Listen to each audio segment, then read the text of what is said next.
Let me share a really heavy subject or thought. One of the innovations, one of the original insights of the Baal Shem Tov was that God didn't create the world a long time ago and then went to do other things. God is creating the world constantly. Constantly. It's like every millisecond, the world stops existing and God creates it again. So it's an ongoing process. And there's a good explanation for that. The explanation is that when a potter makes a pot out of clay or marble, once he's finished, he can let go and walk away, and the pot will remain.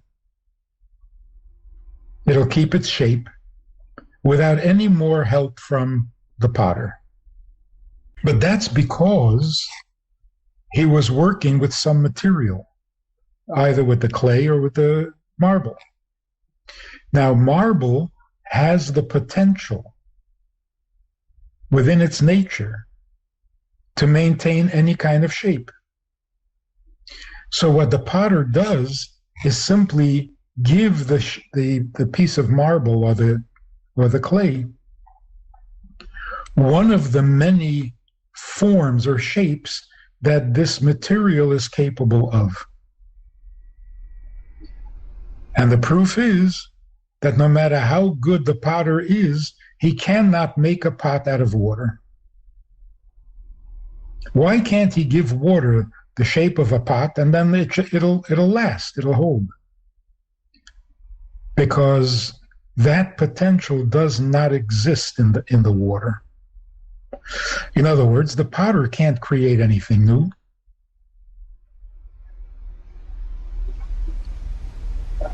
He has to work with material that already exists. And in that material, he can only do what the material is capable of by its nature. He can't introduce a new nature. So he can't make the marble. He can't make the marble melt or flow, and he can't make water into a pot. So although we call it a creation, when an artist or an artisan produces a work of art, we call it a creation. But of course, it's not. It's simply manipulating the material according to what the material allows. It's like that joke about the atheist who says to God, we used to need you because we were primitive, but now we're very sophisticated. We don't need you anymore. We can do whatever you do. So God says, can you make a man out of dust?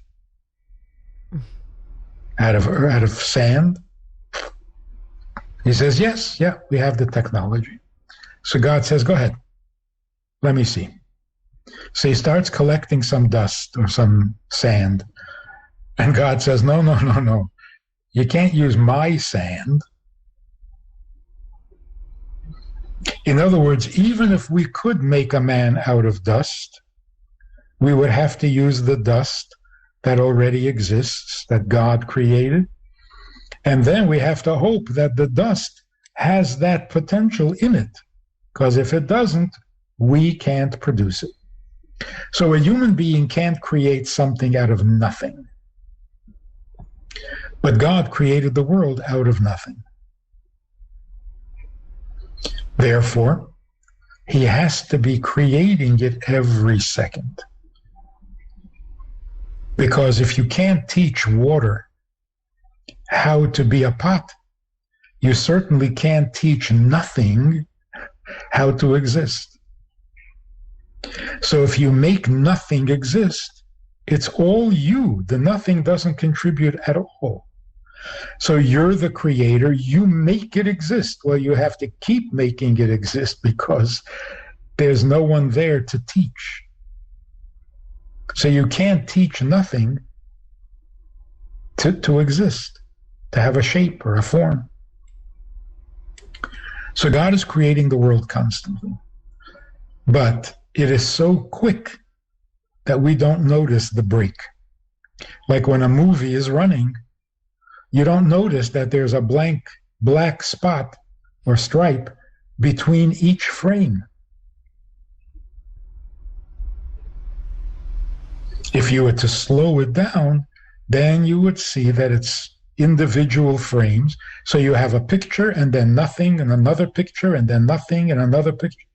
So that's how existence works. The universe is like a pulse. It beats.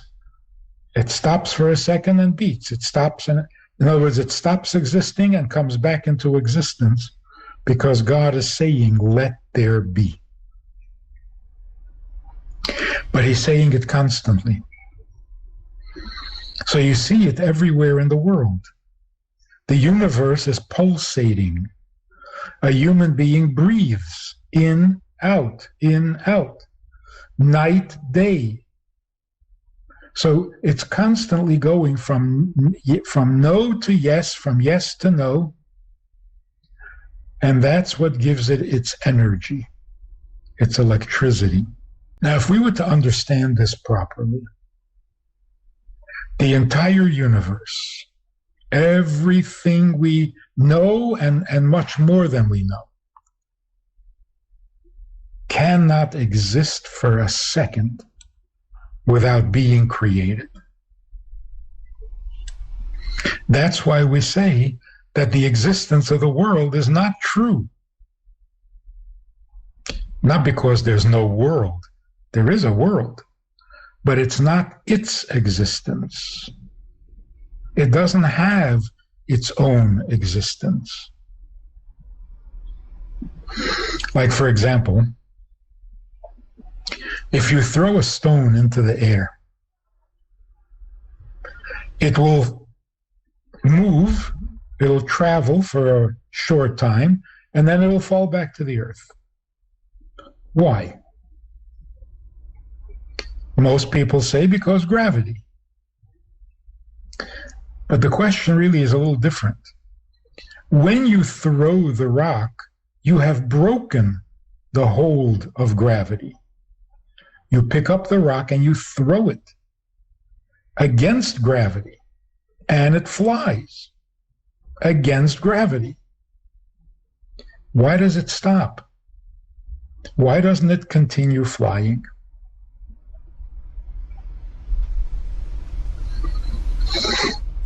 It's because a stone can't fly. And even when you force it to fly by throwing it, as long as your force carries it, it will move. When the force ends, weakens, the rock can't fly, so it falls back down. So no matter how many times you throw the rock, it does not learn to fly. So by definition, if a rock comes flying through your window, would you say, wow, what a unique rock, a flying rock? No, you wouldn't think that for a second.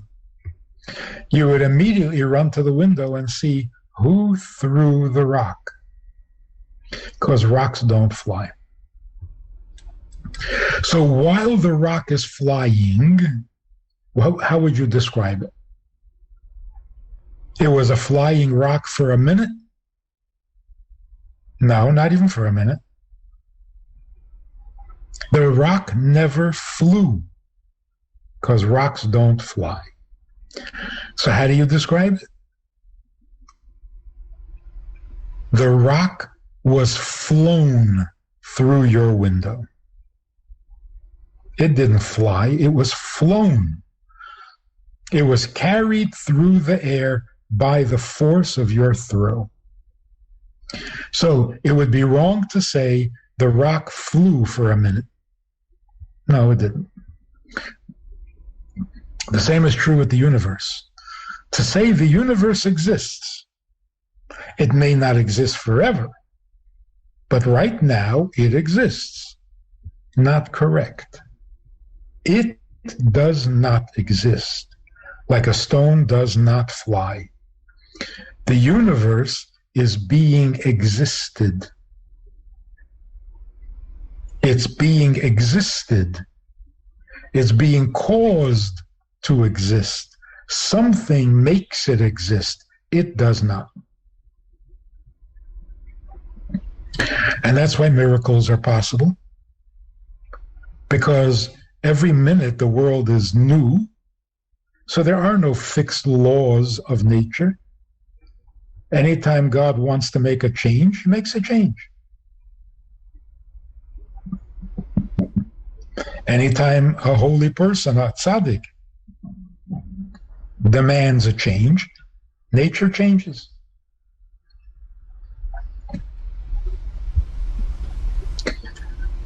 What that does for people, when that's clear in your mind, is that you're not intimidated by nature. A human being should be a little above, a little beyond and free of the limits of nature. After all, a human being is the highest level of existence. He shouldn't be a slave to the lower elements of existence. So a doctor should never say to a patient, this is what you have is terminal, it's fatal, and you have maybe a month or 2 months or whatever it is left. A doctor may not ever say that. What a doctor should say is, I can't do anything more. Medicine is limited, and it doesn't have a solution for your illness. So it's up to God. You might live, you might not. I can't predict it. I'm just saying, medicine, can't do anything more. But to say, therefore, you're going to pass away, doctor has no right to say that. In fact, it could be very dangerous and damaging when a doctor, with the authority of a doctor, says you have a month to live. That almost creates its own reality. The person gives up on life. So we can't be overly intimidated by nature. We can't ignore it either, because this is how God wants the world to function. But it's not the world that dictates, it's God. So if you want something different from the world, don't talk to the world. Like people say, the universe will give you what you ask for. Don't talk to the universe. It's not listening. Talk to God, the creator of the universe, creator in present tense. Right now, he is creating you. Which really leads us to two amazing conclusions. The first is, why does God create a world that needs to be created all the time? Certainly God is capable, and he could have made a world that doesn't need to be created all the time. We wouldn't understand how that works. How can you teach nothing to exist on its own? Well, we don't understand how you can make nothing exist, even with your help. So it would be another mystery. But God would be free from having to create the world every second. So we realize, yes, he could have done it that way. He prefers this way. He prefers to be committed, involved, engaged, creating us all the time. It's his pleasure. It gives us the opportunity to connect to him. If he wasn't creating us right now, how would we find him? Where would he be? We wouldn't know. But now we know he is engaged actively in creating you at this very second. And why? Because he wants to create you every second. He likes you. The other amazing thing we realize, if he is creating me at this very moment, why don't I feel it? Why don't I sense it? Why don't I see it? Why don't I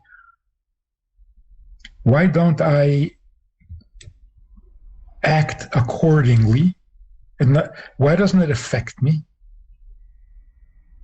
So if God created the world a long time ago and I ignore him and I forget about him, that makes perfect sense. He hasn't been here in a long time.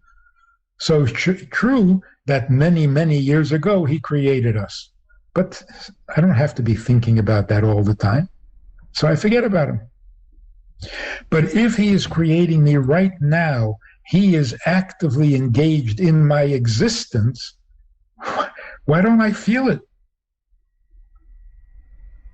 Why can I forget him or not recognize him or ignore him?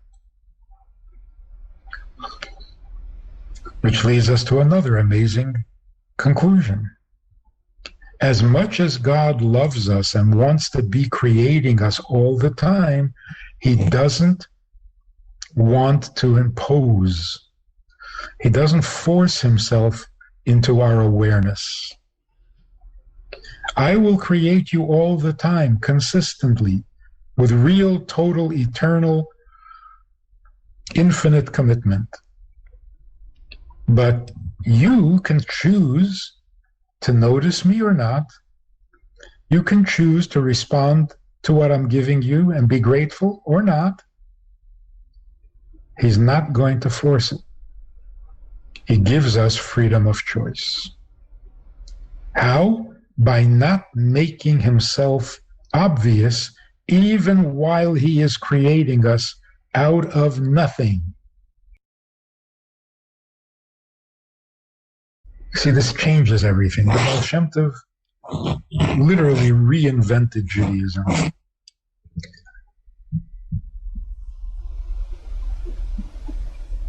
We used to think God is very demanding and we have to obey his demands. That's it. That's the whole story. He's the boss.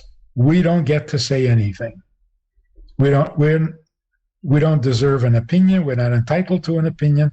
So just be quiet and do whatever God says. The Baal Shem Tov came along and said, this is not arbitrary. It's not because he's the boss.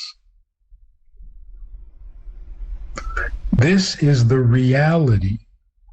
The universe doesn't exist of it by itself. It doesn't have its own reality. The entire reality of the universe is that God is creating it for his purpose. And therefore, we are his partners, not his victims. It's not, I created you, I'm your boss, you do what I say. That's not a very pleasant picture. The way the Baal Shem Tov describes it, it's a whole new world. But in this whole new world, we know that we need not be intimidated by the universe. by the laws of nature, by natural events and occurrences. Don't be impressed. This is all God doing what he needs to do to make the world perfect. So what are we panicking about? If God is creating us and the universe, he is not going to let it be destroyed or ruined or even derailed. The world is moving along according to his plan. And it's not possible, according to what we just described, it's not possible that God oversees some detail or forgets or doesn't notice. He's creating it. How can he not know what the world is like when he is creating it every second?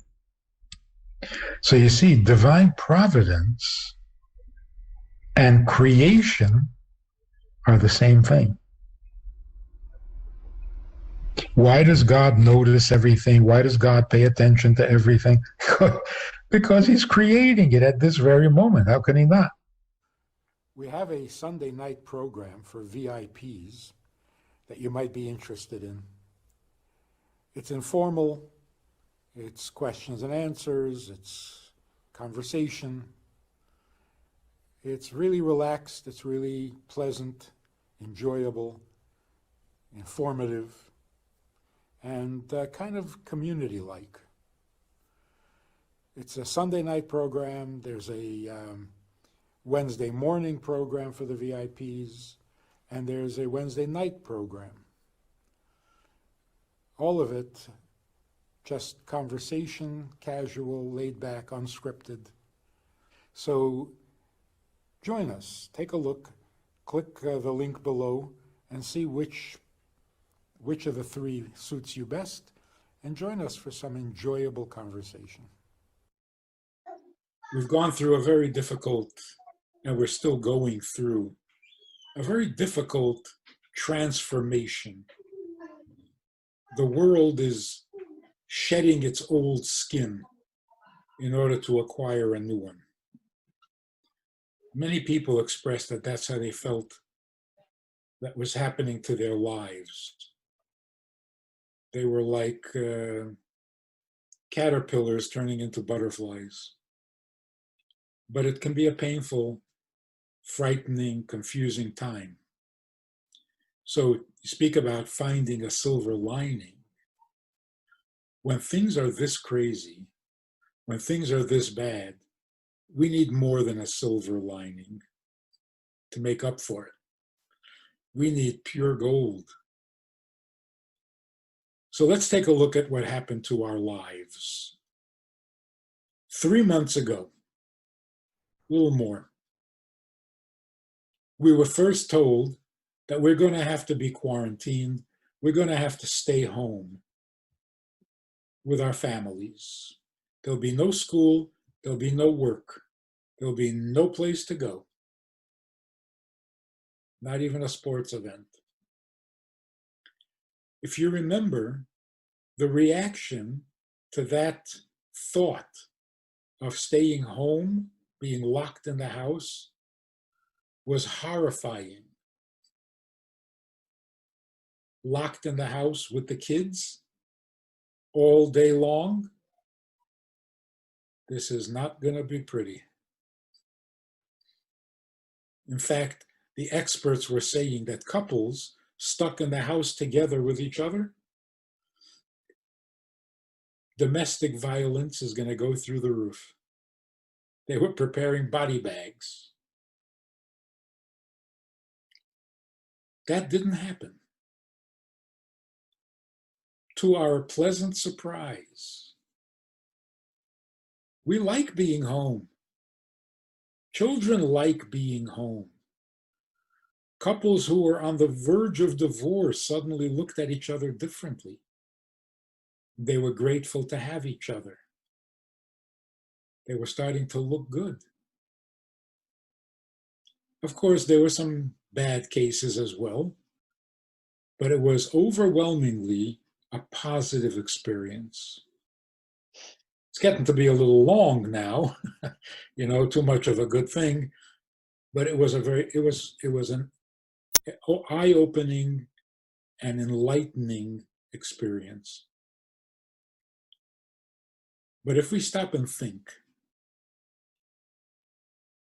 3 months ago, we were living what we considered normal lifestyle. What was a normal lifestyle? In our normal lives 3 months ago, the thought of being locked in the house with your own children was horrifying, impossible to imagine. That's scary. That's how we were living? Did the children know that that's how we felt about them? And if they did, should we be surprised that they have issues? We thought that was normal. That's pretty scary. Couples married to each other for years couldn't imagine being home together for more than 4 hours at a time. This was normal? This is called marriage, happily ever after? Let's look at the workplace. For most people, going to work was such a torturous experience that everybody is on antidepressants and anti-anxiety pills, and everybody's running away looking for a vacation to relax their frayed nerves. What are we doing to ourselves? Looking back at it, we're seeing it for what it really is. A place of anxiety, a place of competition, a place of greed, a rat race. And you have to pop pills to survive. And we called that normal. In fact, we called that responsible. You got to make a living. But was it a living or was it killing us?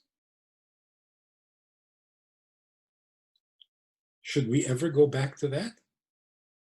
Would anybody ever want to go back to that? And then schools. People who were told by the schools that their child is just not, they're just not learners. They're impossible. Now the kids are home, and to everyone's surprise, they love to learn. They're intelligent kids. They pick up a book, they'll study something, they'll do a project, they'll keep themselves busy, they're inventive, they're creative. What's wrong with the schools? So we have had time to pull away from all those habits and all those distractions. And we've sobered up. We've gotten wiser. That's more than a golden lining. We found our home. I'm sure most people thought, if I can't go shopping and I can't travel and I can't go to a nightclub and I can't eat out and I can't go to a sports event, then what happened to my life? Then you've taken my life away. It turns out that's not life. At best, it's a commentary on life, a little distraction from life, but it's not life. Life is what happens at home. We're wiser now. We're more mature. And it's only been 3 months. So I heard this cute story. It's a parable. A guy says to God, I work hard. I really tried my best. And well, look at me. I have no life. I have no life. I'm down to $20 in my pocket. I got no life. Give me a life. So God says, sure, give me your $20 and I'll give you a life. The man says, okay. No, but wait, if I give you the $20, how am I going to pay for gas for my car? God says, you have a car? Give me the car and give me the $20 and I'll give you a life.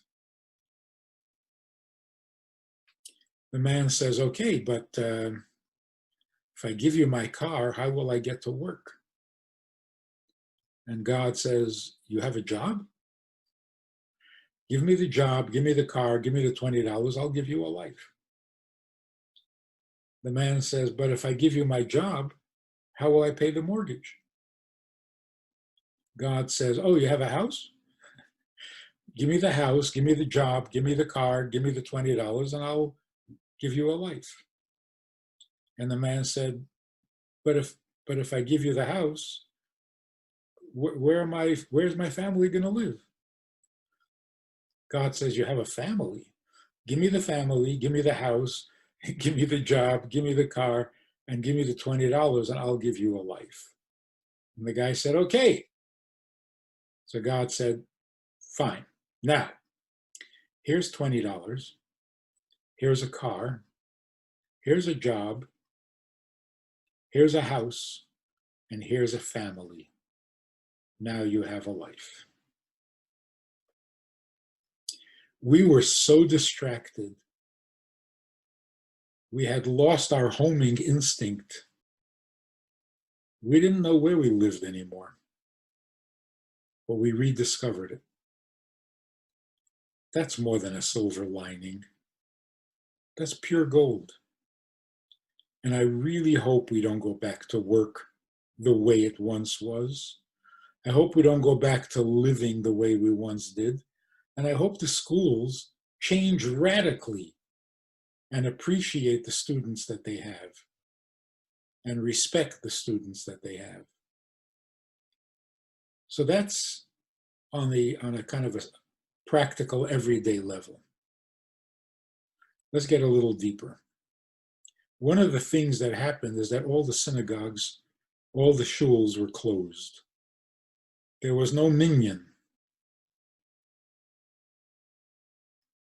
Now, some people, really, really disturbed and misguided, preach about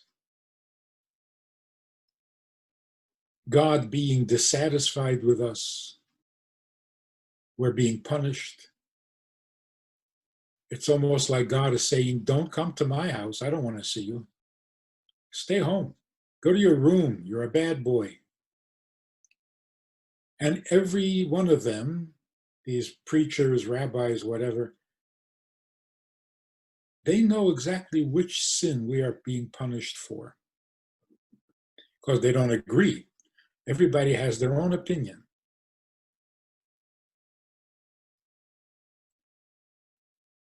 It's a good opportunity to point out a very important and fundamental principle in Jewish life.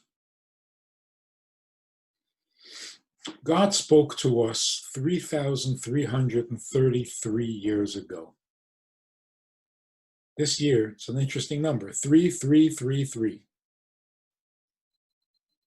3,300 years ago, God gathered us at Mount Sinai and said, be my people. Do these mitzvahs for me. And we said, sure, we'll do it. That was the first time in history that God spoke to a group of people. Before that, God spoke to Noah, God spoke to Avraham, God spoke to Adam and Eve, God spoke to Yitzchak and to Yaakov. He never spoke to a group. It was always one person at a time. The event at Sinai was the first time God spoke to a group, a big group. But it was also the last time. Since the event at Sinai, God has never again spoken to a group of people. Which means we are still Jewish today because we promised to be Jewish 3,300 years ago, and we haven't heard from God since.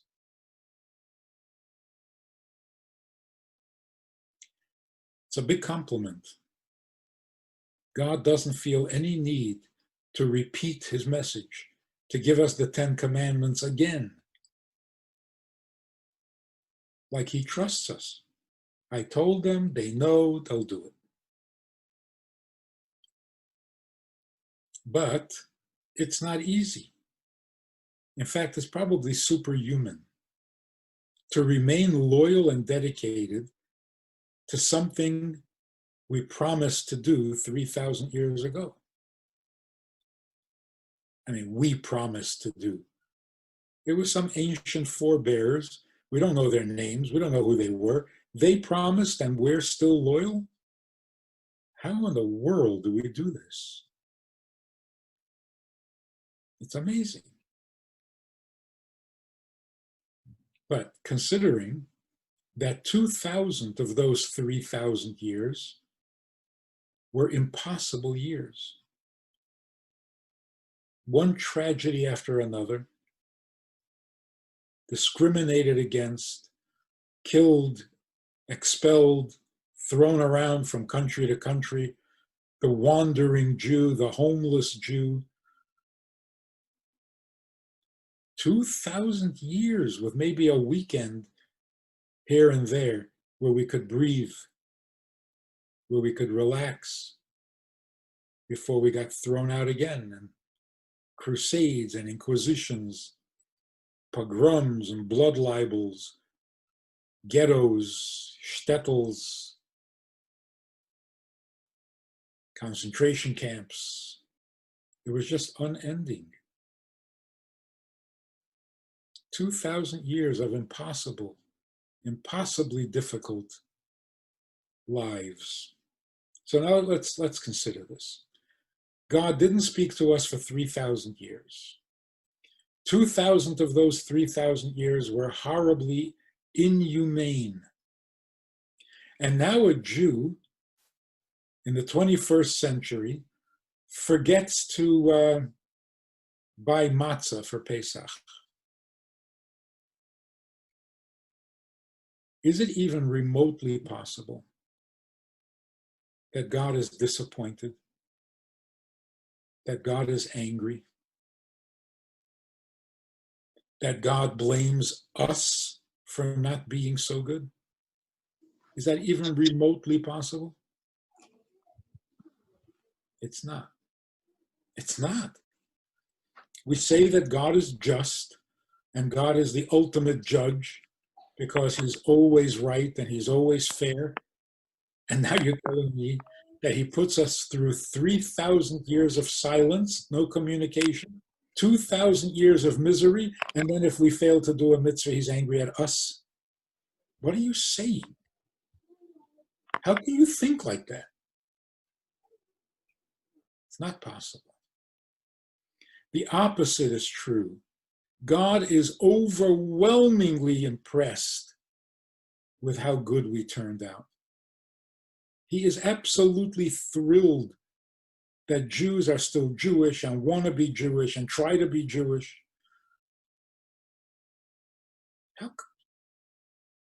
It's not possible that he's even disappointed, much less angry, much less punishing. But there's another side to this.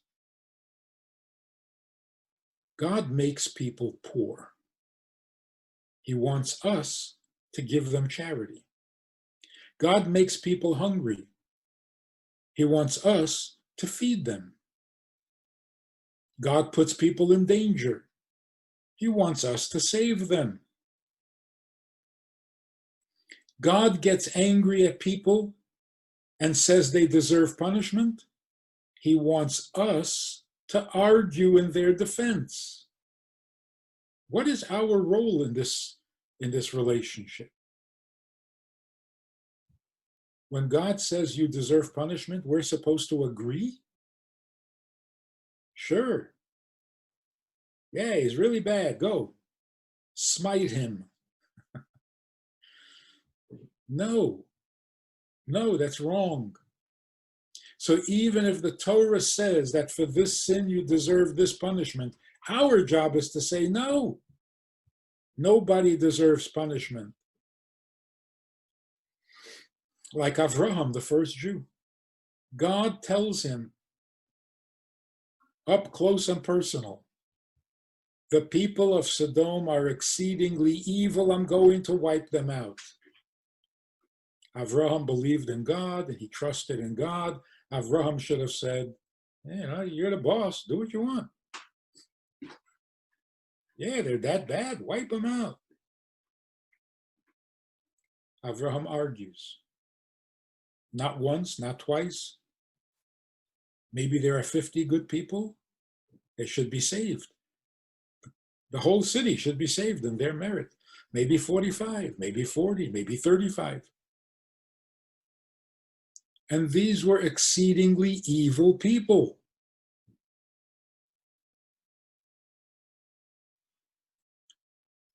So if and when God says, I'm angry at a Jew and I'm going to punish him, certainly our job is to our fellow Jew, defend him.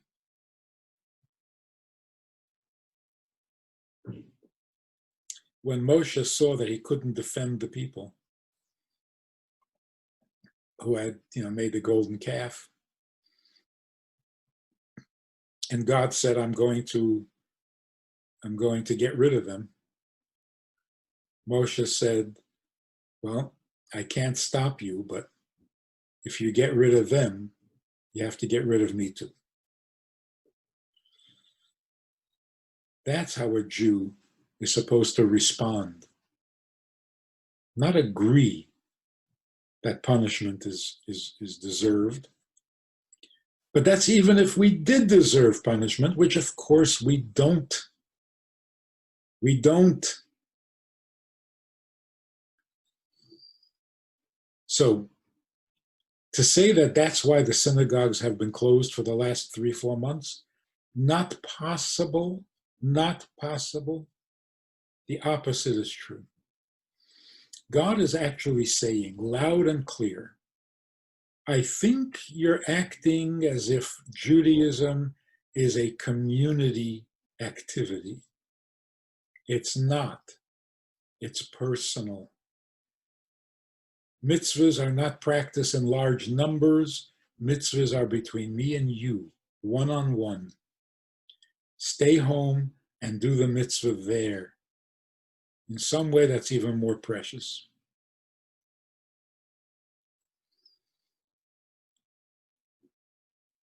There was a cartoon online.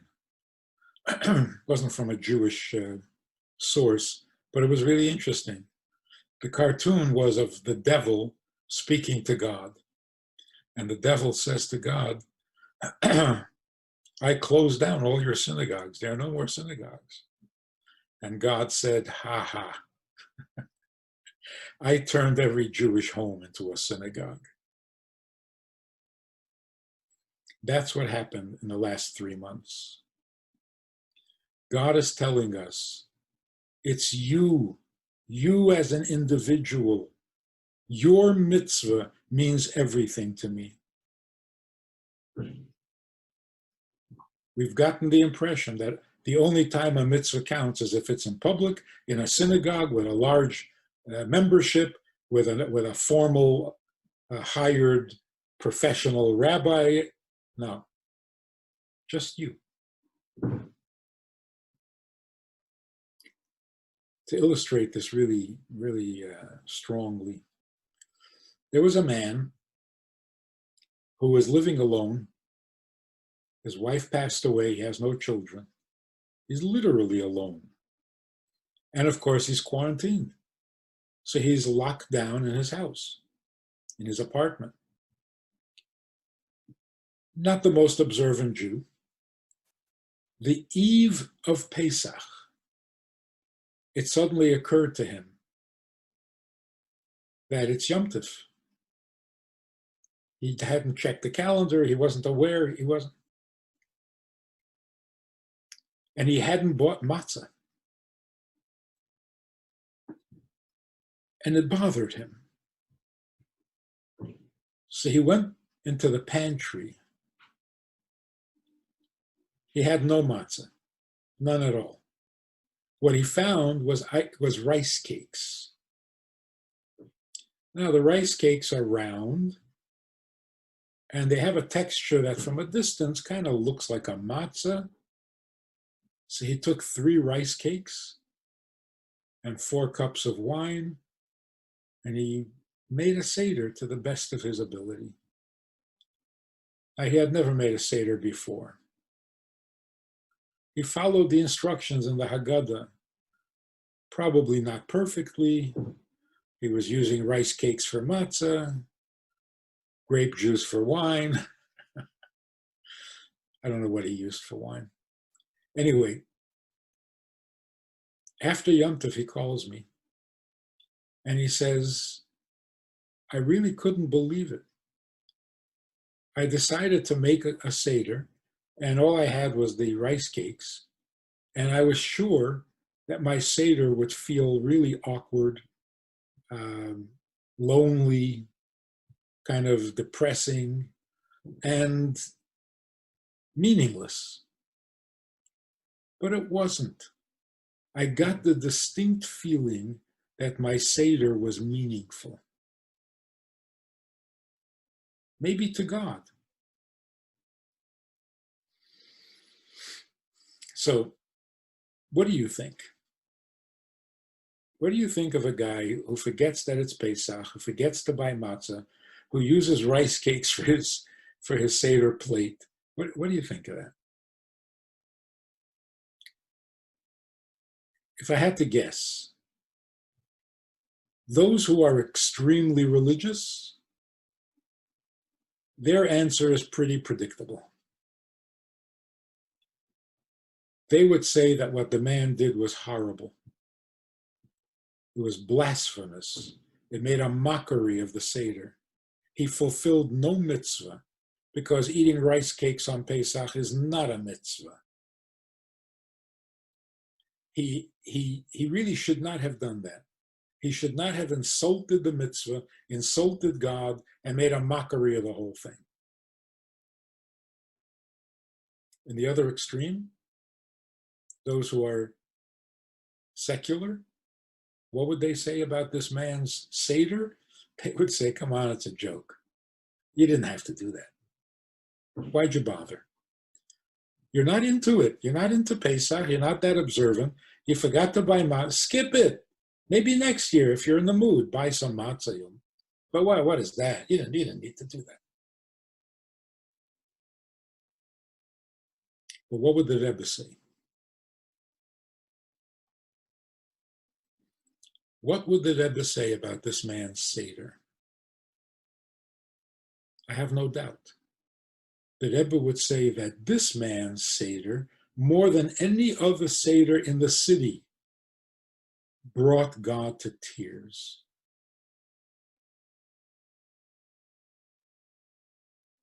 He was all alone, no peer pressure. Nobody would know whether he made a Seder or didn't make a Seder. No one would criticize him if he hadn't. No one is going to applaud him for making a Seder. Why did he bother? Why did it matter to him? Why did he care? Okay, you missed this Pesach, next Pesach. There is something about the Jew that is so awesome. And going back to what we said before, God never spoke to him. God spoke to some ancestor he never heard of.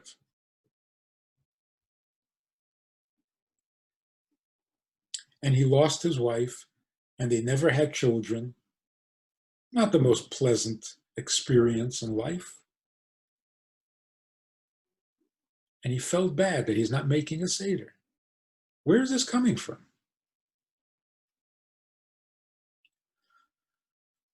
So God reminded us, it's not the group, it's the individual. As somebody pointed out, I have grandchildren. God doesn't. At his age, God should have some grandchildren by now. He has none. God has no grandchildren because my children are his children, not his grandchildren. So how does that work? If I am God's child, then my children should be his grandchildren. No, they're his children. What that tells us is that God relates to every individual as an individual, not as a grandchild. No intermediaries.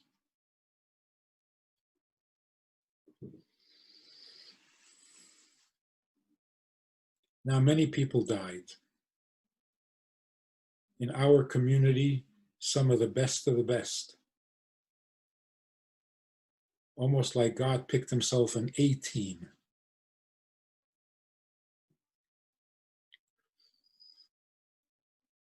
And these people didn't have a funeral that would be appropriate for them. They should have had a huge funeral.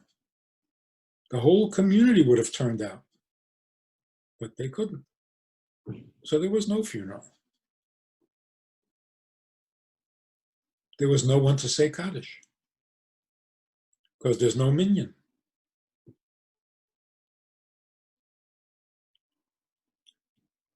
Historically, a Jew who thought nobody's going to say Kaddish for them considered it the biggest tragedy.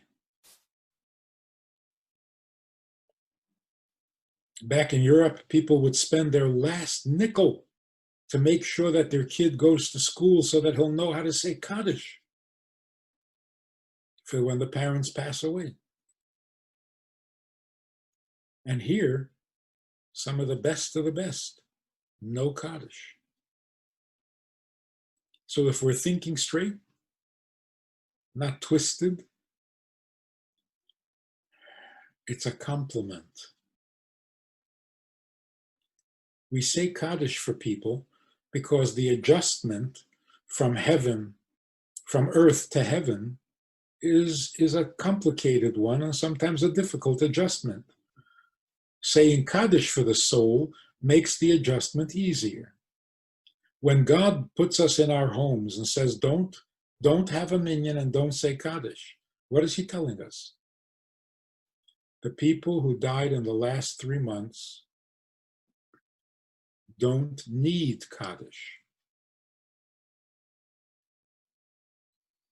They don't need any help making the adjustment. Heaven is open and available to them without any help.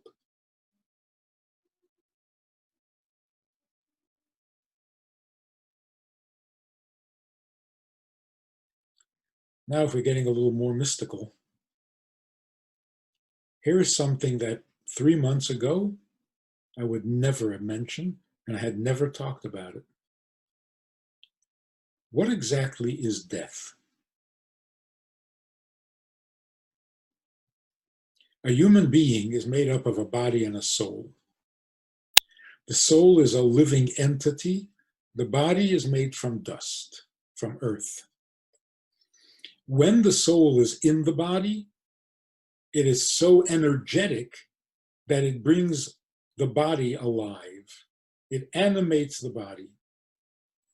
The soul can see, and it sees through the eye, giving the eye life. The soul can hear, it hears through the ears, giving the ears life.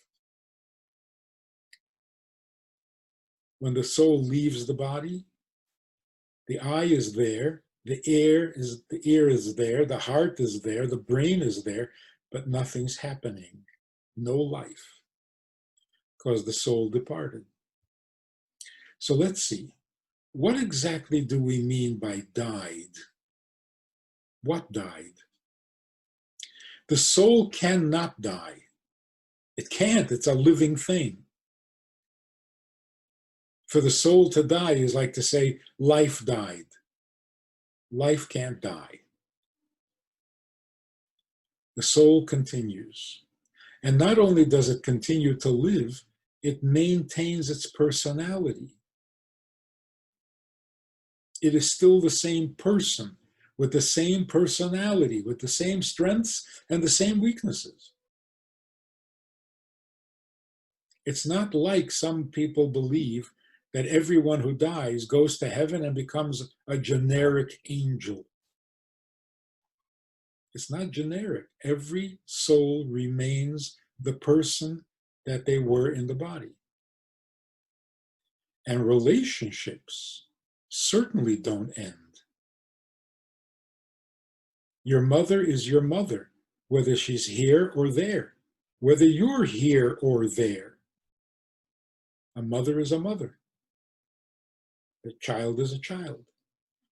So a soul that goes to heaven has not lost their relationships. And that's why when we call somebody up to the Torah, how do we call them up? So-and-so, the son of so-and-so. You're still a son, and he's still your father, and she's still your mother. And if your mother was tough, she's still tough. And if she was kind and soft and gentle, then that's how she is now. It's the same soul, not a generic life force.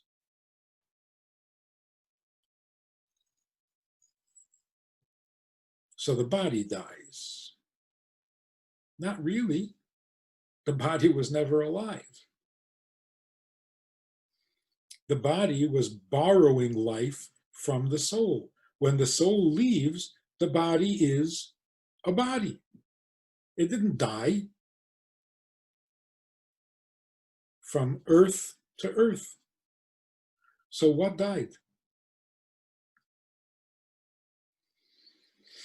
Actually, the word death in Hebrew means the end of time for this combination of body and soul. Every soul that is sent down into a body is given a certain amount of days to live in the body. When those days are up, the soul goes back to where it came from, and the body goes back to where it came from. So what died? The days. You ran out of days. You ran out of time.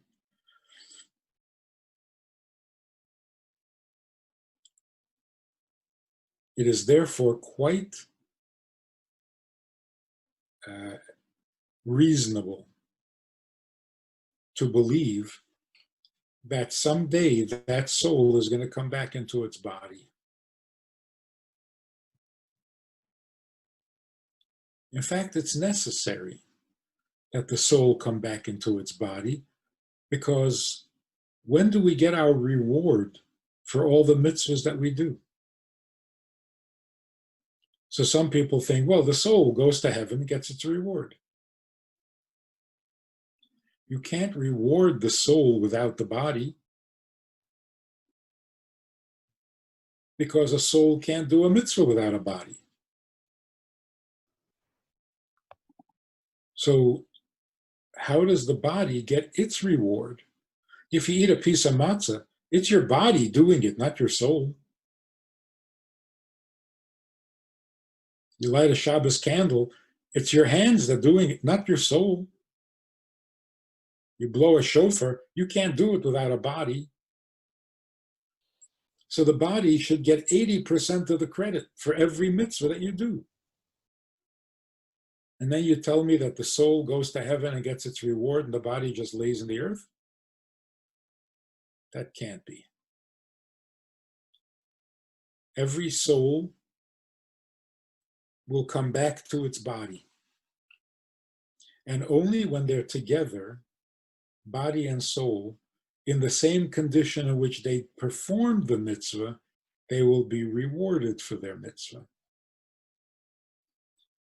Here's the conclusion. Life is permanent. Death is temporary. We've been laboring under a terrible misconception. Everybody is convinced that life is brief, life is fleeting, life is temporary, but death is forever. That's morbid. It's not true. Can't be true. Life is forever, death is temporary. It can't be any other way. You gotta have tortured thinking. What is meaningful, what is rich, what is pleasurable, that's temporary. But death, that is not meaningful, it is not pleasurable, it is not, that's forever? Come on. No wonder we're all depressed. What a terrible way to think. Which leads us to, I think, the punchline. Should one be optimistic or should one be pessimistic? Should one think positive or should one think realistic?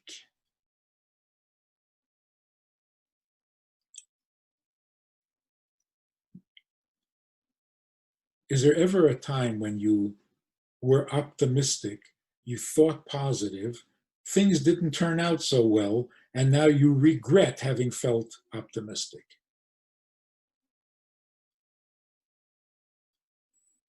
Hardly ever. But if you were pessimistic and things turned out well, that's regrettable. Why were you so pessimistic? So why is being optimistic more acceptable than pessimistic? Can't go wrong being optimistic. No one will ever say to you, why were you so optimistic? You shouldn't have been. Why not?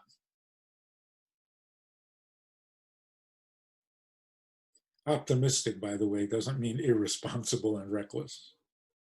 Of course, you got to do what you got to do. But with optimism, the reason optimism is preferred is, first of all, because it's healthy. It's just healthy.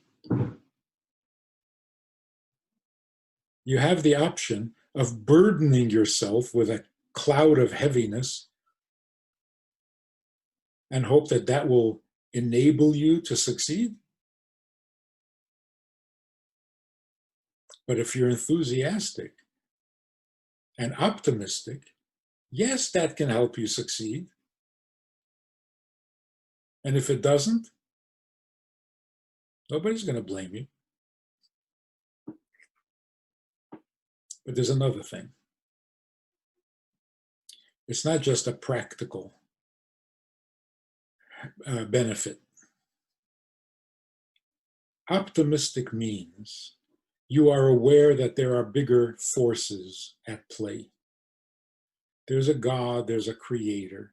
He cares, he runs the world, he watches everything that happens, and he wants everything to turn out right. Because you have to assume anyone who creates an entire universe has got to be pretty generous. Because just the act of creating is generous. He had it all to himself.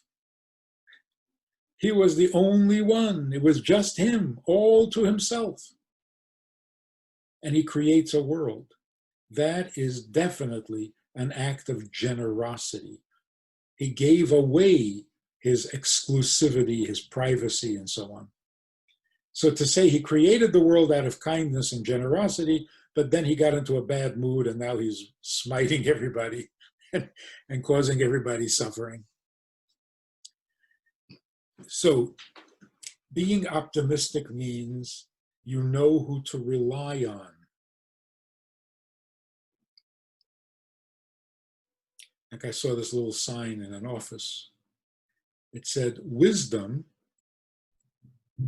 is the ability to appreciate a beautiful sunset and knowing who to thank for it. Everybody appreciates a beautiful sunset, but they don't know who to thank for it.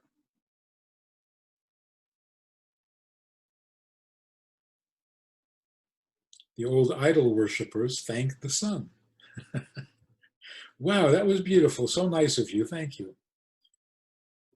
A person who has faith knows who to thank. And if you know who to thank, then you're naturally optimistic.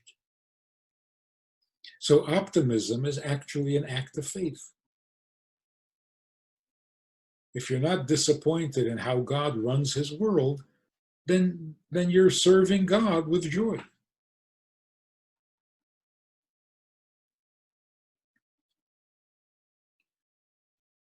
Particularly in our times now, something is happening to our world, and it is very, very good. It's like the world is shedding its snake skin in preparation for a much better, improved version of our world. It's not always obvious, and it's easy to get discouraged. But if you think about it, we're wiser today than we were 3 months ago. We're more compassionate today than we were 3 months ago. We've learned to consider others. We've learned that we're interdependent. I can make you very sick, and I have to be very careful not to do that. We have certainly improved. We as the human race. Now another thing needs to happen. All the evil of the world that has always existed from before Adam and Eve ate from the tree of knowledge, there was something wrong with the tree of knowledge. And what was wrong? It was a tree of good and evil. When good is good and evil is evil, it's not so terrible. But when things are both good and evil, that's messy. The tree of knowledge represented the mixture of good and evil. In every good, there's a little evil, and in every evil, there's a little good. That's messy. And we need to clean that up. For all of history, we've been trying to clean that up, to make, to clarify, to set rules, to have courts that will tell you this is right and that's wrong. Clarify. Sort it out, as the English say. But there's still confusion. Now, at this late stage in history, the good and the evil are separating. The good is becoming pure good, and the evil is becoming pure evil. Now, when evil becomes pure evil, it dries up and dies. Without a little bit of goodness to make it legitimate, evil can't exist. Like a lie would never take off if there wasn't some little bit of truth to it. Take that little bit of truth out, and it falls apart. Like communism. Nobody destroyed it, nobody killed it. It's a big lie, and it fell apart.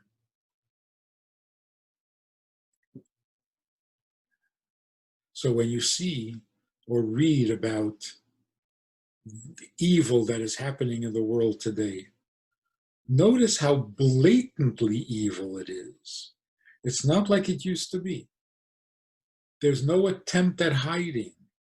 There's no attempt at justification. I like it like this, so that's what I'm going to do.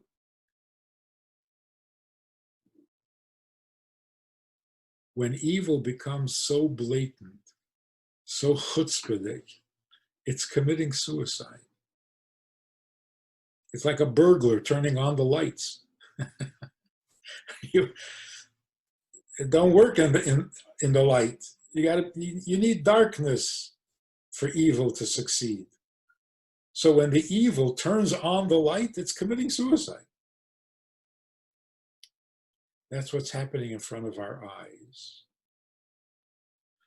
Evil is killing itself by being so unapologetically, blatantly evil. It's finished. No one will tolerate that kind of evil. Unless you hide it behind some slogans, some patriotic, some religious ideas, some governmental, even Nazism hid behind the mantle of goodness. Kill off the sick and the feeble, and then the human race will be healthy. So noble. So idealistic. Communism? This is all for the benefit of the worker. It hid. And even it couldn't last more than 70 years. Now it's not hiding at all. So it can't last even a few weeks. So watch it crumble, watch it fall apart. First, it will be uncovered, and that will look horrible. We're getting worse. But then watch how it dries up and disappears. You know, when you're caught lying, you never use that lie again. That's gone. That's finished. So when the evil is exposed and discovered, it can't raise its head again. And that's how we get ready for Mashiach. The world is moving closer and closer, day by day, to a really healthy, moral, godly world. Because we've seen what happens when you take God out of the picture. Look what happens when you take God out of the public school.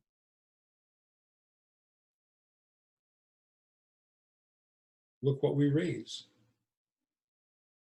People who have no concept of right and wrong. None. You can't even blame them. How are they supposed to know? They never heard of the Ten Commandments.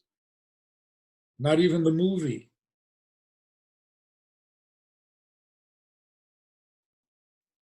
So you expect the average kid on the street to not loot the store that has been broken open? Why not? It's open. Everybody's taking something. I get my piece of the action too. What should stop them? Fear of the police? Never worked. It will never work. So any little bit of goodness, any little bit of kindness, any little bit of godliness and holiness that we can bring into the world will tilt the scale, a tipping point, and everybody is going to come to their senses. Evil will destroy itself, and goodness will be pure goodness. So what's happening, current events, the evil can't hide and the good can't be concealed. Watch how goodness blossoms out of left field where no one expected, and watch how evil, with all of its bluster and with all of its chutzpah, just falls apart and turns to dust. That's what we're facing. We are not looking at a future of poverty. We're looking at a future of incredible wealth. The Rebbe once explained it this way. When you're walking up a ramp, you're pretty steady and pretty secure. When you're climbing a ladder, you're a little less secure. You know, like a fiddler on the roof. Because in order to get to the second rung, you have to take your foot off the first rung. And you find yourself standing on one foot. Not very secure. So what would you say to a person who says, I want to get to the second rung, but I can't afford to take my foot off the first rung?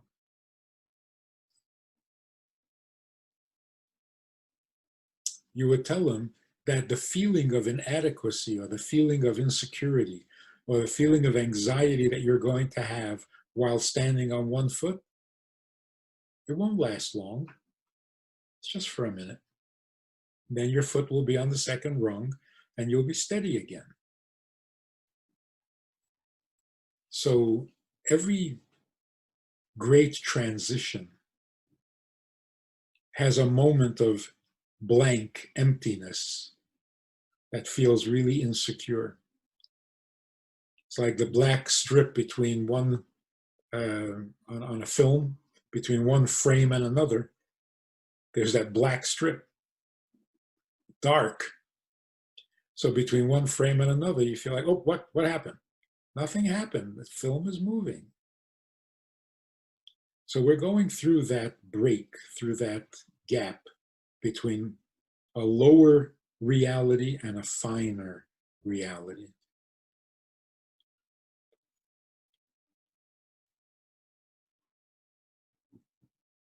And you don't have to believe it. You can see it with your eyes. Just follow the news. Through all the fake stuff, you will see what's going on. The world is moving to a better place. It has become intolerant of its own falseness. And so it's imploding.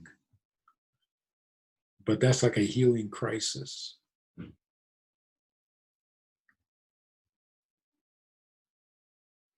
The world is going to be fabulously wealthy when this is all over. Not poverty. We're not going back to caveman times. We're not going back to living in huts. So look forward to a better world, a healthier world, a world more like the one God envisioned when he created it. And we will be able to take a little credit because we did our share to make the world sane, to make the world inviting, to make life more comfortable, more pleasurable, more meaningful.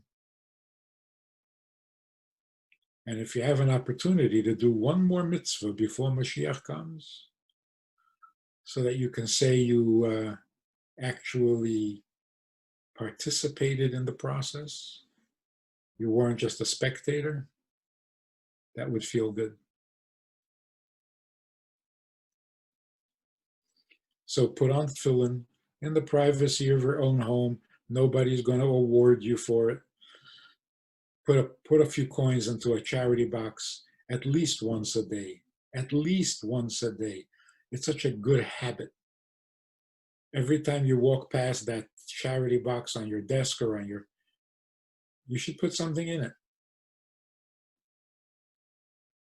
Light Shabbos candles.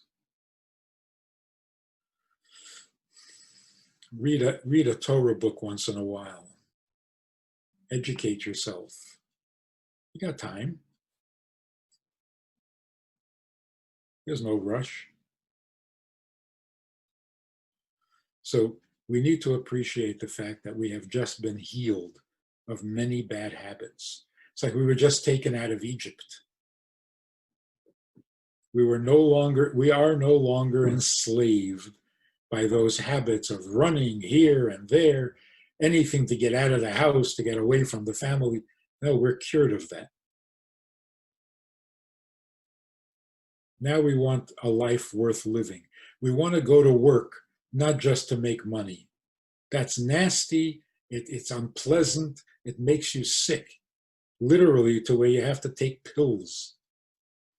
We want to go to work so that we can meet people who may need some help from us, some encouragement, some wisdom, or just some help making money. But it's not a rat race. It's human beings trying to make life nicer, trying to make the world more pleasant, more like a godly world. So the opportunity to meet people who might need you, that's what working is about. This is why God arranged it, that we can't just walk out into the field and find something to eat, like most animals can. We may have to even cross oceans in order to run our business. Well, why is that? Because somebody on the other side of the ocean may need something from you. You may be able to do something for them. That's a godly world. That's a godly way to work. And the result will be everyone will become much richer than when we have this rat race, which dulls our senses, distracts us from what we need to do in the business, makes us nervous and reckless, and it's just not good business. We'll make much more money, produce better products, have better international relationships if we're there to help each other.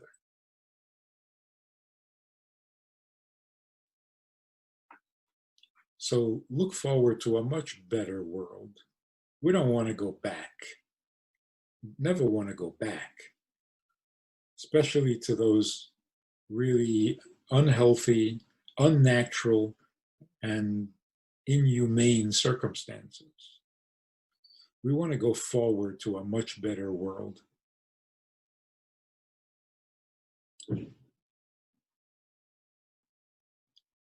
So I think that's more than a silver lining.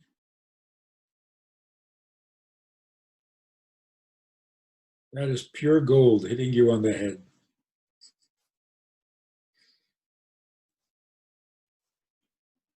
Now, if God forbid none of this is correct, will we have egg on our face? You thought things were going to get better. How could you? How could you?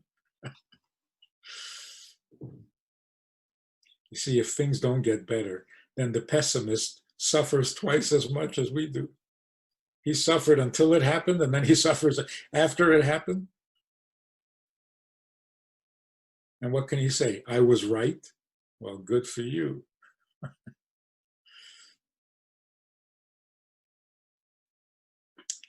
heard this joke about a guy who was very pessimistic. And his friends said to him, enough already. You're so depressing. Can't you think of one positive thing to say? So he thinks and thinks, and finally he says, yes, yeah. Today is much better than tomorrow. That's as positive as a pessimist can get. So it's not right to be pessimistic. It's not right. The world is getting better. It really is. Watch the news. You'll see. The world is getting better. And when this whole thing is over, we're going to find ourselves in a Garden of Eden, like before we ate from the tree of knowledge. That's inevitable. Might as well happen next week.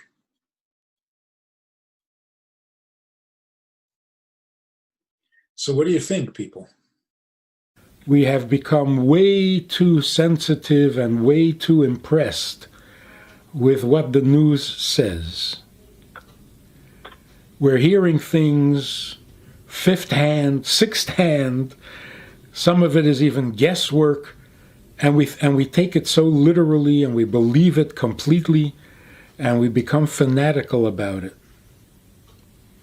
So one of the crazy things of our time, of this time, is that, in the past, when you used the word fanatic, it was almost always religious fanaticism.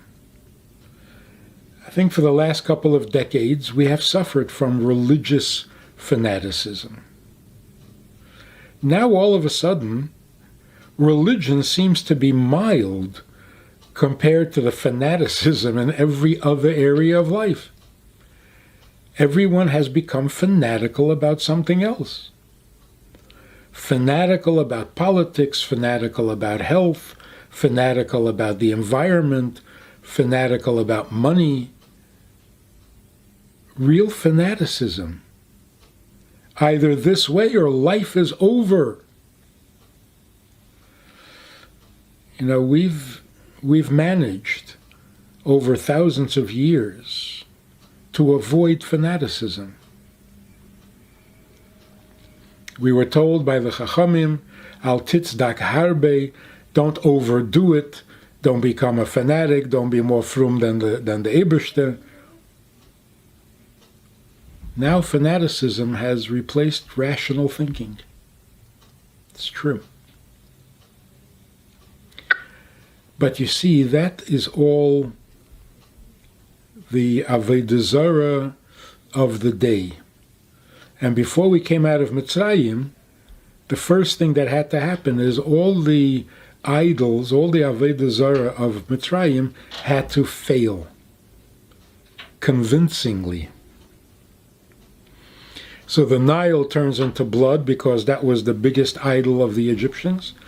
And then we had to shech the lamb before Pesach because the lamb, the sheep, were worshipped by the Egyptians and so on.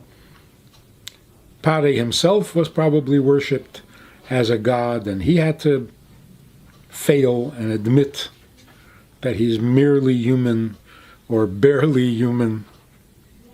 So the first thing that has to go is all the false beliefs. So I think that in our time today, those failed beliefs are everywhere. Whatever we once believed in, whatever we once trusted, miserable failures, nothing but frustration wherever you look. And that's why people are becoming fanatical. You have to cling to something desperately, and when you're desperate, you're fanatical. The truth, of course, is, like he says in the Medrash, that when Mashiach will come, he will stand on the roof of the Beis Hamikdash, umashmiya lehem liyisrael, and he will say to the Yidden, Anovim, higia zman geulaschem, which is very strange because Mashiach is already here. He's standing on the roof of the Beis Hamikdash, which means he already built the Beis Hamikdash. And what does he need to tell us? That higia zman geulaschem? But we don't know this. We have Mashiach, we have a Beis Hamikdash, and Mashiach has to scream from the rooftops, shout from the rooftop that the Geula has come. V'kol ma she'asisi le'asisi ela b'shvilchem. God has to reassure us. Everything he did for our benefit. But you read the news and you get confused. Don't read the news. Follow the Jewish path. The path of Emunah. Because the path of Emunah is the most rational, the most reasonable, the most sensible path left. What is the path of Emunah? God runs the world. God runs the world. He's not only the Beirei Olam, he not only is the creator, he is the Manig HaOlam. He's the master of the universe, which means he runs it. Let's use a very simple example. When somebody says, Gam zu l'tova, or asks, why do bad things happen to good people? That's not a Jewish question. A Jew doesn't ask, why do bad things happen to good people? Chachamim ask, why do good people suffer? Why do good people suffer? The word bad does not appear. And here's the meaning of it. The word bad applies only to something that should not happen. That's what bad means. Something that should not have happened. If it should happen, it may be painful. It may be It may be sad, but it's not bad. For example, an operation, it's painful, it's sad that it's necessary, but to say an operation is a bad thing happening to a patient, it's not a bad thing. It's a good thing under the circumstances. You should never need it. But when you do, it's a good thing. But what about all the pain? Pain isn't necessarily bad. The only time pain is bad is if it shouldn't happen. Even death itself. A person passes away at a ripe old age, surrounded by his family. This is bad? It's tragic. You have to sit shiva. But to say it's bad, a bad thing happened?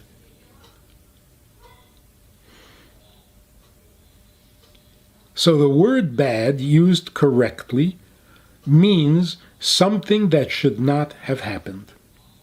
So when we say nothing bad comes min hashamayim, nothing bad comes to the world from heaven, we mean literally nothing that shouldn't happen ever happens. Does pain come in Hashamayim? Absolutely. Does tragedy come in Hashamayim? Absolutely. But always for a reason. So is never something happening in the world that should not have happened. It goes against the very belief in Hashem Echad, to think that something can happen when it shouldn't. What does it mean? Something happened, but it shouldn't have happened. It shouldn't have happened means God didn't make it happen. God didn't want it to happen. So it shouldn't have happened. Well, then how did it happen? It's a very fundamental question. Can something happen that isn't meant to happen? It's not a question of does it happen. Can it happen? In other words, is there a good God and a bad God? Is there a big God and a little God? The big God doesn't want this to happen, but the little God makes it happen. Is that kosher? Bad things can't happen because bad means that it's not part of Hashem's plan. Well, if it's not part of Hashem's plan, how did it happen? There's only one mover and shaker.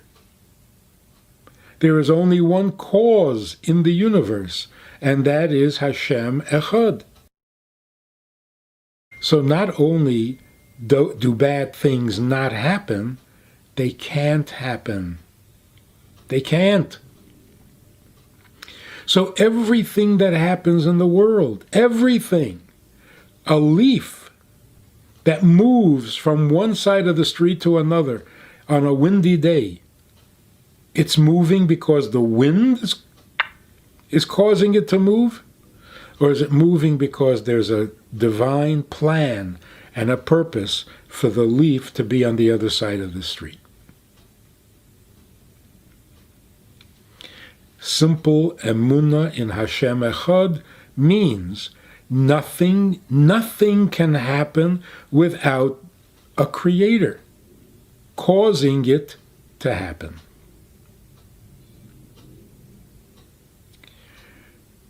If that's true,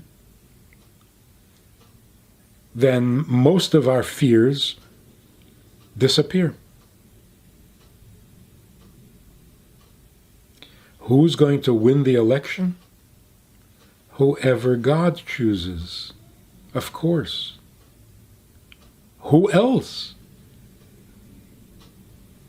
So, I remember this rabbi who was on the radio being interviewed after the tsunami. And people were stunned and shocked and unbelieving the devastation that the tsunami caused. And people were saying, why would God do this? Why would God do this? So they invited this rabbi to come on the talk show to explain the theology of it. And this rabbi said, when I first heard the news, I had the question too. Why would God do something like that? But then they explained that the tsunami is caused by an underwater earthquake. Well, now we know it wasn't God. So he's defending God by saying God didn't do it. It was an underwater earthquake or an underwater volcano or something. That's complete and total apicursus. People died because there was an earthquake. People die because there's a virus. What happened to our emunah? Just like God has to cause the virus, God has to cause the consequences of the virus. There's a beautiful medrash that says that when the Yidden made the Egel, Moshe Rabbeinu said to Hashem, Lama Hashem yechere apcha be'amecha. The Medrash says that was something that only Moshe could get away with. If a human being would say such a thing to a human king, he would be condemned to death.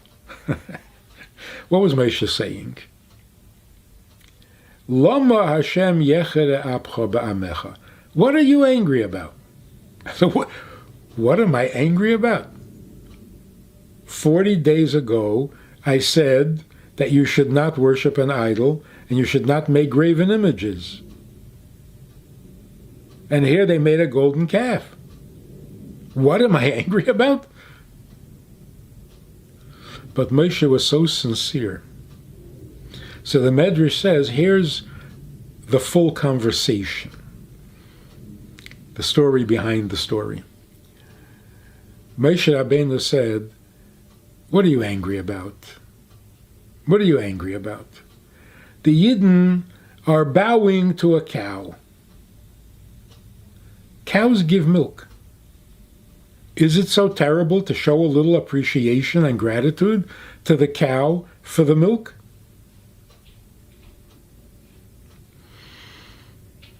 Hashem said to Moshe, you too?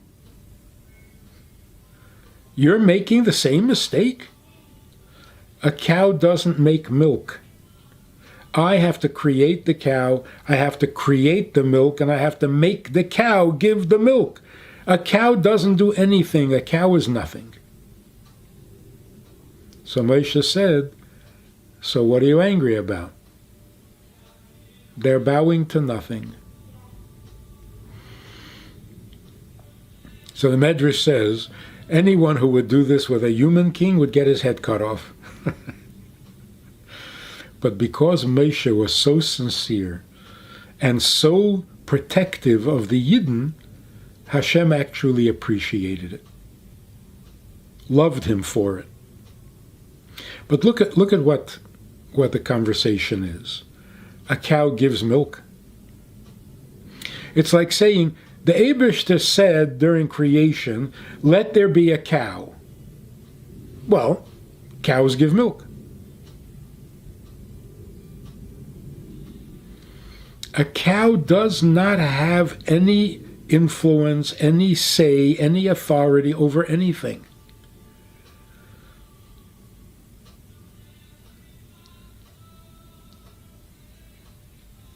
The same is true with the tragedies of today.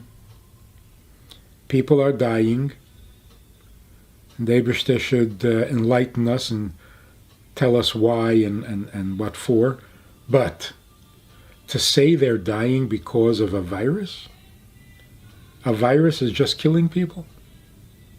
And Hashem is out of control? He's just watching helplessly? I mean, can you call that emunah? I'm talking basic, minimal emunah. Of course not. Of course not. So, we don't understand why the righteous suffer. But what does it mean we don't understand why? It means we don't understand Hashem's purpose. That doesn't mean that bad things are happening. Bad things can't happen. Sometimes God does things that are painful. But we know that He's doing it. We know that there's a reason. We know that it's all for the good. Nothing happens by itself or from other sources, God forbid. So where does that leave us? There's no question that Mashiach is knocking down the door. But what will it take? Mashiach is not a miracle. It can't be a miracle. Because if Mashiach is going to come miraculously, he could have come 1,000 years ago. What's the difference? A miracle can happen anytime. And it's not that we deserve a miracle more than previous generations. Probably not. So what does it mean? Mashiach is coming now to us?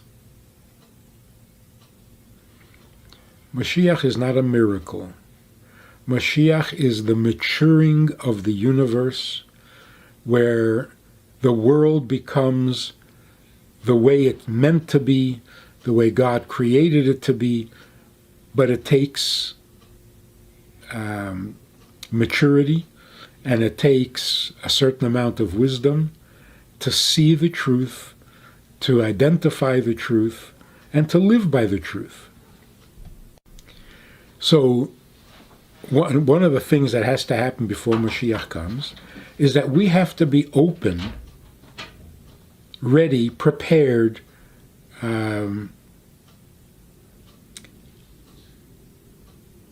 strong enough to take the surprise of Mashiach's arrival. We have to be conditioned, because it has to happen naturally, and we have to respond properly. You know, it wouldn't make sense for Mashiach to come and everybody goes crazy. We don't need a new problem in the world. Mashiach is not going to bring a new problem. So the world has to be conditioned and ready for Mashiach. What does that mean? Number one, it means that the world has to stop trusting and believing in things that are not true. As long as you think you know, as long as you think you have the answer, as long as you think you have the emes, you will never hear the emes. So the arrogance of human ingenuity, technology and science and medicine used to give us answers not so long ago. Many people believe that science will solve all our problems, that nature has all the answers, that medicine will cure every disease, and that politicians will make sure that it all happens. Well, I think it's safe to say nobody thinks that anymore. To a certain degree, science created our problems. Medicine has no answer for these problems. Like you said, we don't know if we should wear a mask or not wear a mask, if we should stand together within 6 feet, not within 6 feet. We don't know. We don't know who gets the virus. We don't know for whom it's most dangerous. We don't know. We're guessing. and politicians are taking advantage. Everybody's using it for political gain. So do we still trust politics? Do we trust medicine? We're afraid to go into a hospital. So, for the first time probably in history, the entire world, every country in the world, is now admitting openly, we don't know. We don't know. We don't know what the answer is. Well, that conditions us, that sets us up for a certain amount of humility with which we can now hear emes. So if Mashiach comes and says emes, the world will recognize it. We're open. We're not stubborn enough to deny the truth anymore. I'm not talking about individuals. I'm talking as a rule. The exceptions, well, they're going to have to follow the majority. The world, as a rule, is ready to hear the emes because we have no more fantasies. We have no more false beliefs. We have no more idols. It's gone. Even religion itself, it's gone. Only thing left is the Torah.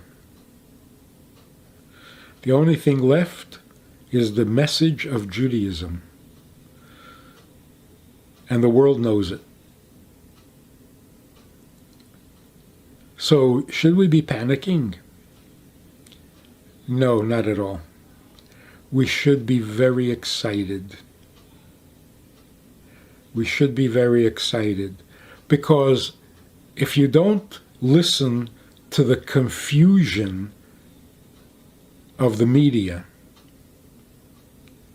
what's really happening is the world has gotten so much better in the past 7 months, so much better, morally, not politically, not materially, not militarily, morally, we have become a much better people. Now, it's true that we are having a lot of disagreements, strong disagreements, but that's panic. Goodness is spreading in some unexpected places and unexpected ways. So here's what we should be looking forward to in the coming year. The world is being prepared for Mashiach. Not through the suffering, God forbid. That's been done. The Chevlei Mashiach, the birth pangs of Mashiach, those are done. Now, we simply have to adjust our thinking so that we can think a new way, a way that Mashiach will introduce, so that the whole world can recognize one simple truth, one set of moral laws that unites the world rather than fracture the world. This is what is happening. Last year was the removal of all the false beliefs. This year, beginning in Rosh Hashanah, this year the emes, the real truth, will spread without any resistance to the entire world. The surprises of last year were disorienting. There will be surprises this year, but it will all be surprisingly good. What does surprisingly good mean? Goodness you never imagined. People have the expression, it can't get any worse. And we're always surprised that it can get worse. But This time we're going to be surprised at how much better. When you think it can't get any better, it's going to get much better than we think. There is more goodness than we know of. I'm not saying more people will be kind. Of course, more people will be kind. More people will be refined and edel. Of course. That's just necessary. The surprise is going to be goodness we never even imagined. Like, for example, every Jew in the world is going to be excited and inspired by their Jewishness. Every Jew will be excited to be a Jew.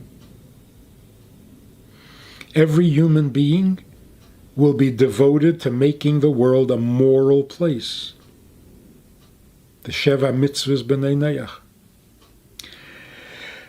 And nature will provide so much treasure that we have not discovered yet, that we will be so comfortable and so wealthy.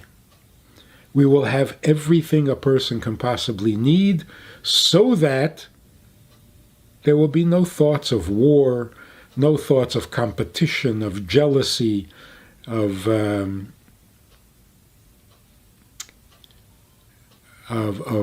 stealing, of lying. There will be no need. No need. The world will finally be an Eretz HaKodesh, the whole world. And Eretz Yisrael will be the Yerushalayim of the whole world. And Yerushalayim will be one big Beis HaMikdash. This is what is going to happen without a doubt. And now we can understand a little bit. The Gemara says that Mashiach is going to come behesach hadas.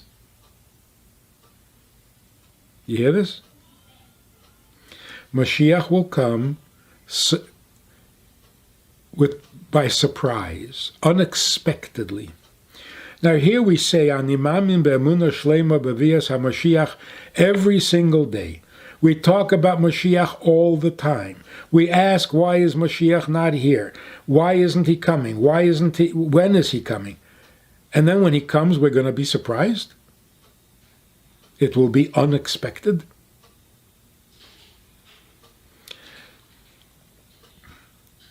So one holy person once said, the Mashiach you're expecting is not coming. The Mashiach that is coming is so much better than what you expect. That makes sense. It makes sense. Because the coming of Mashiach, one of the things that it does is heals all the pain of the past. Heals it. It's not just that we move on. Every pain, every tragedy, every puzzle, every unanswered question will become resolved, and we will see the beauty of it and the goodness of it and the rightfulness of it. We will actually say, Eidcha Hashem, I praise you and I thank you. Ki anafta bi, for all the things that I once thought were punishment and painful and tragic. How else? How else? It can't be that pain and suffering happens for 6,000 years, then it stops and everything is good from then on. That's not good enough. Mashiach has to be so good that it makes the 6,000 years of Golus, it makes it all good. More than compensates. It makes it all good. So it's got to be a good that we have not ever seen before. Now that kind of a radical change that is not going to blow our fuses, we have to be eased into it gradually, naturally. That's what's happening. The good is dawning It is spreading. It is taking over. It is much more powerful than the tragedies. But in order to not freak out about it, God developed this thing called media that's supposed to tell you that Mashiach is coming, but it also conceals the process so that you don't get overwhelmed. But if you stop and think a little bit, every bad news you hear, don't believe it. Don't believe it. It's the camouflage. It's the concealment. But what's really happening is the world is getting better by the minute. By the minute. And it will all come out revealed openly. Arenu niflois. We will be able to see things that are absolutely astonishing, and we will be able to embody it. We'll be able to accept it. We'll be able to digest it properly and become better people. So a miracle will just blow the fuse. The process of Mashiach is step by step, minute by minute, more and more people are recognizing the emes. Now we have to do our part. When the world is ready to hear the emes, who is going to be the teacher? Who is going to tell the world that wants to know the emes? Who's going to tell them the emes? Rambam says, the Yidden, every Jew is going to have to be a teacher to the world.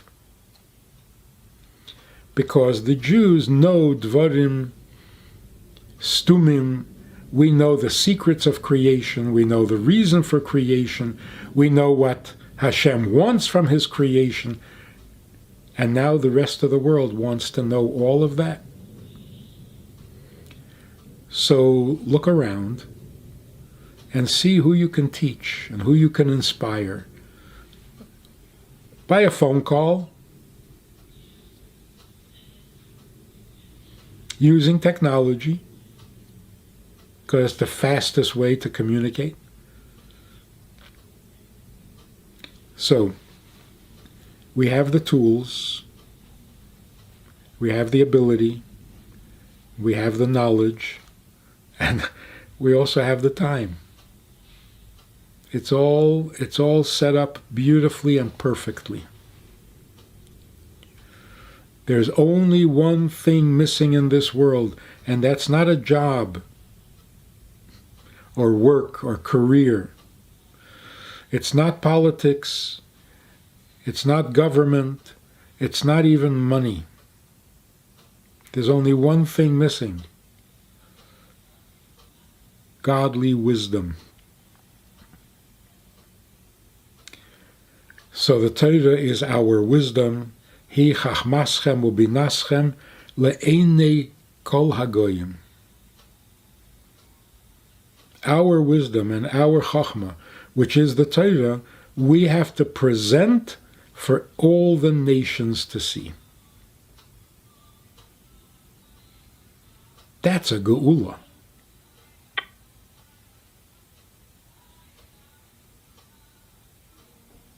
That's Mashiach. So, worry with a mask, without a mask, that's not the issue. This political party, that political party, not the issue. The issue is, watch how God is revealing Mashiach to the world and the emes to the world, day by day, minute by minute. And this year, it's all going to come out. As mysterious as last year was, as confusing, confounding, that's how good and how revealed and how clear things are going to become this year. Just don't expect it to be in the headlines. That happens after Mashiach is here. If you see good news in the news, if you see good news in a headline, you know Mashiach is here already. That'll be the best sign. When the headlines in the newspaper announce good news, Mashiach has taken over. So, be optimistic. Be very optimistic. This is going to be an incredible year, a Mashiach-dike year. And we have no idea how good that is.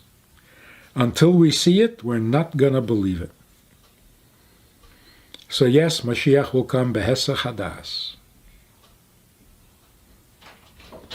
But it's all good. How high is too high? The Jewish view on marijuana. Video sponsored by Ambassador Eyewear of Windsor, Canada. As we speak, the question of halachic status, the rabbinic opinion on whether marijuana is kosher or not kosher, is very high on the agenda. It's a hot topic, and it's debated intensely, with opinions ranging from one extreme to the other. So obviously there's no clarity. Let's take a look at a few technicalities before we get to the main theme. First, there are people who ask, why is this any different than alcohol? No rabbis ever said you're not allowed to drink alcohol. Alcohol is addictive. And if the problem is the fear of addiction, and why is wine okay and not marijuana? In fact, we know that wine is addictive. We've had alcoholics forever. We're not sure that cannabis is addictive. It can become addictive. You'll add all sorts of ingredients to make it addictive. Yeah, well, that's what they did with cigarettes. So what is the difference between alcohol and drugs? From what I can tell, the real difference is the effect that it has. And you can tell me if you agree with this or not. Alcohol relaxes your inhibitions. It affects your emotions. When you get drunk, or at least a little high on alcohol, you just don't care anymore. You don't see the world differently. You don't have a new perspective. Your mind is not working, certainly not any better. It doesn't really affect your mind directly. It affects your emotions. Drugs, on the other hand, their entire purpose is to affect your brain. So that you see things, you perceive differently, your reality is altered. With alcohol, your reality is not altered, you just don't care. So, does that make a difference? Well, let's consider this. In the Torah it says that the Kohen, when he comes to serve in the temple, is not allowed to have had any wine or alcohol. And if he comes into the temple a little boozed up, it's a severe punishment for it. But if a guy was putting on tefillin and he was drunk, not fall down drunk, but did he not fulfill the mitzvah? He fulfilled the mitzvah. But if his mind was altered and he puts on tefillin, has he fulfilled the mitzvah? That's a huge question. Now we know that when you perform a circumcision on an infant, unless there are circumstances that make it absolutely necessary, we do not give the child anesthetic. Why not? Well, first of all, the anesthetic may hurt more than the circumcision, but also because the whole point of the mitzvah is that the body should experience it. If you numb the body, you've destroyed the mitzvah. In other words, if you alter the natural condition, then the mitzvah is not performed in reality. So it's not a mitzvah. So, is there a difference between a person who's a little drunk and puts on tefillin, or a person who's a little high and puts on tefillin? It may very well be. Being drunk does not alter your reality. In fact, you may even be more relaxed and appreciate the mitzvah,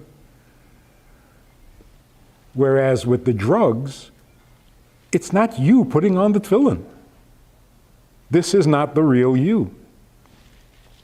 This is the altered you. So who's performing the mitzvah? Who gets credit for it? You or the drugs? So we're going to have marijuana doing a lot of mitzvahs. So that's one consideration. There's another consideration.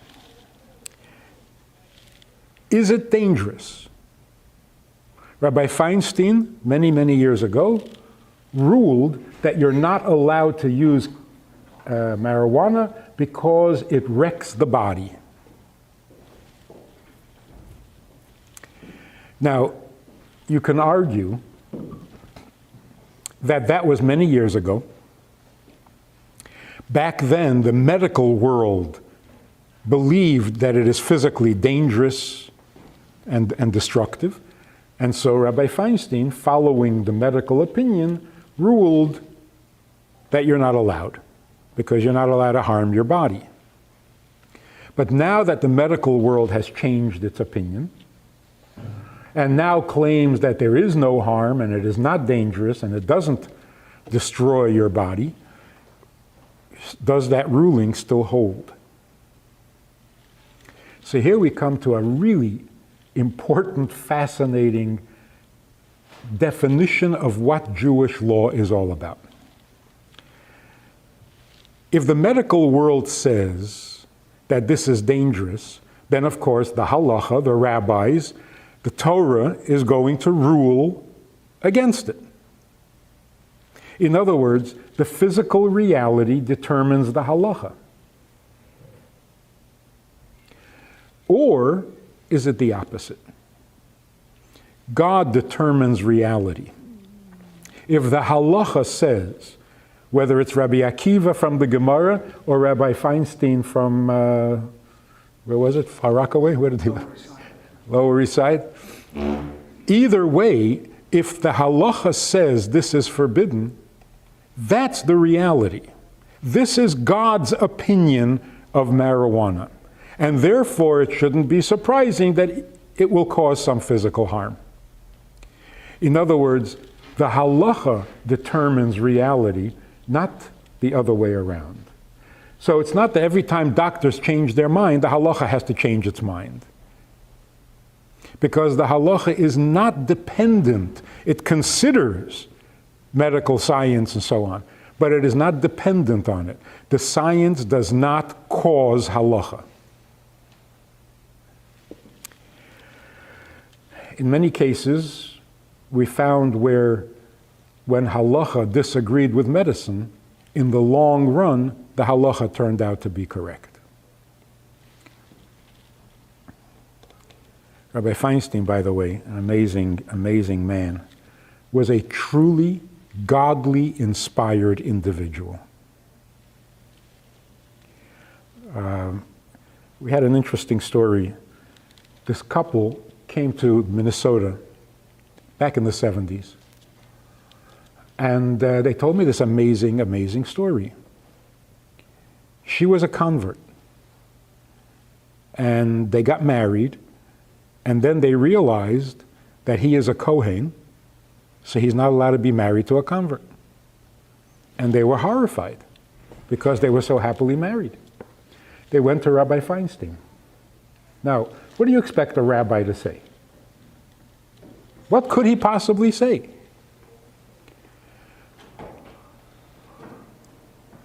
If you ask the average yeshiva boy, they would say, well, what will he say? He'll question whether the Kohen is really a Kohen. And if he can cancel that, then they can stay married. Listen to what Rabbi Feinstein did. He said to this woman, why did you convert? She said, because I wasn't Jewish. He said, how do you know? She said, what do you mean? My family was not Jewish. He says, prove it. Have you ever heard of such a thing? Anyway, she went and did research for a long, long time. And I don't remember all the details. She ended up in Utah at the library there, where they have a record of every birth that ever. She traced her mother's family back to President Adams. And she was poring over the books there in the library, and the librarian came over after weeks of her hanging around there. He said, what are you doing? What are you so intense about? And she told him the family name, the mother's family name. She said, I'm doing research on this name. And he says, yeah, that's an interesting name. You'd never think they're Jewish. She says, what? He says, oh yeah. Take a look at the folder, the file on the first lady. I think it's the second Adams. There's practically nothing there. She has a biblical name and no information because she was Jewish. Anyway, she didn't need to convert. Turns out that she was Jewish all along, and they're happily married. Only a divinely inspired individual could come up with that. So what motivated him? Not the facts on the ground, the way it's perceived in heaven. That's called a real halachic authority. Halachic authority means someone in tune with what God thinks. So if Rabbi Feinstein says this is forbidden because it's unhealthy, well, if it wasn't unhealthy till then, it'll now become unhealthy because that's what the Torah says. So that's just a thought on how halacha works. Let's talk about the marijuana itself.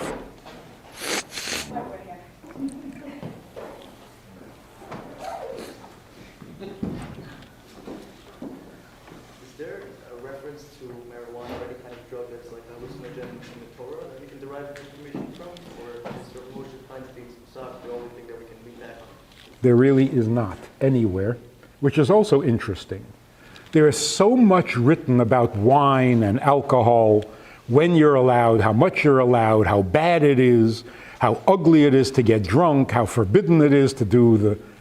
Nothing, not a single mention of a drug or hallucinogenic anywhere. So and they were so popular. How can Moshe Feinstein's psak, I'm not trying to belittle him at all, how did that determine reality if it existed for hundreds of years before that? Yeah, it was never kosher. That's the whole point. That the Torah doesn't deal with it because it's just completely out of the question. Taking questions now. Not really. Yeah. Somebody quotes the Rebbe from back in the 60s that somebody asked the Rebbe about marijuana, and the Rebbe's answer is, I can't believe you're asking. It's like, what's the question? So why? Why is it so beyond the pale? Also depends who was asking, right? I can't believe you're asking. Here's the thing. There may have been times, there may have been conditions, there may have been societies where marijuana would have been okay, maybe even beneficial. If it helps you relax, it puts you in a good mood, it could work. Today, under present circumstances, with society the way it is, it's bound to be a disaster. Not that an individual can't benefit, but as a group, it would be the end of our civilization. The underlying problem, the underlying disease of our time is narcissism. We have grown so attached to ourselves, already addicted to ourselves, that many experts say that, addictive personalities should not start up with the... Today, who is not an addictive personality? Who is not addicted today to themselves? Narcissism is an addiction. And the addiction is to your own impulses, to your own pleasures, to your own importance. When the Alter Rebbe wrote the Tanya, it was predicted that this will be the cure for the diseases before the coming of Mashiach. Tanya is not a cure for pneumonia. May take your mind off it, but it does not cure pneumonia, right? So for which disease is Tanya the cure? And we don't mean just Tanya, we mean Hasidic philosophy. What is the disease before Mashiach? It's not pneumonia. It's not tuberculosis. It's not even cancer. The disease prior to Mashiach is narcissism. We are so addicted to ourselves that we're killing ourselves. Most people would say narcissism means selfish. No. A selfish person does what is best for himself. A narcissist does not. The narcissist will kill himself over nothing, simply because he can't not follow his impulses, which is where it comes from. Narcissus, what was his name? Huh?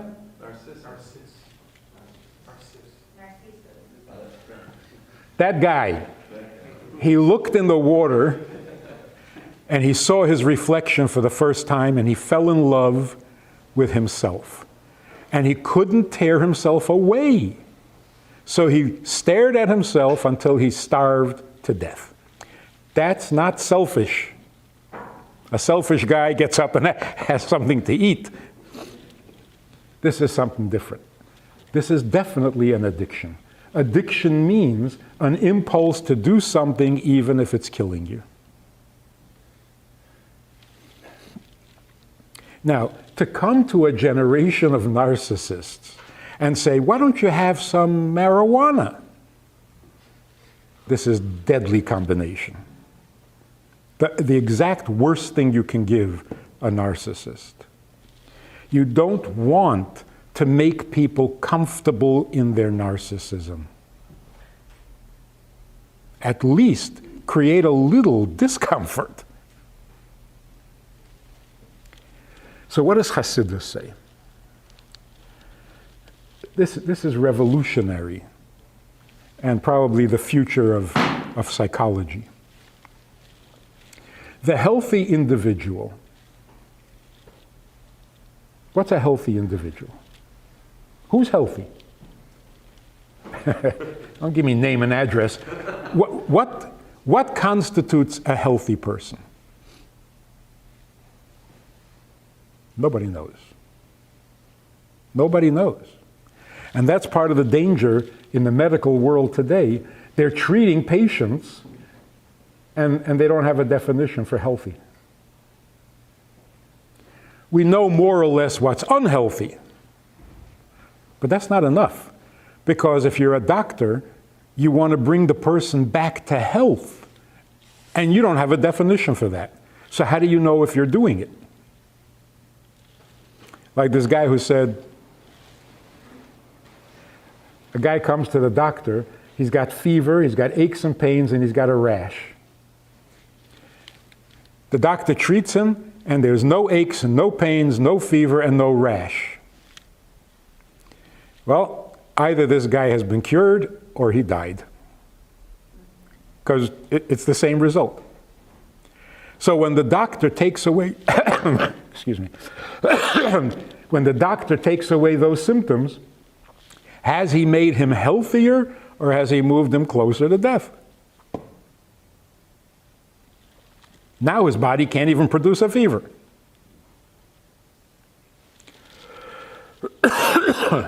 So, if we don't have a definition for health, how are we supposed to get there? Psychologically, I remember a time when the working definition for a healthy individual was a person who can solve his problems. Remember that? Back in the 60s, I think? If you're not capable of solving your problems, then you are an invalid, and the government may step in and take over your life. Put you in an institution, whatever they want to do, because you're not functional. Of course, they gave that up pretty quickly because the doctors couldn't solve their problem, so that couldn't possibly be a good definition. And of course, we're not.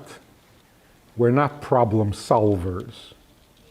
We live with our problems. We don't solve them. So what then is a healthy human being?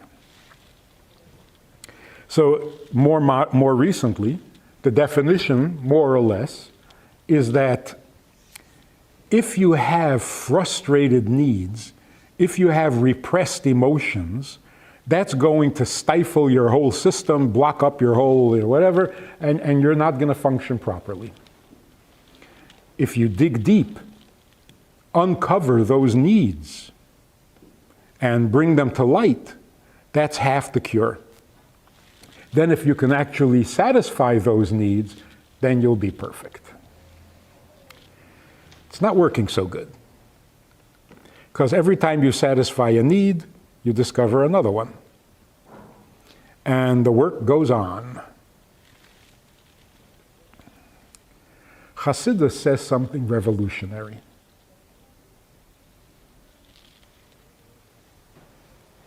"200 years ago. If you dig into the essence of a human being, if you go below the surface, you're not going to find repressed needs. That's just part of the surface. That's still just the functional or dysfunctional level of the human being. If you get past that layer and reach the person, you will discover that the essence of a human being has no needs. You don't need anything. All of our needs are either imposed or imagined. Torah says, "Merubim tzarchei amcha," we read it on Yom Kippur, "Merubim tzarchei amcha v'daitam ktsara." We pray to God to help us because we have two problems. We have many needs and insufficient knowledge. Chassidus says that's one problem. We have many needs because we have insufficient knowledge. If we understood ourselves better, we wouldn't have all those needs. So in very practical terms, what is the definition of a human being? This is beautiful and profound at the same time. Chassidus says, in this world there is the mineral world, the vegetable world, the animal world, and the human. What is a mineral?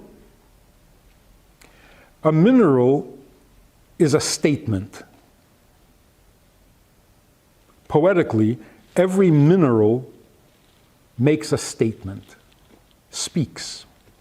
The stone speaks. It says, I am. That's it. That's what a mineral is.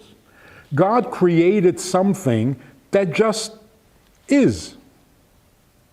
It says hi. That's all. It doesn't have any color, it doesn't have growth, it doesn't have movement, it doesn't have breath of life, because it's just a statement. Like, God said, let there be, so there be. And that's all there be. I am because I am, and that's all what I am. That's a mineral. God also had some pleasure in creating the world. That pleasure shows up in the world of vegetation. Why do vegetables grow and blossom and have a good smell and bright colors? Why do they make you feel good when you're out in nature? It's because vegetable means an existence. God said, let there be. But this existence enjoys existing. It reflects God's pleasure in creating it.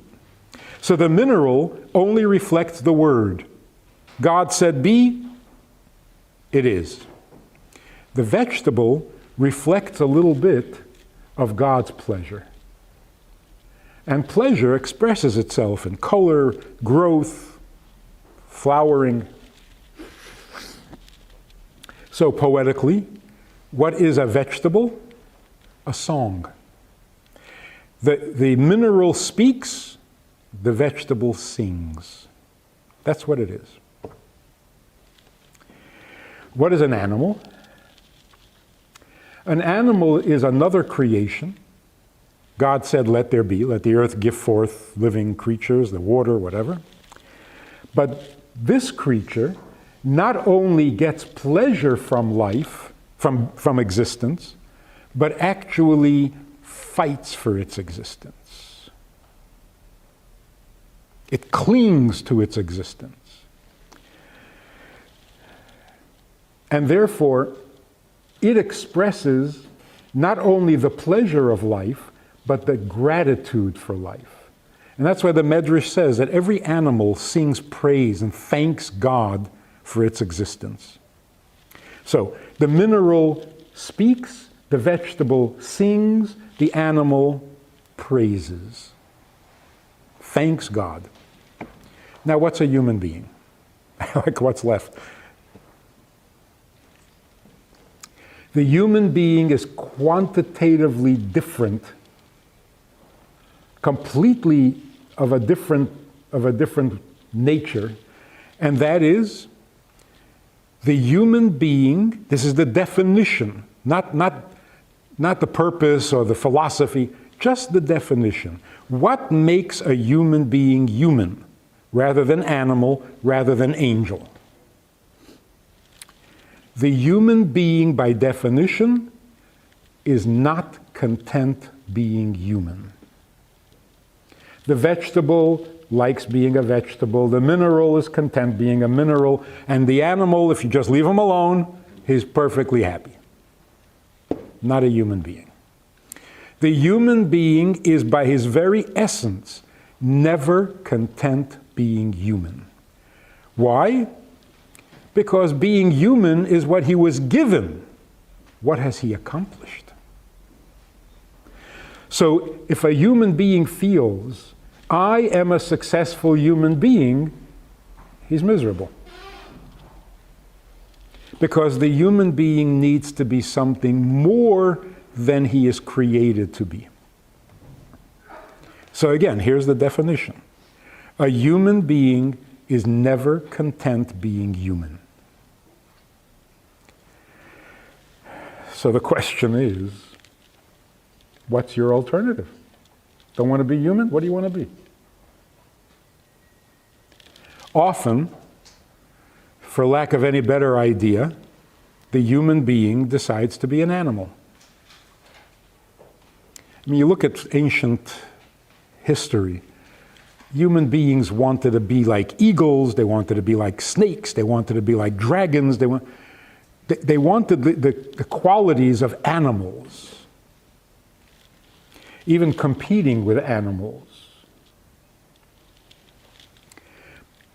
That showed the human instinct of not being content to be human, but not seeing any other alternative. They figured, if I can't be human, then let me be animal.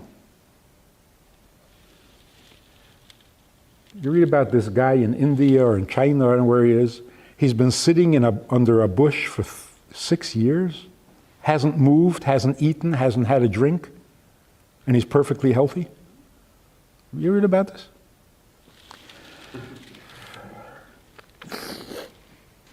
He's a celebrity. I think what he has managed to do is to become a vegetable. He literally grows like a vegetable. A little rain, a little sunshine, he's fine. Connected to the earth. Is that possible? Whatever. So a human being can become a vegetable if he really tries hard. He can become an animal rather easily. What the Torah says is, you're not content being human because you're supposed to be godly, a partner with God in creation. So when a human being is unhappy or not content, this is not a sign of illness, this is a sign of his humanity. A content human being is either a vegetable or an animal. The human being is never content being human. So when a person comes and says, what's the purpose of life? I say, oh my, are you depressed?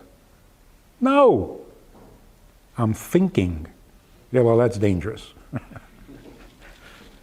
What is the purpose of life? Animals don't ask that. Vegetables don't ask that. Why can't you settle down and just be? Whatever you are, just be it. No, because then you're not a human being.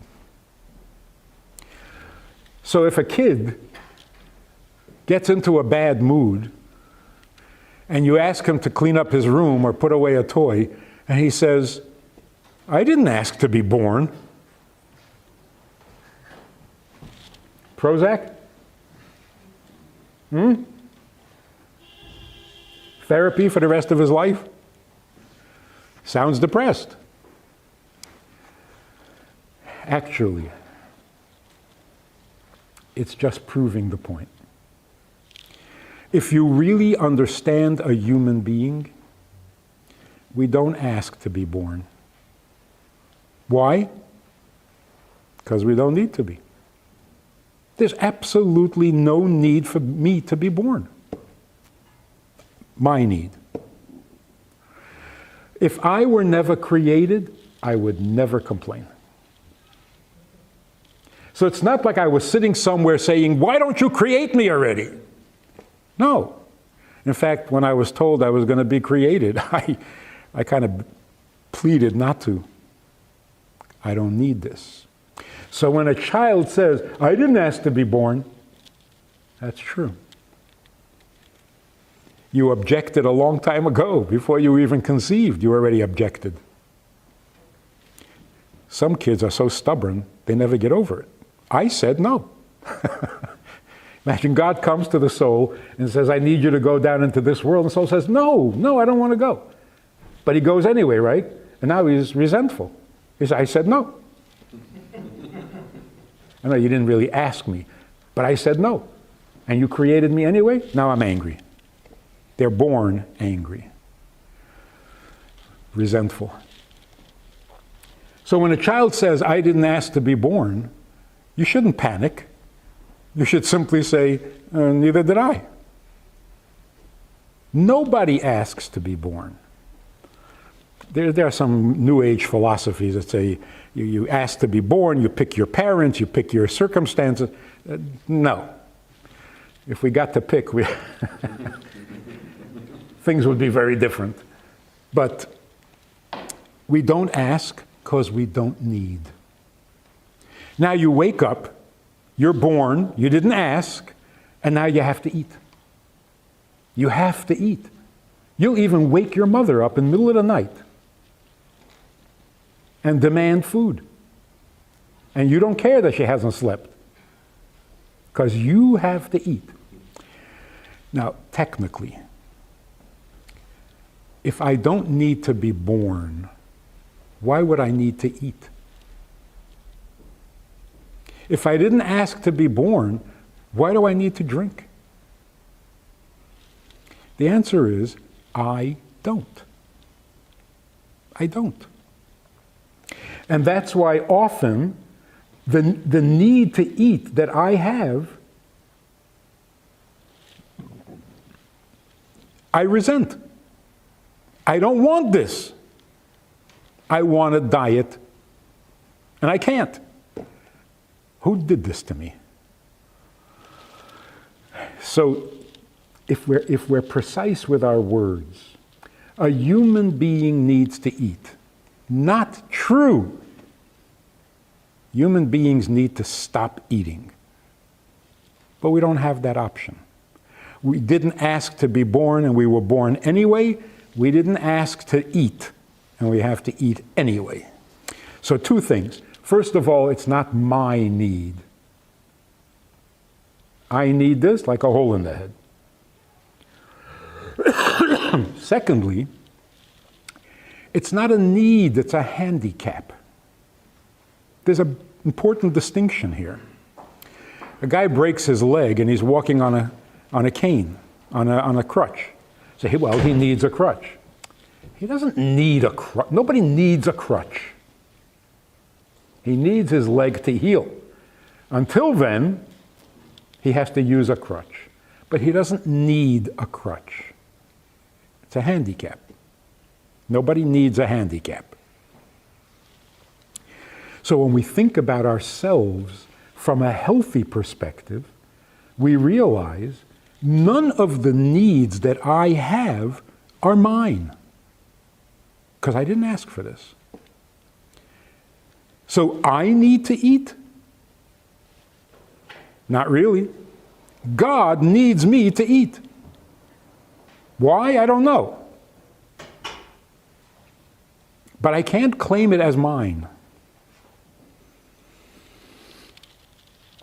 This gives us a fascinating insight into what it means to do everything for the sake of heaven. L'shem shamayim. How do you eat l'shem shamayim? Well, if you're eating with the intention of using the strength and the energy you get from the food in order to do a mitzvah after you finish eating, yeah. Good luck. According to what we're saying now, the only way to eat is l'shem shamayim. Because every time you sit down to eat, ask yourself, you need this? No. So why do you have to eat? Because he wants. Right?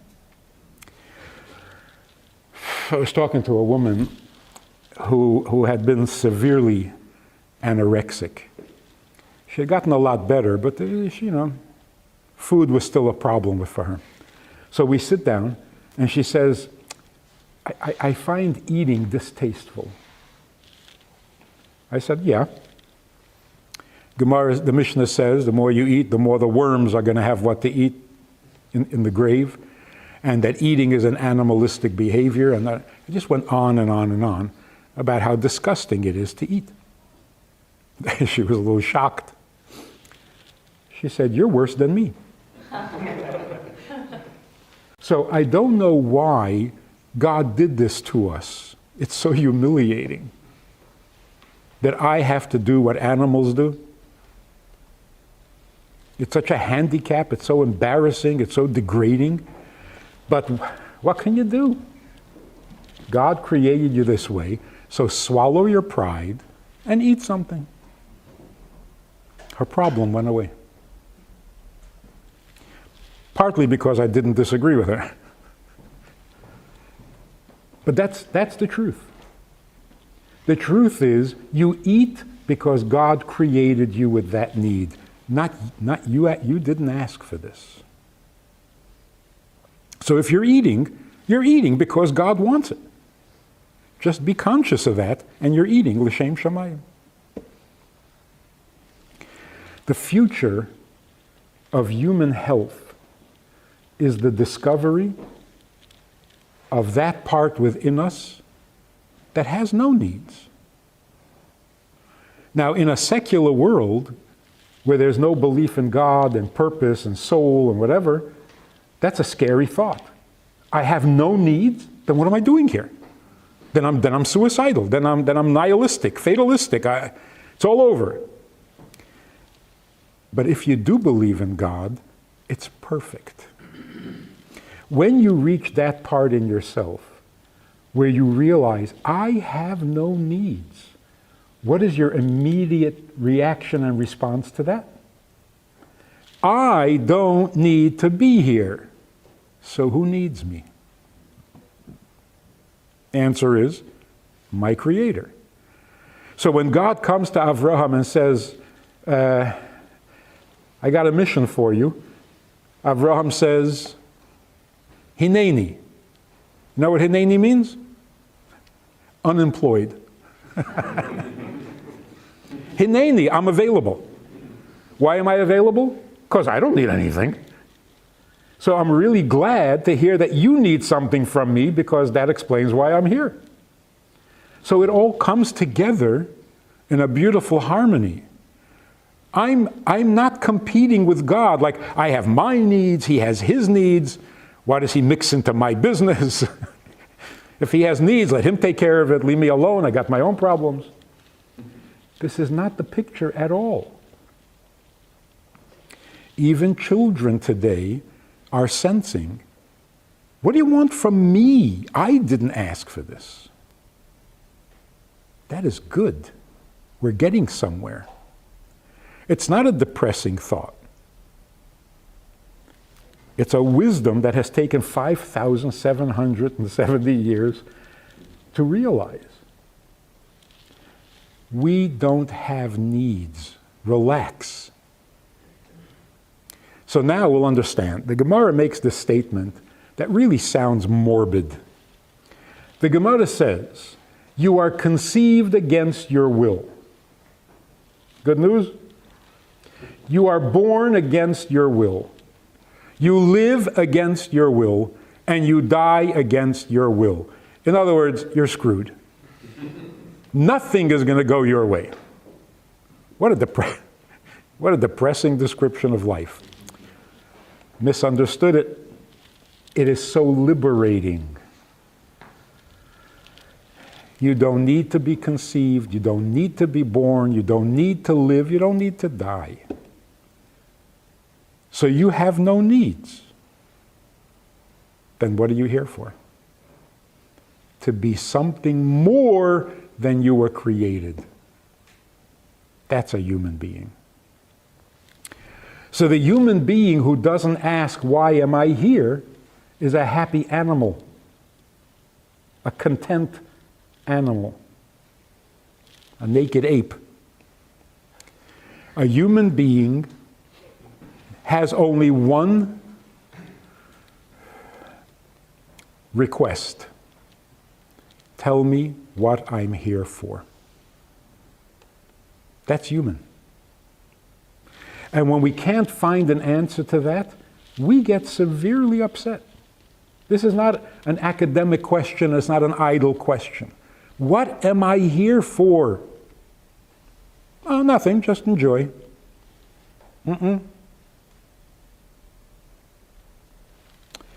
So I had this experience when I first went out to Minnesota.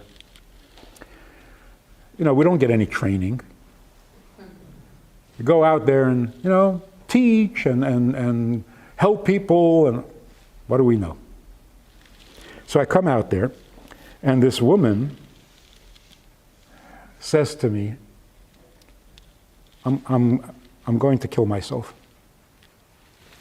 Going to a bridge, I'm jumping off, I'm going to kill myself. Why? It's all meaningless.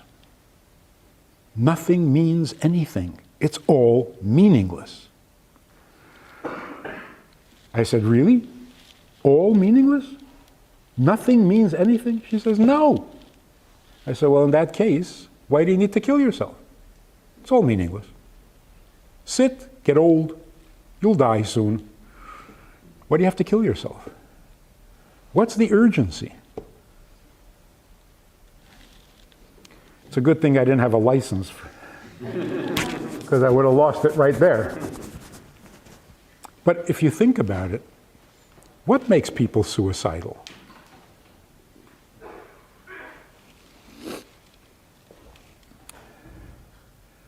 Not pain.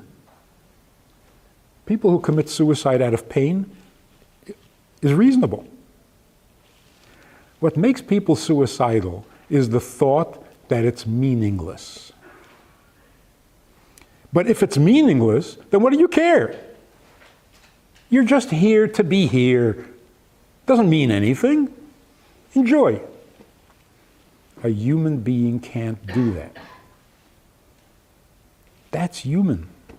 If I can't find a purpose, a meaning, a sense to my presence, then I can't keep my presence. Because I can't be an animal, I can't be a vegetable, and I can't be a mineral.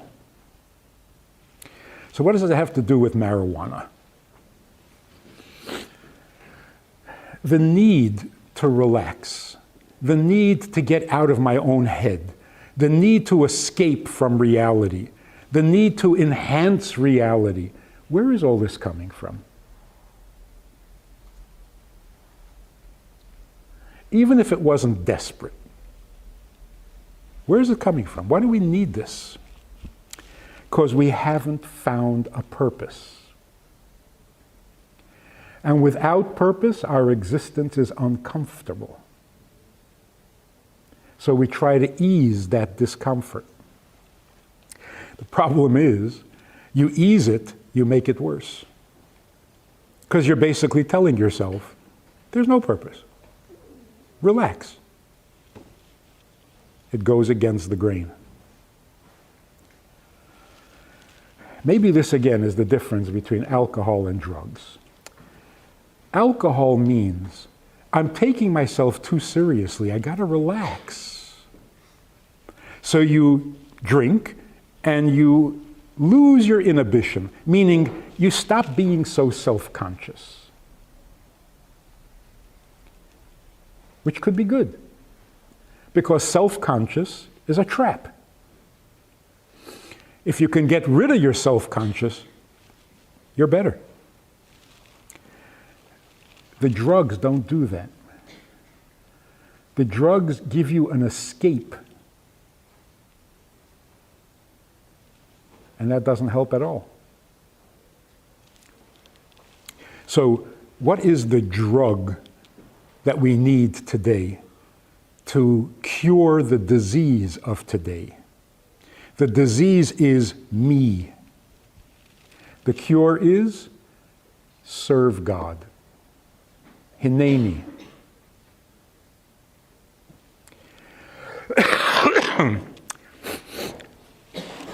Even pneumonia. People would recover from pneumonia if it weren't for the me. Like animals get sick and they heal because they're not worried about me. They don't go fetching to their family. Oh, I feel lousy. There's no personal without that personal angst, we would heal much better. We wouldn't get sick in the first place. So a person who's suffering from pneumonia is also suffering from, why me? I don't want this. Look what it's doing to me. That me element is our weakest point. We could handle all sorts of stuff. I mean, our parents went through World War II. How did they survive?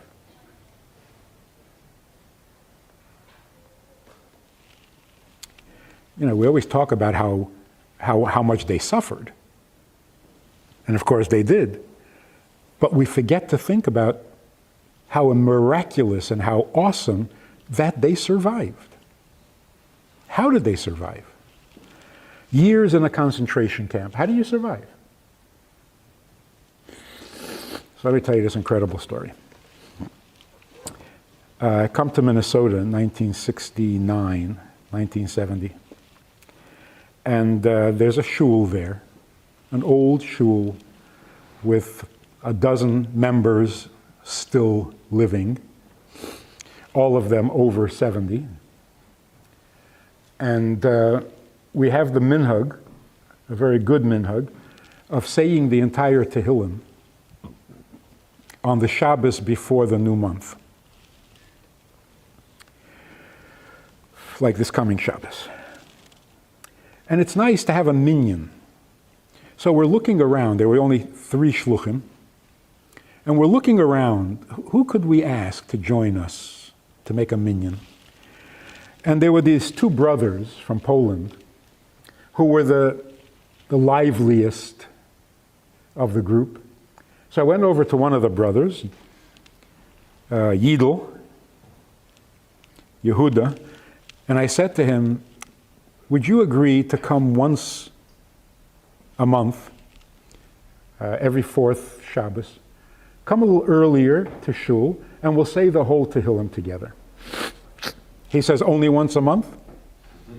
I said, yeah. He says, why? Why not every week? I said, look, don't start. I'm not looking for new customs. Our custom is to do it once a month. Would you come? He says, no, you don't understand. My brother and I say the entire Tehillim every Shabbos morning. I was a little surprised. So he tells me the story. They were in a concentration camp together. The Russians came in and liberated the camp. And with great fanfare, they told them, you are free to go home. They're standing at the gates of the camp, and they're completely lost. Go home?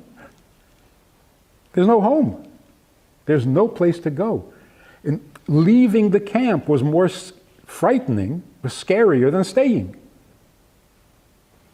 So they were completely lost. As they're standing there, a Polish woman comes walking towards them with a huge basket and hands them a loaf of fresh, warm bread. Now, you explain this in whatever way you can. They promised each other that for this kindness that God has shown them, they will say the entire Tehillim every Shabbos morning.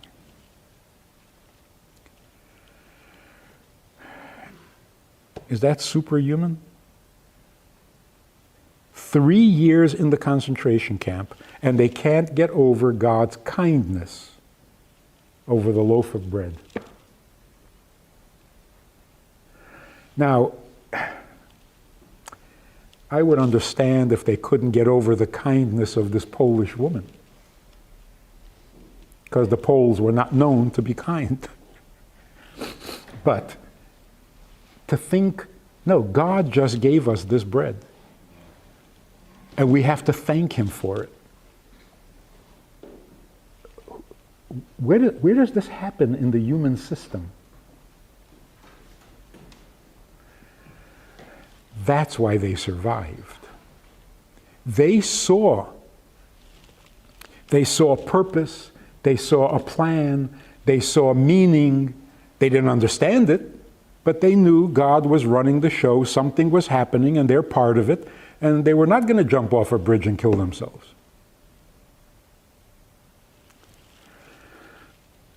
That's a healthy human being.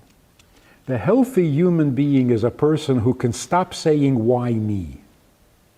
But I can't take this, but I'm in pain, but look at me, look. The person who is shocked by the personal suffering. Why me? Look what's happening to me. I've lost all this weight, everything hurts. If you're not focused on the me, and you let yourself focus on who needs you and why are you here and who brought you here and who's running the show, you can survive even 3 years in a concentration camp and come out not just barely alive, grateful. Hasidus teaches us this. Hasidus teaches us how to peel ourselves away from ourselves, how to raise children without that addiction to self, because every child is born with it. You raise your children to move them above, out of that addiction to self, into the human condition, which is, I don't need to be here, so who needs me? That's life, that's healthy, that's the cure to narcissism, that's Torah, that's Judaism. It's all one package. And so the future of the world is a Jewish future. Like somebody said, the future is not what it used to be.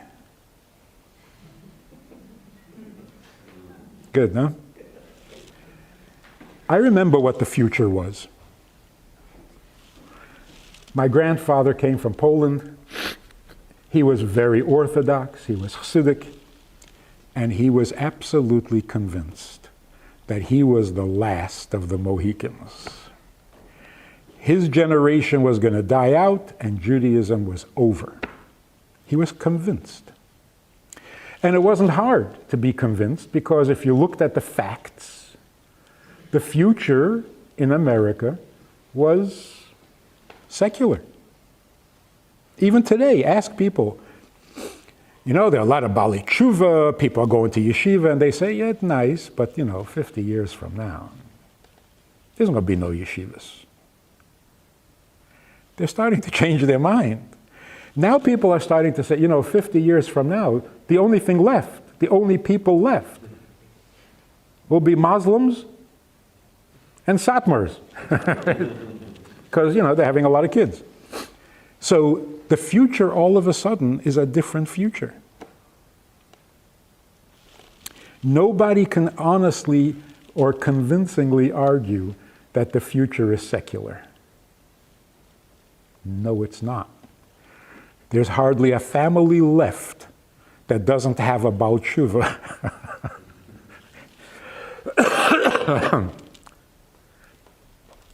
There's a joke about a guy come to his Reform rabbi, and he says, Rabbi, I don't know what's going on. My son went off to Israel. Somebody at the Kotel invited him to a yeshiva. He's in yeshiva. He's keeping kosher. He's praying in Hebrew. My daughter comes home and says that she's going to cover her hair and get married and have 12 children. What did I do wrong? The rabbi said, check your mezuzahs.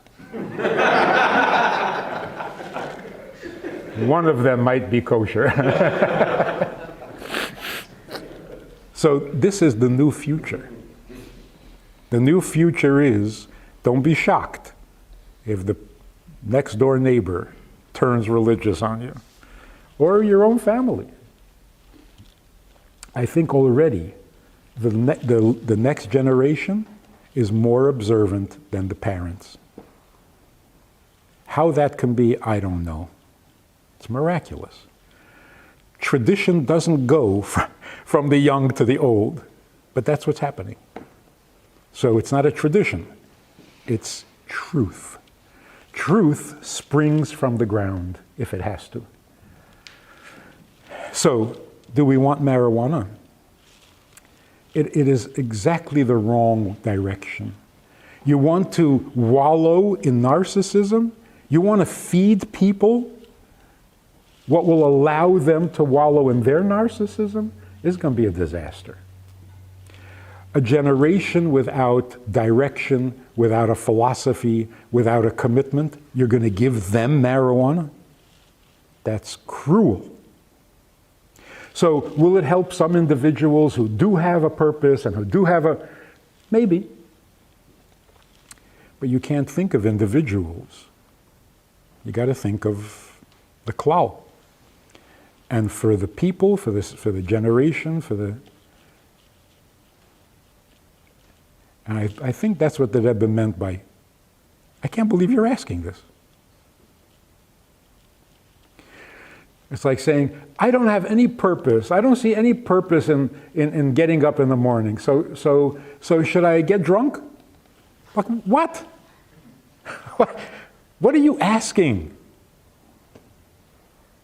There's a whole generation of people who are completely lost and don't understand why they exist. They have money, they have a house, they just don't know why they exist. Should they take drugs? Are you kidding? What are you thinking? So whether it's permissible according to halacha, whether it is physically healthy or unhealthy, it is a bad idea and should not even be entertained. It simply shows how desperately we need to find our direction, how desperately we need to know our purpose. Because we're so desperate, we're even going to take marijuana. Can't let that happen.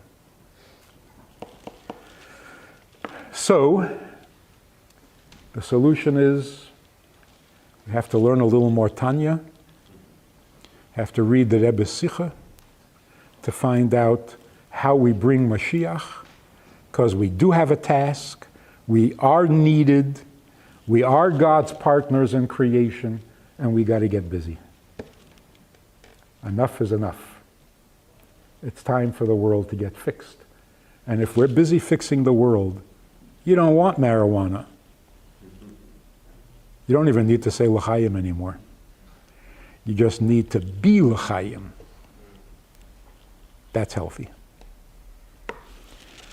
What do you think? There are two kinds of, based on what I heard, there are two kinds of purposes that you were telling the individual to be a part of. His own individual purpose and the purpose of Judaism, right? Which is to service Hashem. That's an individual aspect, and another aspect is like lighting up their own purpose of life. So those people who can't really find it, those are the people who turn to marijuana. Well, for a long time, philosophically, people believe that you can find your purpose, or actually create your own purpose. It was put in different words and different. Everybody has their own truth. What's true for you is true for you. What's true for me, that Bubbemeise doesn't work. You can't come along at the age of 25 and say, I think I found a purpose. Either there is a purpose or there's none. You can't make one up. Purpose, when you say what is the purpose, you mean what purpose were we created for? You can't make one up. If you were not created for a purpose, then there's no purpose. So imagine a person says, my purpose in life is to become a doctor. That's not your purpose, that's just your intention. It may be a noble cause, but don't call it your purpose unless you were created to be a doctor. And maybe you were, but how do you know that? Who are you going to ask?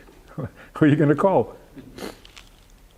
So purpose means I came into the world for a purpose. I just need to find out what it is. But if you didn't come in with a purpose, then there is no purpose. And then we're all depressed. So yes, there is an individual purpose. But in the larger picture, we're all here to serve God. Do we all serve God the same way? Obviously not. Men put on tefillin. Women don't. Jews keep Shabbos. Non-Jews don't. We're all serving God.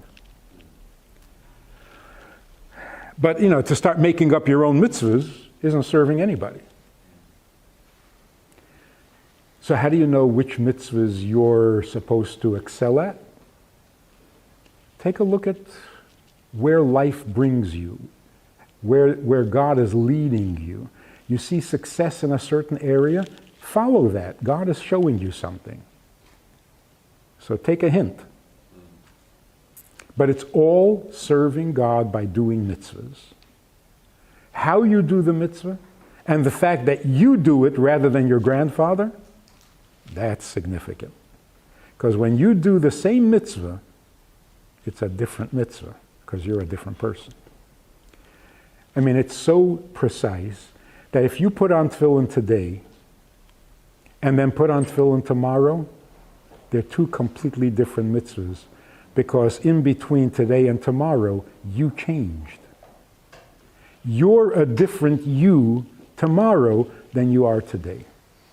So when you put on tefillin tomorrow, that was never done before. So the difference between alcohol and drugs is alcohol makes you lose your inhibition, and drugs makes you sort of escaping? Well, they're both escaping. One is escaping emotional issues, one is escaping a mental state. So which one's it? Alcohol takes you away from your emotional heaviness, and drugs alters your perception. Is it the same perception emotion? No. No. When a person is drunk, he knows he's a loser. He just doesn't care. I'm a loser. But when you take drugs, you don't think you're a loser, but you are. So with alcohol, you lose your inhibitions. With drugs, you lose your brains. You lose your mind. And Isn't that just semantics?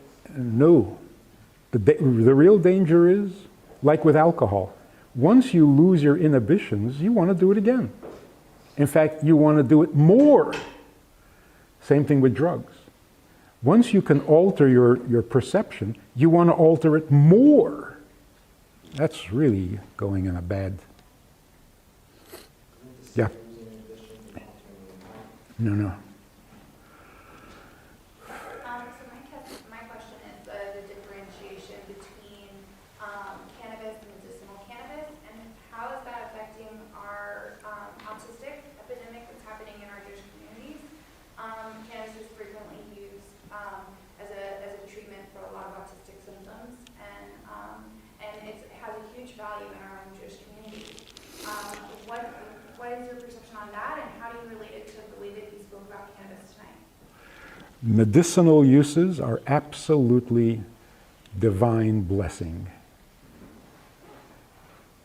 Anything that can help a child who's autistic or take away some of the pain of people in chronic, that is a blessing from heaven.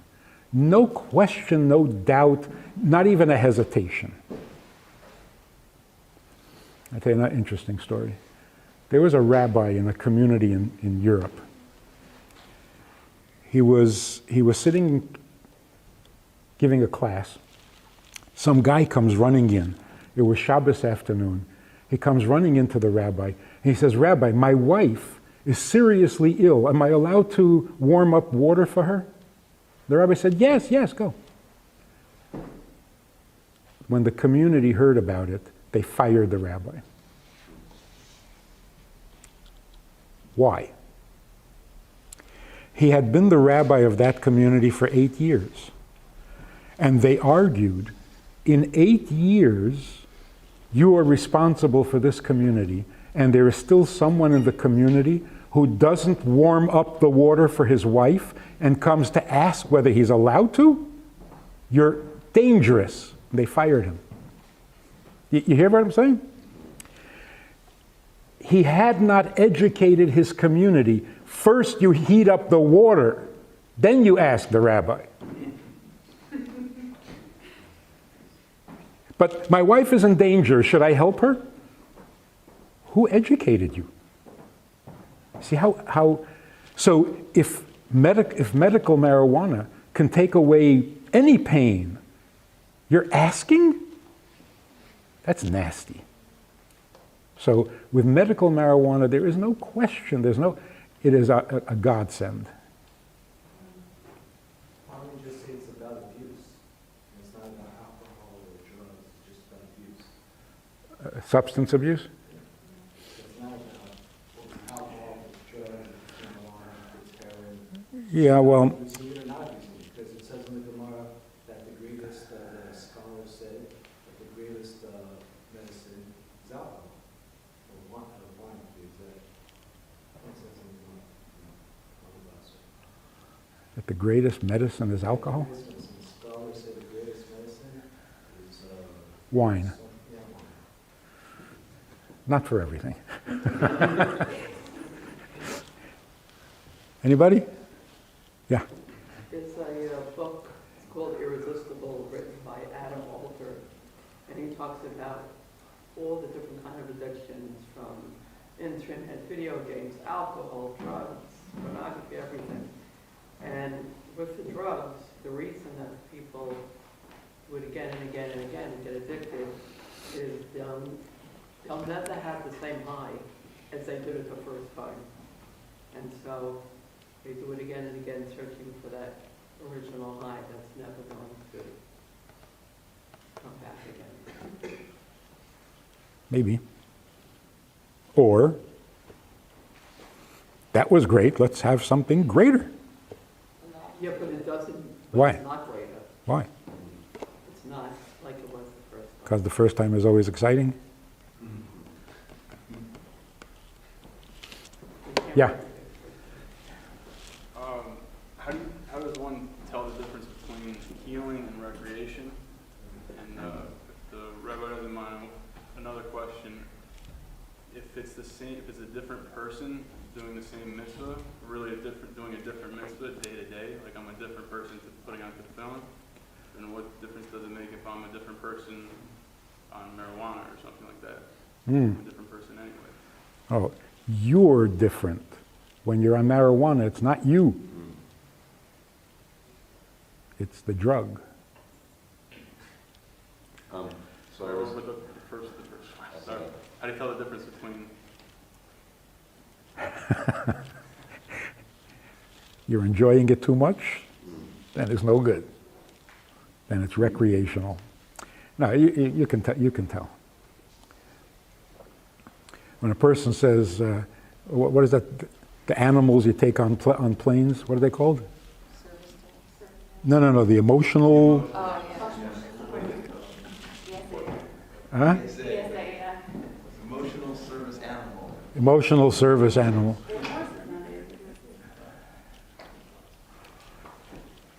You see, that is so scary. Look what's happening to us. Every impulse, every little twinge becomes a medical crisis. This university, and I think it's spreading to other universities, you're not allowed to applaud because that sound makes some people nervous. What is happening to us?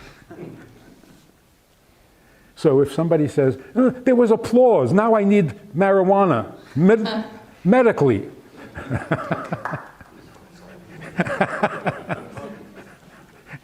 You can have some, but it's not for free, the rabbi said. Rabbi, I noticed as you were explaining the nuance that you're saying, maybe if there's an individual here or there that does this for them, and then you're talking about the plow. So I would like you to elaborate on that little difference a little bit also too, in sort of sense that the individual who does think it works for them. Yeah. And sort of, as you're saying, we have to represent our people, we have to stick together, sort of the people who promote it's, I do it, it's great, or, there's nothing wrong with it, or, that sort of, Yeah. if someone thinks it's working for them, that the attitude that, well, it should work for everybody, or we should have it, this or that, the other thing. I can just imagine, it's theoretical, hypothetical. I can imagine a person who is extremely committed, devoted to serving God. Every minute he's always thinking, that could get a little heavy. I can imagine him saying, I smoke a little, I do a little of, and I go back to work better. I could hear that argument. That's why I'm saying, for some people, if their direction in life is strong, their purpose is strong, their dedication is strong, maybe it wouldn't be so harmful. There's still the question of, are you fulfilling any mitzvah if you're in an altered state? No, I'm not going to be doing mitzvahs then. I'll just take it before I go to sleep and... Okay, I can't argue with that. But generally speaking, the average person is not that dedicated, not that clear, not that directed and purposeful. And for them, it would be taking them in the wrong direction. I mean, you can tell immediately, a guy starts to smoke or to use marijuana, and all of a sudden he loses his job.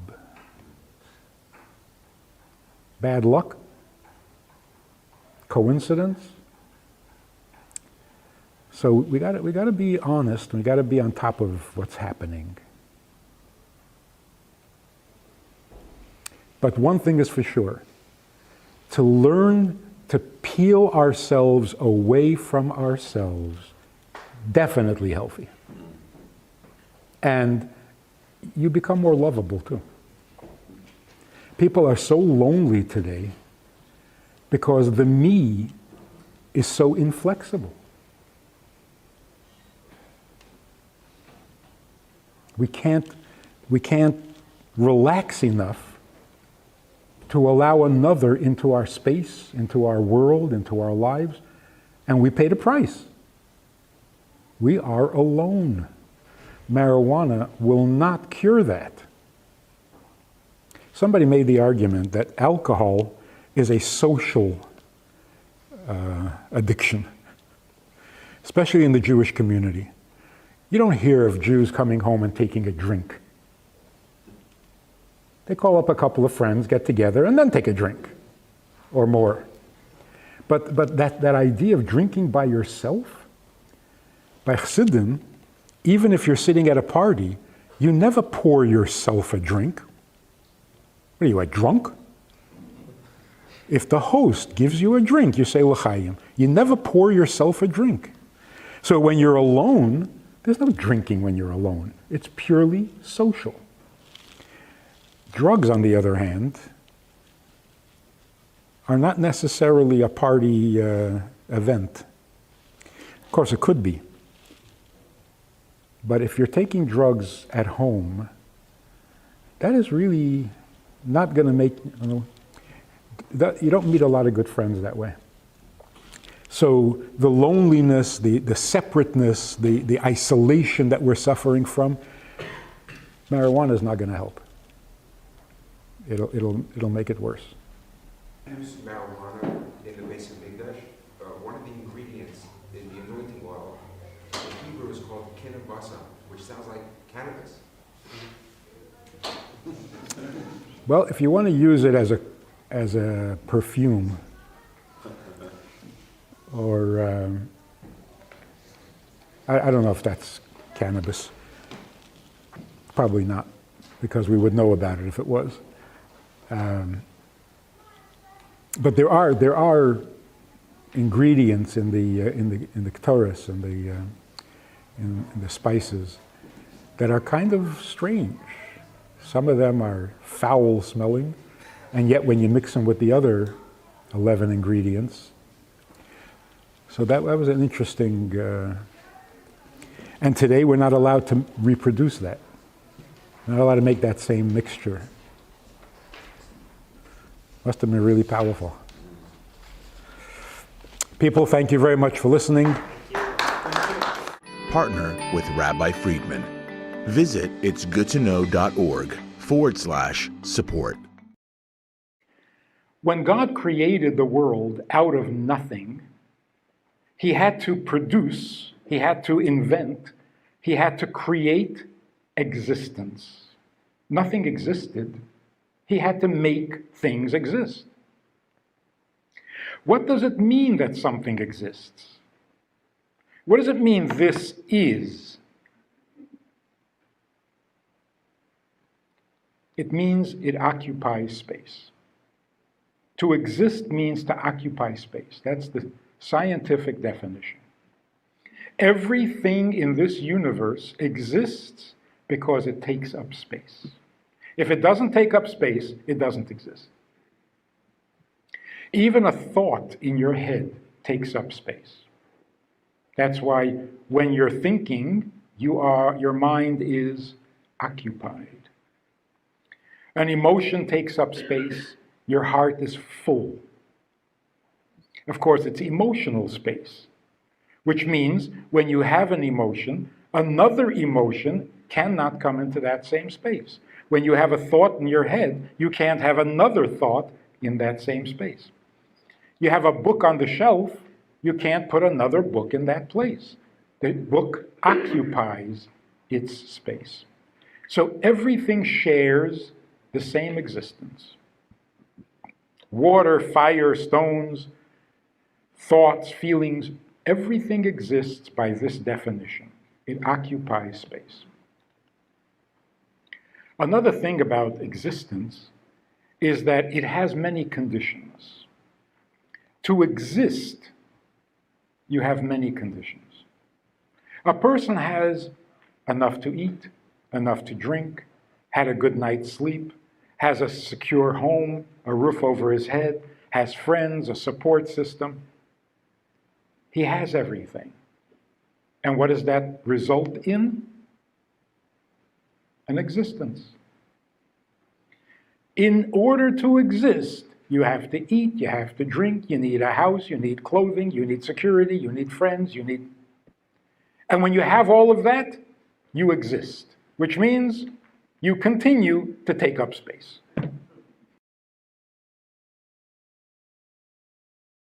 Then God gave all existing things a life. The life of fire is not the same as the life of water, although they exist the same way. Life means the effect you have on your surrounding, the contribution you make to the rest of the world. That's life. The contribution of fire, it gives warmth, light, makes things come apart. The life of water, it makes things grow, keeps things cool, and makes things stick together. That's its life. The life of a stone, it gives stability. A house made out of stone is stronger than a house made out of straw, as we all know from non-kosher sources.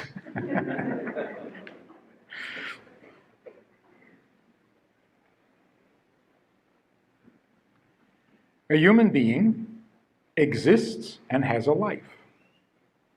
Only the human being is conscious of his life.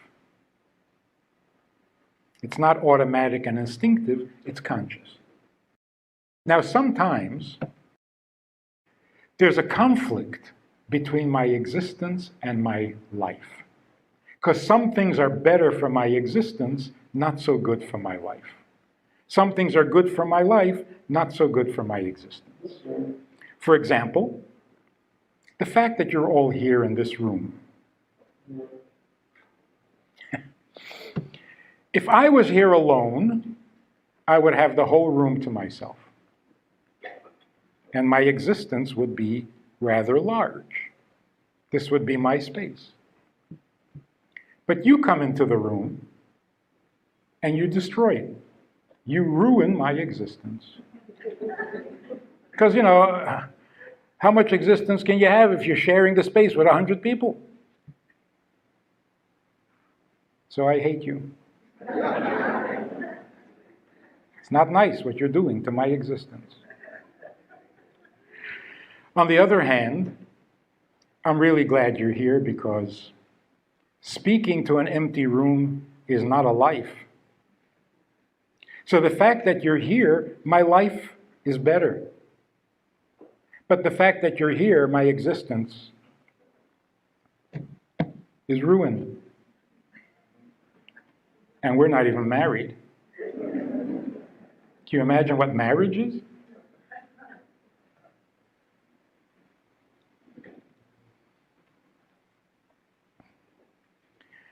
In the vows under the chuppah, we need to be a little more specific. We need to spell it out. When a man marries a woman, or a woman marries a man, it should be very clear. It should be explicitly stated. You are my chosen one. Of all the people in the world, of all the possibilities in the world, I choose you to be the one person who will ruin my existence.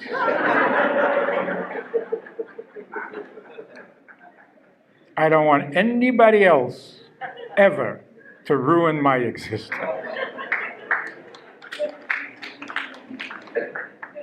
Because what happens, people get married, and 2 weeks later, the guy is complaining, I feel a little cramped. I need room. I'm suffocating. So, you see, should have spelled it out. The vows have to be more specific. Actually, there's a comedian who says, I never understood why at a wedding the bride wears a bridal gown. Nobody else at the wedding is dressed like the bride. But the groom is wearing a tuxedo like every other guy. They rent it all in the same place. Why is that? Yes, I figured it out by listening to the vows. Did you hear the vows that they make? Do you take this man to be your lawfully wedded husband? This man. They don't mention a name. Because if she says no, say, okay, fine. He's dressed, come. Do you take this man?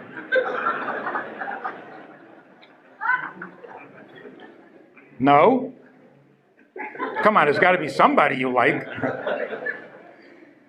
See, you got to be more specific.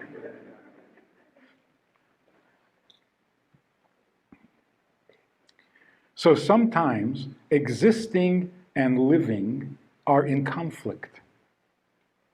What should I do when they're in conflict? Should I sacrifice my existence, or should I sacrifice life? Oh, what kind of question is that? Of course you sacrifice existence. Why? Who needs it? You take up space? That's it? You're going to fight over that? If your spouse needs more space, give it away.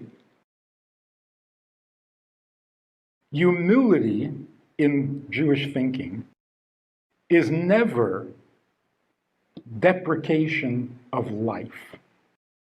We never entertain the thought that life is meaningless. God forbid. A moment of life is infinitely precious. The humility is humble your existence. You're proud that you take up space? What is that? You have a right to take up space and then demand all sorts of resources just so that you can continue taking up space? Humble it. Don't do that. It deserves to be humbled. It doesn't have any value. So if you think every song is about you, your existence is out of control. You've spread yourself way too far, and you have to occupy every thought. Every song has to be about you. Rein it in. Too much. In fact, that's what depression is. You see, existing is a little bit depressing by its very nature. It's depressing and it's embarrassing. So, what have you been doing lately? Taking up space. I do it very well. Nobody takes up space like I do. It's embarrassing. Like a lump on the log. And by the way, let's spell it out. What does it mean, I take up space? It means you can't come into my space. Get out of my seat. I was here first. This town ain't big enough for the two of us. You know who said that? Cain said that to Abel. There were two human beings in the whole world, and they said, no. It's either me or you. One of us got to go. It's embarrassing. And it's a little depressing because it's so burdensome. Just to exist. You got to eat, you got to sleep. And if you don't eat the right foods, and if you don't drink the right things, and if you don't sleep on your left side, on your right side with your head elevated on a sleep mattress, on an air mattress. Oh God, this is so burdensome. So depression means if you add weight to your existence by worrying about it, by fighting over it, by making it important, you're making it heavier. And at some point, your existence becomes so heavy that you can't carry it anymore. And your very existence crushes you like a ton of bricks. And you can't make a phone call, and you can't get out of bed. Your existence is way too heavy. The solution is live. Put energy into living, not into existing. It's a seesaw. It's an amazing thing. When you put energy into living, you don't need to put so much energy into existing. When you put energy into your existence, you have no energy for life. And that's why it's often very helpful when a person is depressed to simply say to them, stop kvetching. Find somebody who has real problems and help them. And that is so curing. It's good. So in that seesaw, we should always sacrifice the existence in favor of the life. In simple words, existing means I have needs. Life means, do you have any needs? Can I be helpful to you? Existing means my needs. Life means who needs me? What am I needed for? What effect, what contribution can I make outside of myself? The previous Rebbe said, what does love feel like? All the poets have been trying forever to describe love. The Frierdiker Rebbe, the previous Rebbe, said, love is like this. You're walking down the street, burdened with your problems. Heavy. You're dragging your feet because you got so many problems and they're so heavy. And then, without expecting, you meet somebody you love. Your burdens are not so heavy. Your burdens lighten up. It's fine. Because you met somebody you love. Life is buoyant. It carries you. Existence is dead weight. You have to carry it. And it gets heavy. So the solution is choose life. This is the secret to our survival. The other nations that made a vast noise, what did they want? What were they trying to accomplish? They wanted to guarantee their own existence, that the sun should never set on their empire. So they built these fortified cities, they created these huge armies, they amassed great wealth to guarantee their continued existence. And they're gone. Don't exist at all. I was in Rome trying to get to the airport. And if you've been there, you know the pedestrians don't let cars move.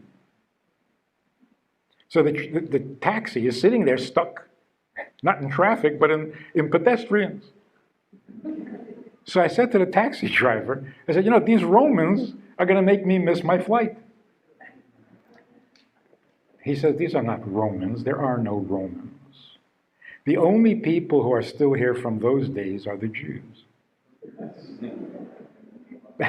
It's so true. The Romans are gone. There are no Romans. Why? Because they tried so hard to exist that they killed themselves. We had a different history. Remember in the Torah it says that just before the Jews entered the Promised Land, Moshe gave them a pep talk. Remember the pep talk? He said, let me tell you what lies ahead. You're going to come into the land, you're going to get comfortable, and you're going to get thrown out. You're going to be scattered to the four corners of the earth. You'll be diminished to a fraction of your number. You will be unwelcome guests in other people's countries. They will pursue you. They will kill you. They will torture you. You're going to be starving. You're going to be confused. You won't know what tomorrow brings. And the people said, is there a point to this? What are you telling us? And Moshe said, forget about existence. Live. Focus on, be busy living, because an existence you're not going to have. Don't even think about it. So that's what our history has been. We barely exist, but we are so alive. In the times when our existence was literally down to the final hair, thread, we produced the greatest saints, the greatest tzaddikim, the greatest scholars, the greatest books, the greatest social structures, charitable organizations. We were so alive, and we barely existed. Even today, we barely exist. Ask any member in the United Nations, have you ever heard of a Jewish state in the Middle East? Never heard of it. It's not on the map. Doesn't exist. What do they talk about every day at the United Nations? How much trouble the Jews are causing. How Israel is messing everything up. For a nation that doesn't exist, we're pretty loud. But that's been our history. So you see, if you don't put a lot of energy into your existence, but you're busy living, the existence somehow just takes care of itself. This is why people have been asking for 5,000 years, why are we here? See, every human being with a little bit of sensitivity is embarrassed by their own existence. I mean, this is it. I take up space. That's it. There's got to be more to it than that. There must be. I take up space, then I make demands. Give me food, give me this, give me that. I need, I deserve, I have to have. And then what? And then I can take up space. Now, God, this is embarrassing. So every decent human being asks, why are we here? Which in different words is, why do I exist?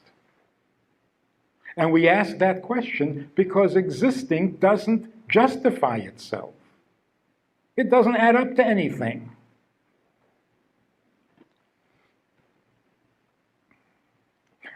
Like the bumper sticker, life stinks and then you die. But the mistake is, don't confuse existence with life. The bumper sticker should say, existence stinks. Life never stinks. And that's where we get really confused when instead of asking, why are we here, we ask, what is the purpose of life? Oh, you're confused. The question is, what is the purpose of existence? The answer is life. Life is the answer, not the question. Don't get confused. So what does it mean, I love you, but I don't like you? Oh, it's so obvious. I love you because you're giving me a life. I don't like you because you've ruined my existence. So how do we resolve that? Very simple. Ruin my existence. Go right ahead. I'll be busy living. I'll be busy living. What is death? Life does not die. That's an oxymoron. It's like salt can't go bad. Or like the comedian says, how does sour cream go bad?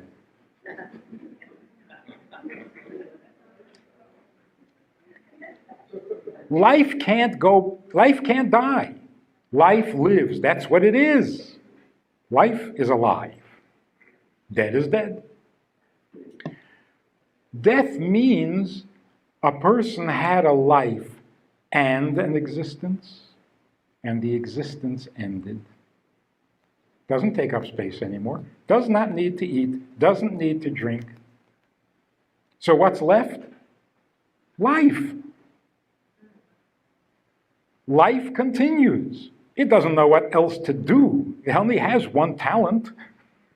Life knows how to live. That's it.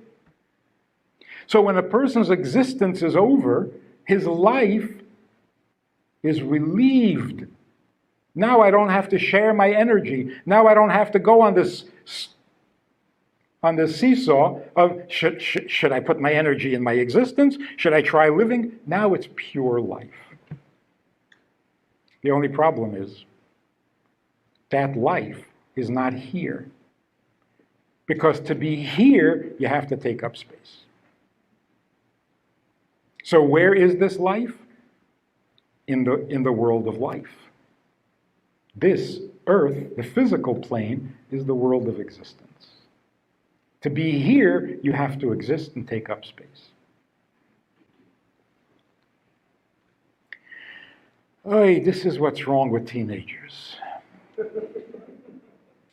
If you ask any teenager anywhere in the world, what are you angry about?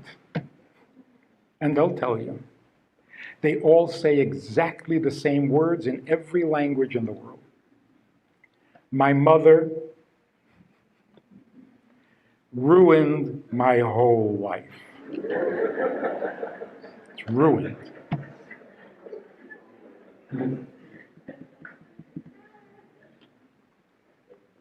My whole life.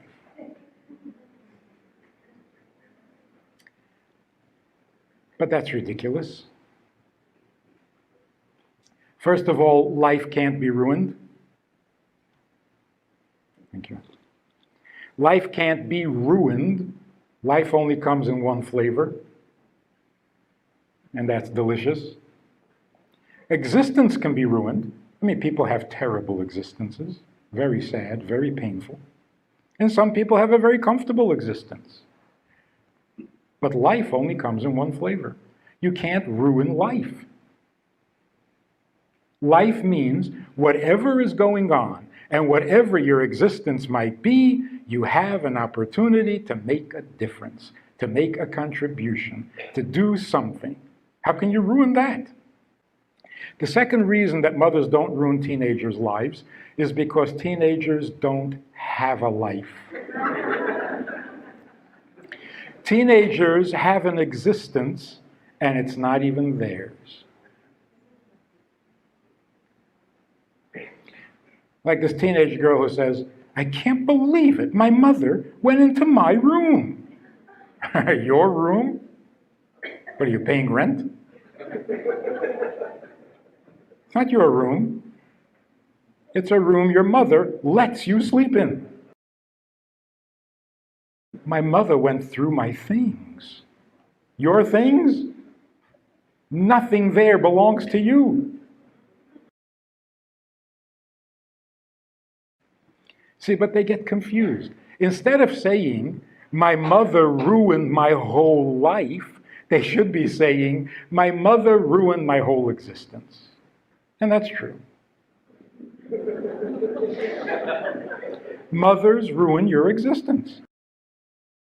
And not maliciously, they can't help it.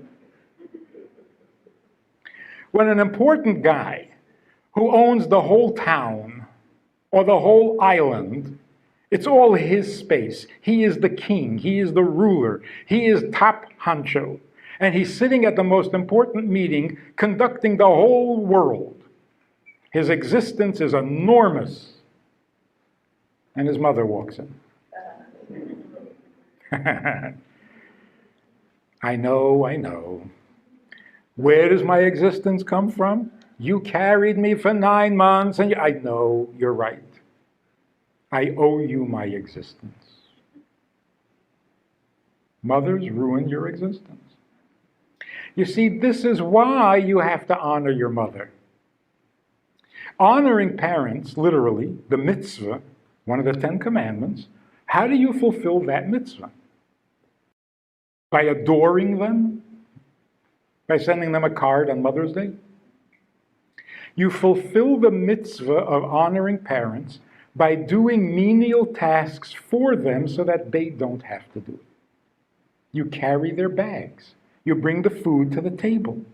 You ease their burden and make their existence easier by giving up a little of your existence. So in the 10 Commandments, God says, honor your father and mother, and you will live. When you give up a little of your existence for somebody else's existence, now you're starting to have a life. Now you're alive. When you take a dollar bill that's good for your existence, and you give it to someone who needs it more to help with their existence, what do you have? Life. Now you're alive. Shabbos. God tells us 6 days of the week you should work, but on the 7th day do no labor, which means basically, for 6 days of the week, do whatever you need to do to make your existence easier. If it's broken, fix it.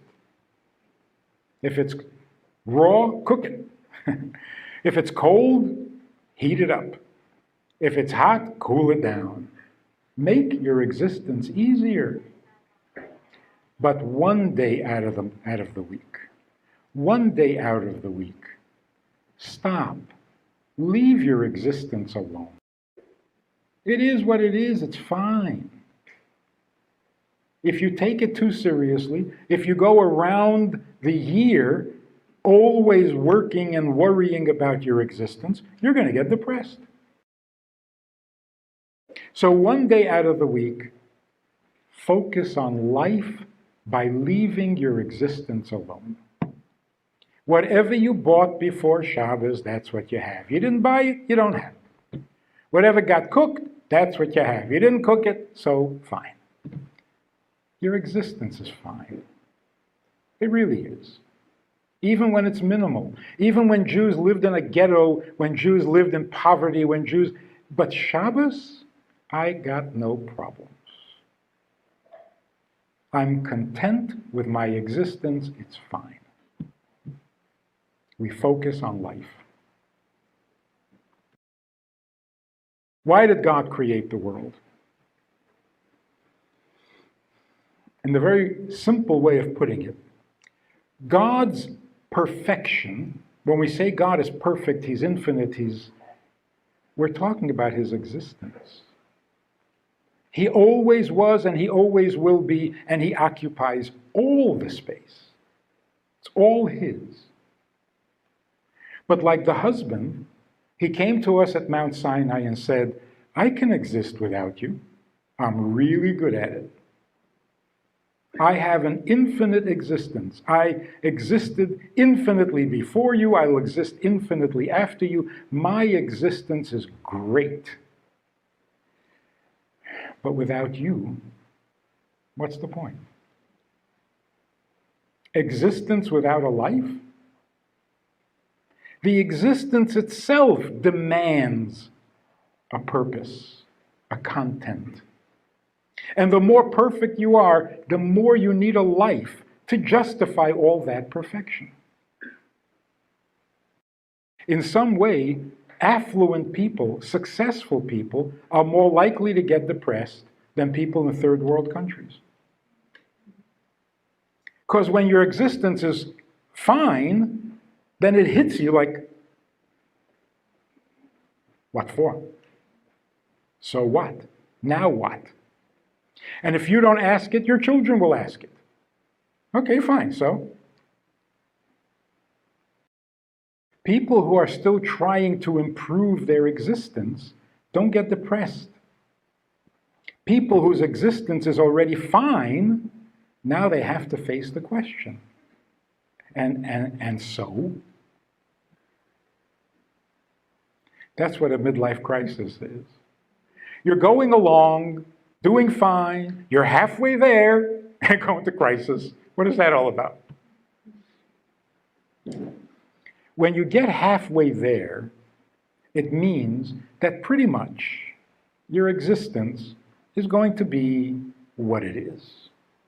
If you hadn't made your first million by now, you're not going to make a million. So your existence kind of stops being a challenge. And then you have to figure out, what's my life? Now I got to get a life.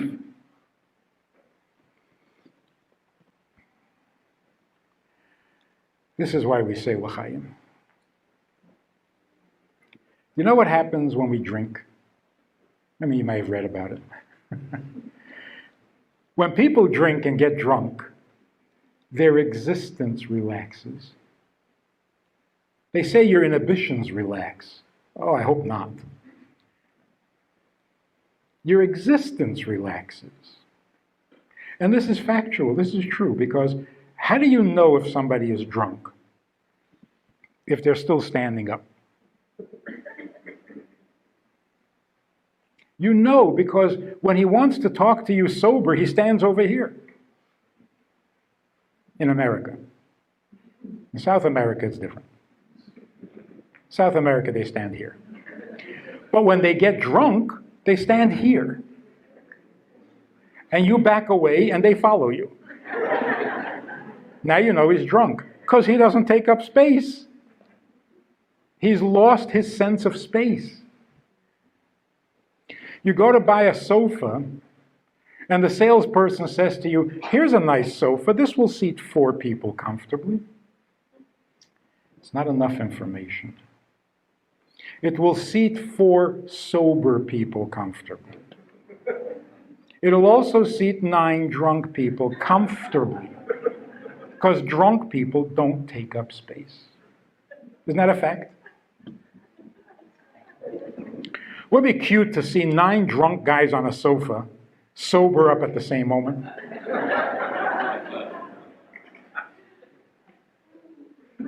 Drunk people don't take up space because it relaxes your existence. That's why you never drink when you're in a bad mood. If you're not excited about life, don't drink. That's the worst thing you can do. Because if you're not excited about life, all you have is your existence. You don't want to relax it, because then you're left with nothing. On Purim, we assume you're in a good mood. Then you can have a few drinks. At a wedding, if you're enjoying it, then you can have a few drinks. When you're excited about life, then you want your existence to leave you alone so that you can celebrate life fully. So you say l'chaim, meaning not I don't want to die.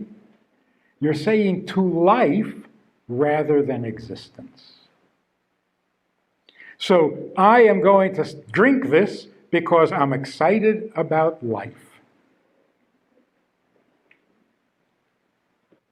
L'chaim. Don't look for gimmicks. Life is happy. Existence is not.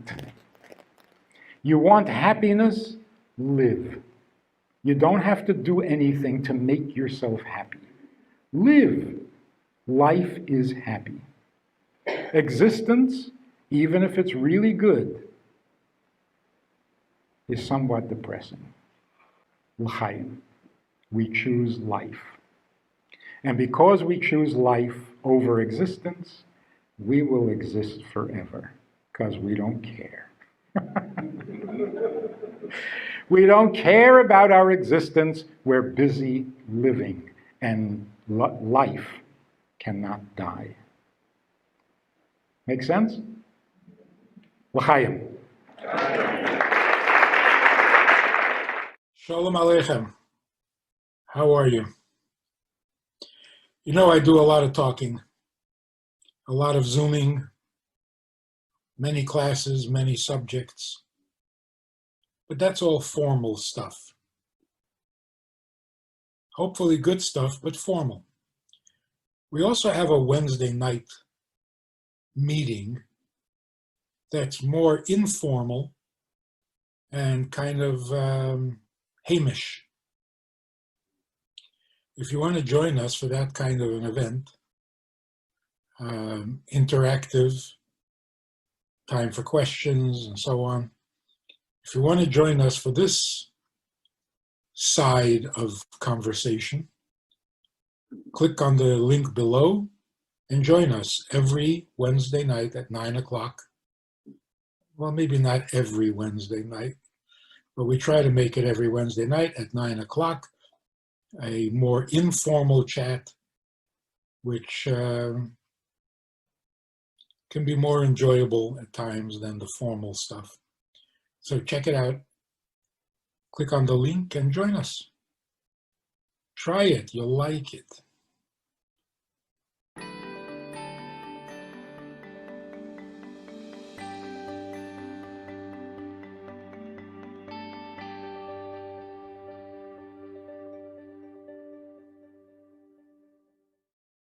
Let's talk about the human soul.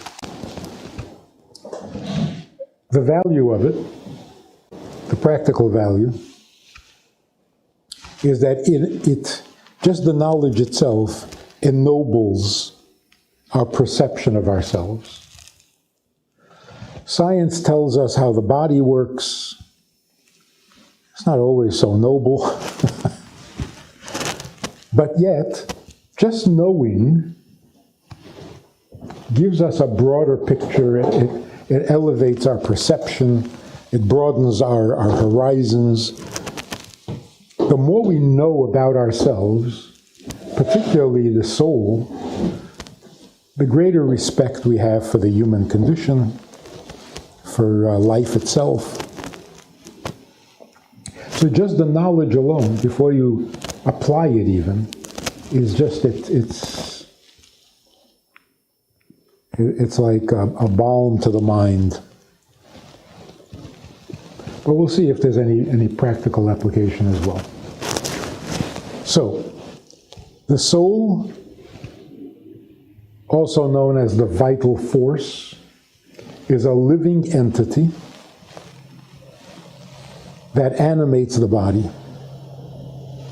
The body without the soul is 100 pounds of clay. When the body and soul come together, they merge so thoroughly that it really is hard to know where the body ends and the soul begins. And that's why the experience of the body affects the soul, and of course the soul affects the body. Illness, by this definition, is when that particular function of the soul is not connecting well or sufficiently with that particular part of the body. So vision, for example, is an activity of the soul. The eyes don't see. The soul sees through the eyes. But if the eyes are clouded, the soul can't see. If the soul doesn't want to see, the eyes get clouded. So if the soul withdraws from the body, for whatever psychological reason, then the body suffers. When the body is damaged, the soul suffers, because it can't function. So it hears through the ear, it sees through the eye, it speaks through the mouth. And that's why when the soul leaves, the eye is intact, but there's no vision. The ears are intact, but doesn't hear anything. So all symptoms of life are from the soul. The body is the vehicle.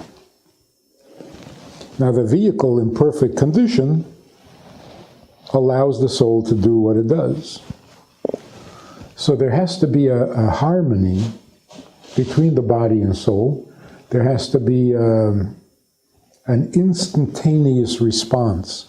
When the mind wants the leg to move, it moves instantly, without hesitation, without needing to be convinced. Would you mind, please? No, it moves. So the body doesn't need to be convinced, like, please sit down. If the soul wants, the body immediately responds. And that's the miracle of body-soul connection, which is sometimes called the psychosomatic. The mind affecting the body affecting the mind.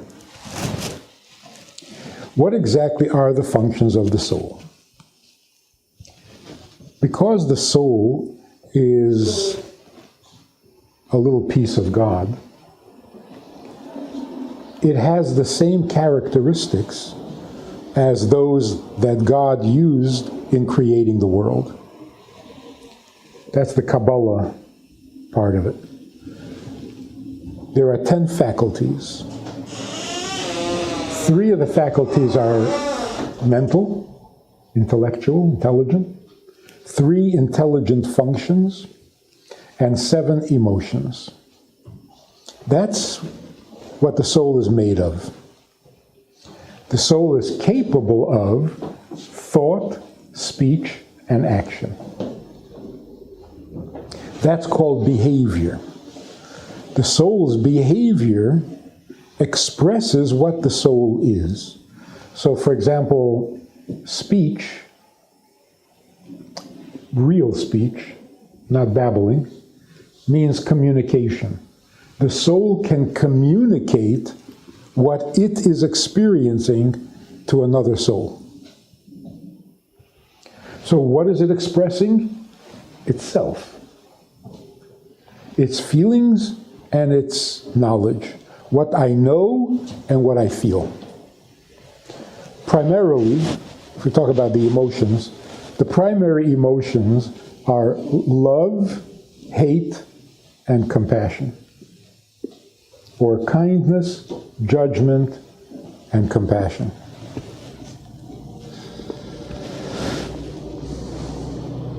The hierarchy within the soul is, like everything in this universe, a perfect system where all the parts interact beautifully with each other. Like, for example, what the mind knows, the heart is going to emote about. So if you tell me that some guy is a really, really nice guy, I kind of feel attracted. If you tell me he's a rotten individual, I feel repelled. So what attracts me and what repels me? What information the mind gives me? Otherwise, I meet somebody, I have no idea. Should I like him or not like him? Should I trust him or not trust him? How do the emotions know which way to go? So a good example of it is, there's a submarine, and the sailors in the submarine have no idea what's going on around them. But they have this little periscope, pokes up above the water, and it tells them. So if the guy looking in the periscope says, enemy ship, everybody panics. What do they know? They don't see. If the guy in the periscope says, friendly ship, they're expecting a meal. So their emotions are actually almost created out of the intelligence. In the intelligence, we have three functions. And you know this from every company that is effective and successful has this system. There's a function in the mind that is constantly collecting new information, new ideas. This is called Chachma. When you say he's a Chacham, you mean he's an original thinker. He comes up with ideas, things nobody ever heard of. Everybody has that function. Anytime you learn something you didn't know before, what ability, what part of your system can suddenly go from not knowing to knowing? Not when somebody tells you, when you figure it out. So you're sitting there alone in a room, you've got a problem, you don't know what the solution is, you sit there doing something, and suddenly you know the answer. What did you do? Nobody really knows. Well, I thought about it. You thought about what? You didn't know the answer. What were you thinking? You were thinking the problem. Well, how does that help you find an answer? So there is this fantastic faculty where the inventive part of the brain. Then there's another part of the brain that processes. You give him an idea, and he'll turn it into a machine. He'll make it work. He'll work out all the details. He'll know exactly where it applies, how it applies, when it doesn't apply. That's called Bina. This is the guy who can take an idea and turn it into something. Because the genius, the Chacham, he may not be able to do anything with the brilliant insight that he just got. It has nothing to do with it. So Einstein's greatness was that he not only could think original thoughts, question the established thinking, but he knew what to do with it. So he was a Chacham and a Maven. And every company needs both. Then there's a third function in the mind. The third function in the mind, which is also a uniquely human function, is the brain asking, so what? Comes up with a brilliant idea, thoroughly grasps the idea, masters the whole idea, and then says, so what? So what? What are the consequences? That's called wisdom. You can be smart, and you can be knowledgeable, and a total fool. So the third ingredient is the wisdom. Or somebody once said, what's the difference between a smart person and a wise person? A smart person can get himself out of any predicament he's in. A wise person doesn't get into predicaments. So there's a certain maturity of the mind that is called das. That maturity, or that quest for consequence, so what, is the link to the emotions. When the mind says, so what, it stimulates the emotions. Because so what means pro or con. So is this good or bad? So are we going or not? So should we get closer or should we run away? consequence. The consequence of the information. Now, there are some people who are just a chacham. They're brilliant, they have wild imagination, they can come up with brilliant ideas. They have no idea where to go with it. Not what to do, they'll never do anything. But they don't even know how to develop the idea.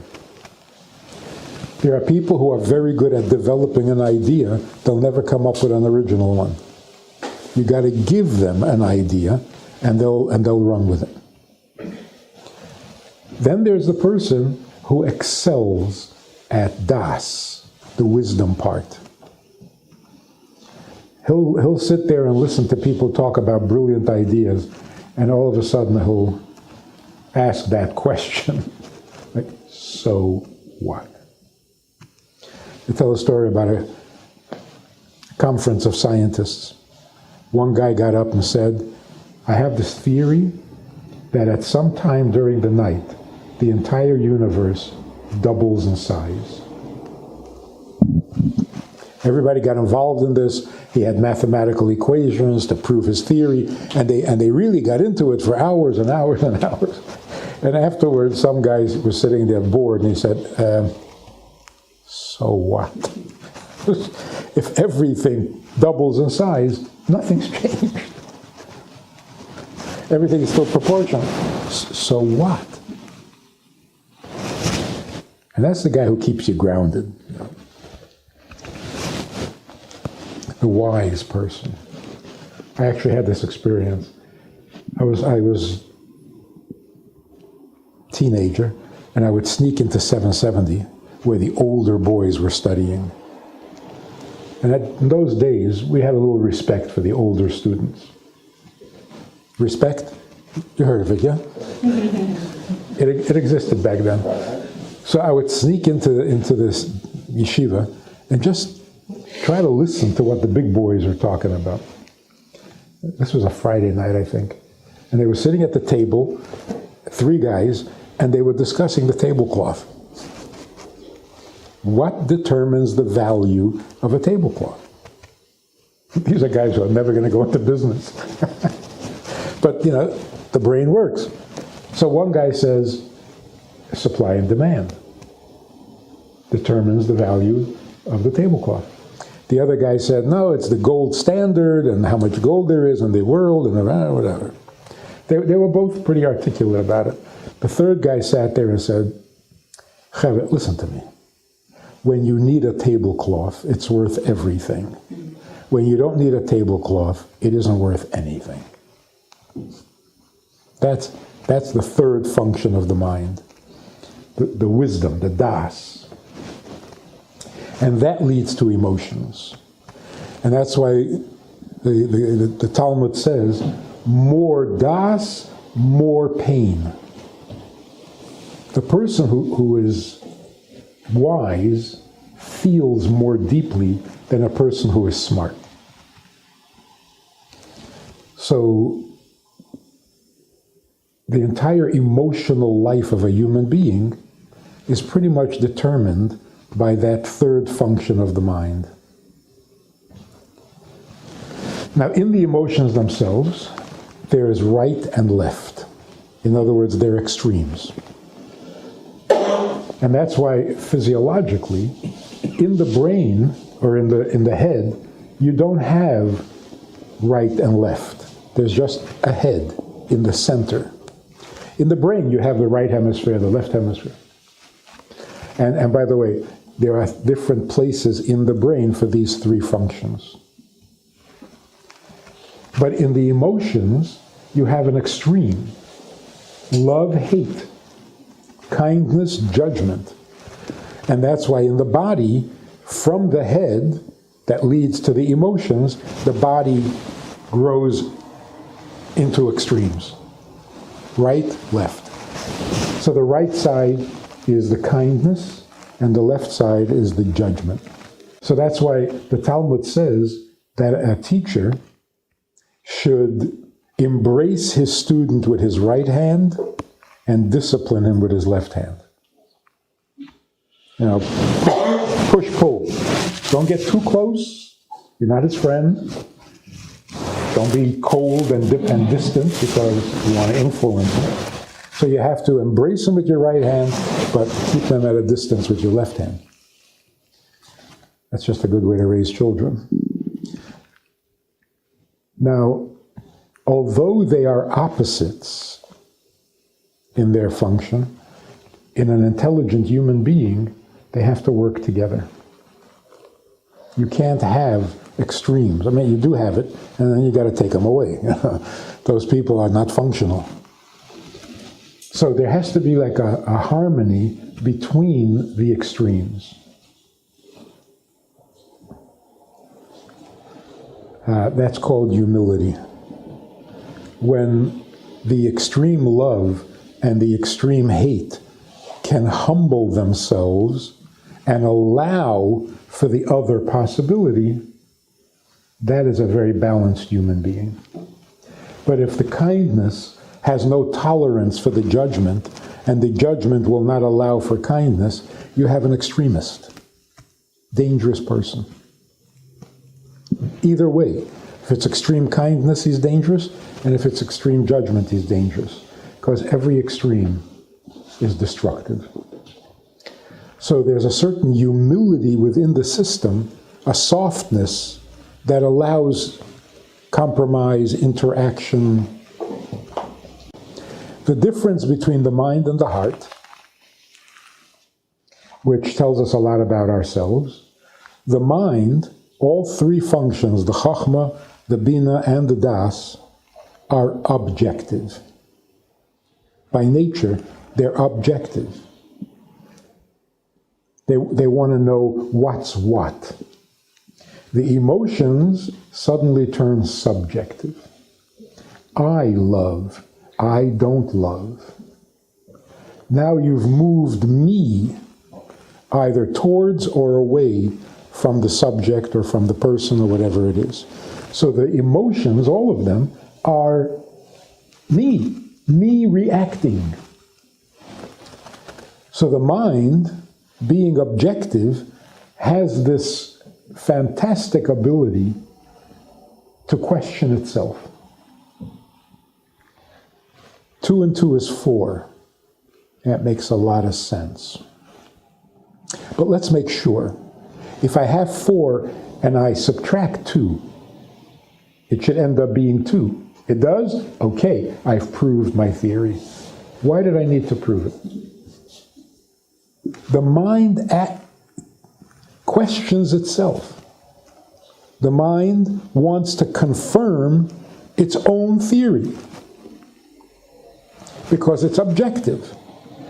I have an idea, but I don't know, good idea, bad idea, right, wrong. So it checks itself. The emotions don't do that. So when a person says to you, 2 and 2 is 4, and you say, are you sure? The guy will say, well, I'll check. Let me check. A person tells you he's angry, and you say, really? You need to be angry? He doesn't check. He gets angrier. You're questioning my anger? Emotions have no tolerance for objective. Right? So spare me the facts. Those are the emotions, not the mind. So emotions necessarily are subjective. This is me. So if I like what I see in you, and I say, I like you, I love you, it better be subjective. Otherwise, we don't have a relationship. I don't want your approval. Don't tell me I'm right. I'm not in school. If you have a relationship, it has to be subjective. You make me feel good, or you make me feel scared. So the emotions need to be subjective. The trick is, if you want to be a real mensch, whatever that means, growing up, I would hear that word a lot. It's like, clear up the table when you finish eating. Be a mensch. I said, oh, being a mensch is like being a waiter. But then, help your brother, be a mensch.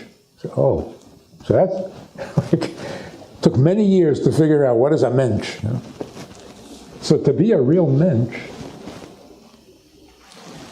you want to bring some of the objectivity of the mind to the emotions.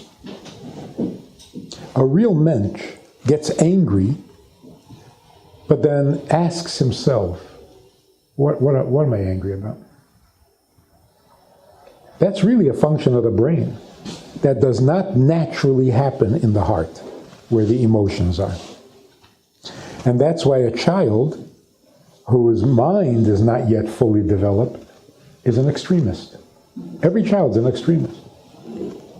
All or nothing, black and white. I'm angry, that's it, world's over. If I can't have it my way, I'm holding my breath till I die. There's no...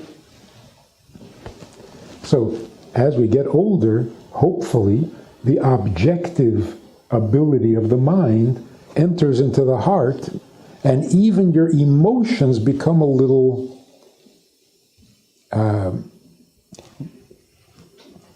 removable. You can remove yourself from your emotions. It's not fatal. I'm angry and that's it. I'll get over it. Maybe I shouldn't be angry. Next time I won't get angry. I can create some distance between myself and my emotions, even though they're my emotions. This is me feeling. So I don't want to become completely objective in my emotions, because then I'm just a walking brain. As a comedian says, you know, intellectuals don't know they have a body. They don't know they have a body. To them, their body is just a transportation vehicle to get their mind to the next conference. So if you're just a brain, that's not a mensch. Now, on top of the mind and heart, which is your center, there are two other faculties: will and pleasure. These are not considered your center because in some way they're bigger than you. Your will and your pleasure are in some way bigger than your everyday life, than your center of personality. So if you want to know what kind of a person someone is, you don't ask, what do they want? Will is represented actually by, in Jewish tradition, the kippah. This is will. Will is higher than the mind. So in the totem pole, this is the will, this is the mind, this is the heart, the emotions. Will is a powerhouse. When you want something, really want something, everything obeys the will. When you want something, your mind will make sense of it. When you want something, your emotions will agree. Because nothing can resist your will. So we talk about biased thinking.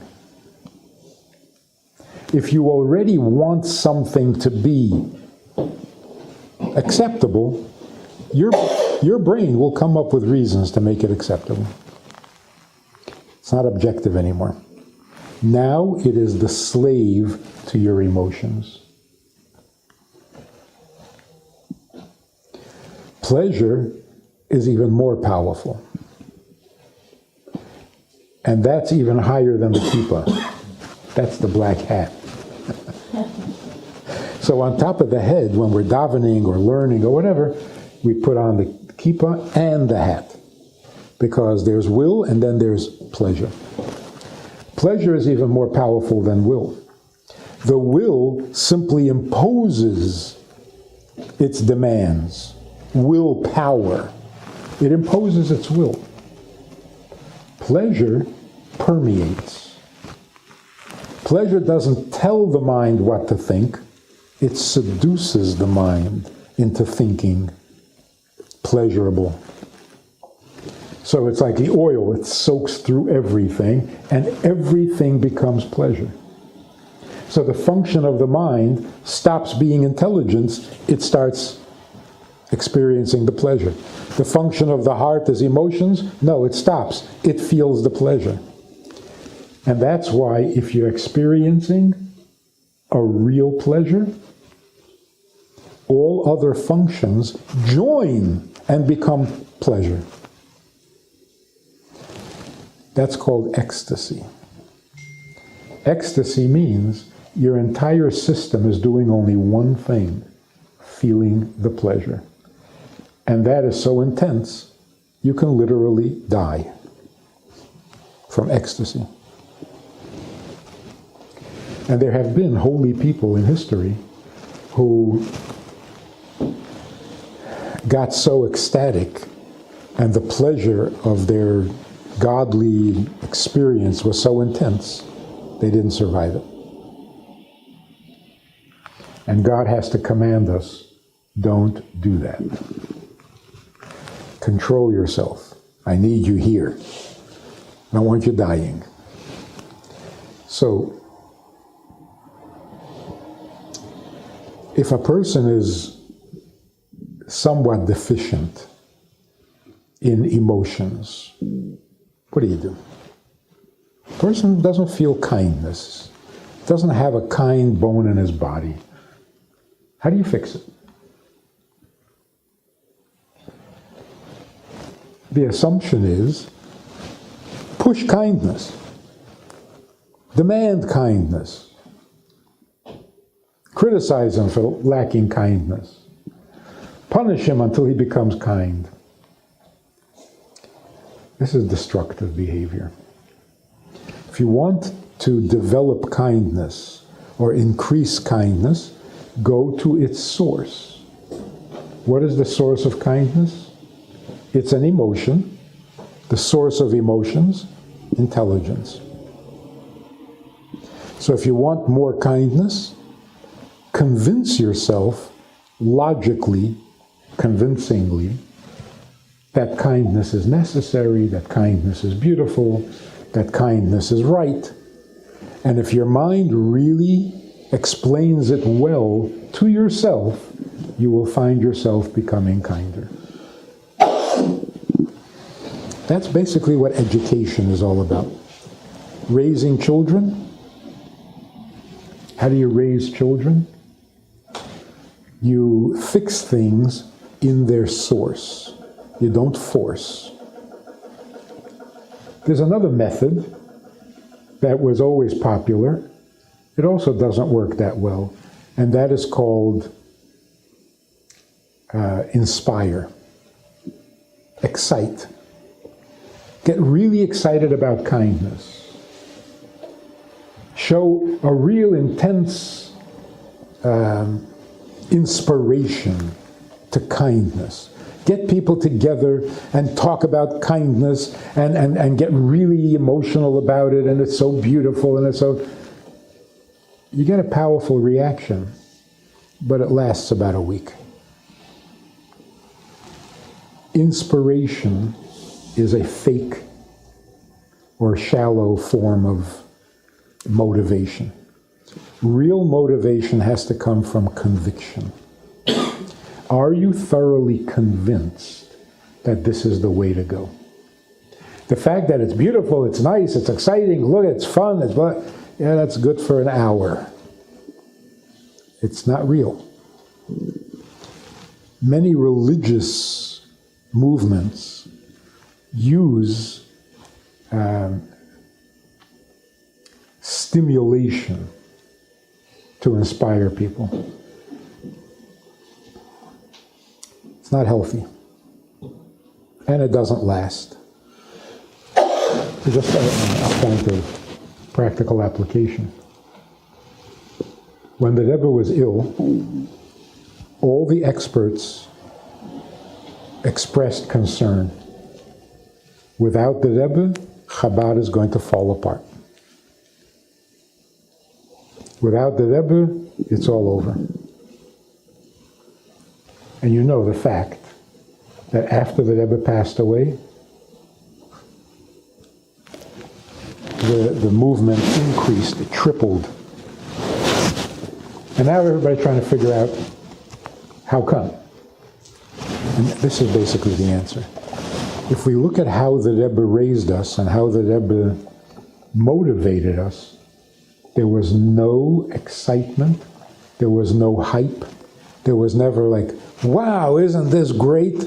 No. It was, do you understand? You understand? How come you haven't asked me any questions? How am I supposed to know if you understand if you don't ask questions? So it was a thorough educational process to where the average chassid, not particularly gifted, thoroughly understands the value of what the Rebbe was saying. So without the Rebbe, what is he going to do? He's going to live by that value. What else has he got? So instead of falling apart, it actually increased. So if you see, what are they called? Those religious movements that are very, yeah, they are cults, but they use this hyper excitement of Revivals? the holy rollers, and everybody comes out so excited and so inspired, it doesn't last. So, if the emotions are lacking, where do you go? You go to the mind. The reason you're behaving this way is because you're not convinced that you should behave differently. I once asked one of my really impressive teachers, I said, how come it's so hard for people to stop smoking? That was a big crisis back then. Everybody smoked. And they were trying to stop. So what's the difficulty? He said, the difficulty is convincing yourself that one cigarette is terrible. See, everybody agreed, chain smoking, gotta stop, it's killing you. Nobody was convinced that one cigarette is terrible. So what happens? The one cigarette. Yeah, but that was 20 minutes ago, so I'm gonna have one cigarette. And it's so hard. So the difficulty is not because we're weak, or because we're so indulgent, or because we're so addicted. It was because I'm not convinced. Oh, sure, I don't want to be a chain smoker. But I'm not convinced that this cigarette is wrong. So I'm going to smoke it.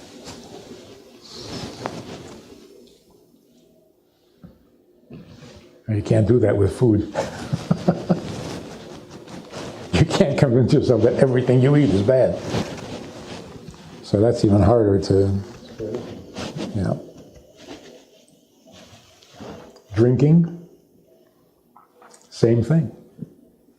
Getting drunk, that's disgusting. I have no intentions of getting drunk. I'm taking a drink. If I have to stop, I got to convince myself that this drink is bad. It's not. I'm not convinced. So there's the problem. When a person is really convinced of something, he is more compelled to do it than if you hold a gun to his head. An intelligent human being, and human beings are intelligent by nature, if I'm really convinced of something, it is stronger, more powerful than a threat of. Very briefly, an amazing story. There was this Jewish professor, scientist, in Russia, in the bad old days. He desperately wanted to get out. Desperately wanted to get out of Russia. He found out that there's a train that goes from, from Moscow to Zurich. It has a refrigerated car. Once they close that car, they don't open it again until it gets to Zurich. So the only chance is in that car. But it's a sealed car. So he studied exactly how much oxygen a human being needs, for how long he can last with the oxygen that's in the car before they seal it. He calculated that he could just about make it. If there are no unexpected stops, he snuck into the car. They locked it, and they took off. It arrived, I don't know, 2 days later, whatever, in Zurich. They opened the car and they found him dead, asphyxiated. The really strange thing is, the car was not sealed. The car was not sealed. There was oxygen. But because in his brain, he was calculating every hour. He actually kept a little, he scratched marks on the side of the car, marking off the hours with some, like after a few hours, he said, getting lightheaded. He went through all the symptoms, and it wasn't even happening. It was all in his brain. His mind killed him because he was so convinced. So the conviction of a mind is a very powerful thing. What happens if your mind is not working? It doesn't understand, it doesn't really grasp the idea. You're supposed to know this subject, but you don't. What do? If your mind is misbehaving, who do you snitch to? Who do you report it to? You report it to the will. Will can get the mind to do what it's supposed to do. You've heard of the Vilna Gaon, the famous sage from Vilna. Right? He was known as the Vilna genius, right? So our teachers would always tell us in Yiddish, Vilna means just want. Vilna, and you'll become a genius, right? If you really want, it stimulates your mind. It gets your mind to do what it's supposed to do. So who has authority over the mind? The will. What if you don't want? So some people say, well, convince yourself with logical arguments to want. That's going uphill. You want your mind to convince your will? It can, but it's not that powerful. It's a manufactured will. The powerful will is instinctive, not manufactured. Like, for example, a child is stuck under a truck, and you walk over and pick up the truck. I mean, it's happened. Come back the next day, try picking up the truck. What is that? Are you capable or are you not? Well, he so desperately, yeah. When your will really wants, your mind, your heart, your emotions, your body can do whatever the will wants. Or another example which Hasidus uses, a guy was in a house and the place was burning. The only way out was a narrow crack in the wall. So he squeezed through and he got out. He came back later. There was no way his skull could fit through that crack. So he contracted his skull to fit through. That's how powerful the will is. But not when you manufacture it. Not if it's a will based on some concept. But what if you don't want? Where do you go? You go to the pleasure. Pleasure will motivate your will. It does. So the will to live comes from the pleasure that life has. A person who feels that there's no pleasure left for him in life doesn't want to live. So we see that the pleasure motivates the will motivates the mind motivates the emotions. Now, when you have an emotion, it needs expression. And it finds expression either in thought, in speech, or in action. Thought is not the same as knowledge. Thinking and intelligence are two separate things. You have to be intelligent to have what to think about. So you can't think if you don't know anything. So intelligence means what makes sense to you. Thought means reviewing in your own head what makes sense to you or what you're feeling. So you're always thinking about something, either an intelligent concept or an emotion. It's just that thought is not communication to others. Somebody asks you about a decision you need to make, and you say, let me think about it. What does that mean? Do you know or don't you know? If you know the answer, tell me. If not, what are you thinking about? It means, let me discuss it with myself. Let me say it to myself, and I'll hear what it sounds like, and then I'll know if I want to do it or not. So thought means speaking to yourself. Speech means communicating to someone other than yourself. Talking to yourself, not the right function, right? Speech was not made for yourself. It was made for others. Who was this guy went to a psychiatrist and said, what can I do? Or as a woman with a spouse asked the psychiatrist, my spouse talks all night in his sleep. He talks and talks. I can't sleep. The psychiatrist says, maybe let him say a few words while he's awake. He wouldn't have to talk to himself at night. Give him some outlet for, if you can talk to others, that's the real function of speech.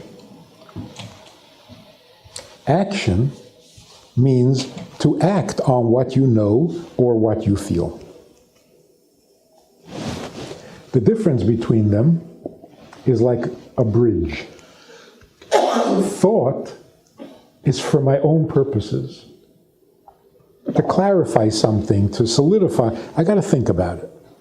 But it's for my benefit, mostly, even though I'm thinking about you.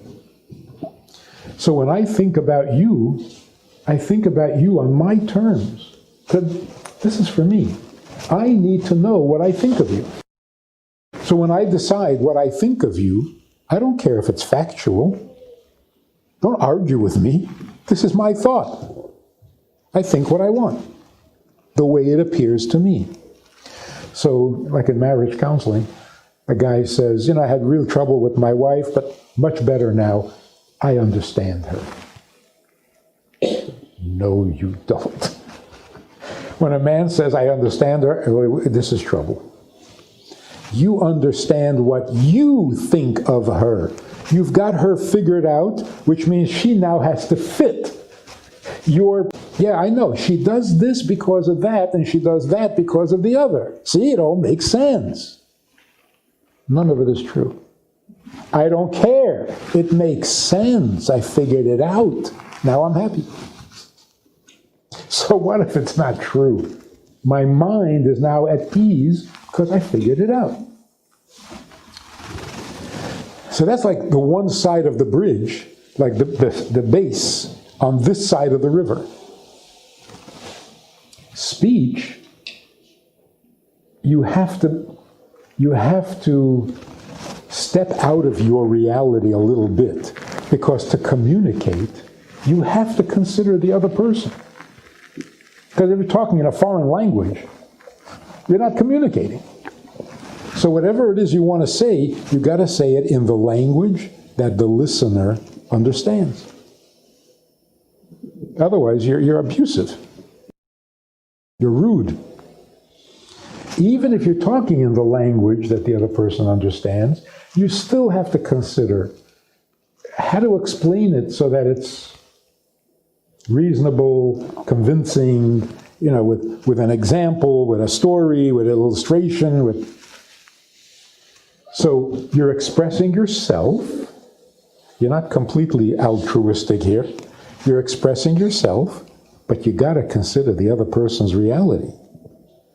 And the main thing, if you want to communicate with another person, you have to consider the other person's interest in what you're saying.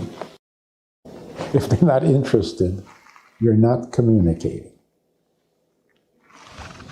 When do we discipline our children? When do we tell them our best ideas? When do we give them the wisest information? When they're not listening. We do it all the time. You catch a kid doing something wrong, now he's upset, he's defensive, he has to justify himself, and you're lecturing. He is not listening. He hasn't heard a word. How many times do I have to tell you? Infinite, because every time you tell me, I'm not listening.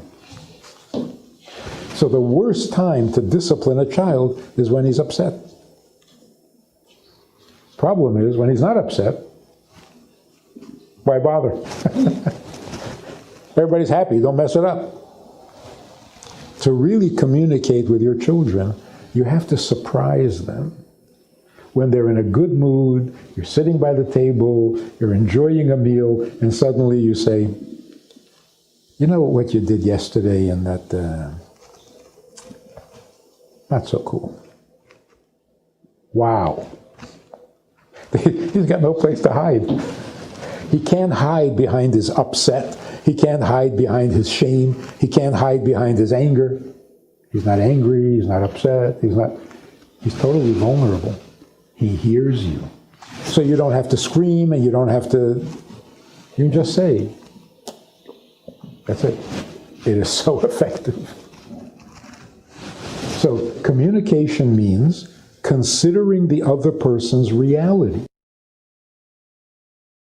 and adjusting yourself to it. So it's kind of a negotiation.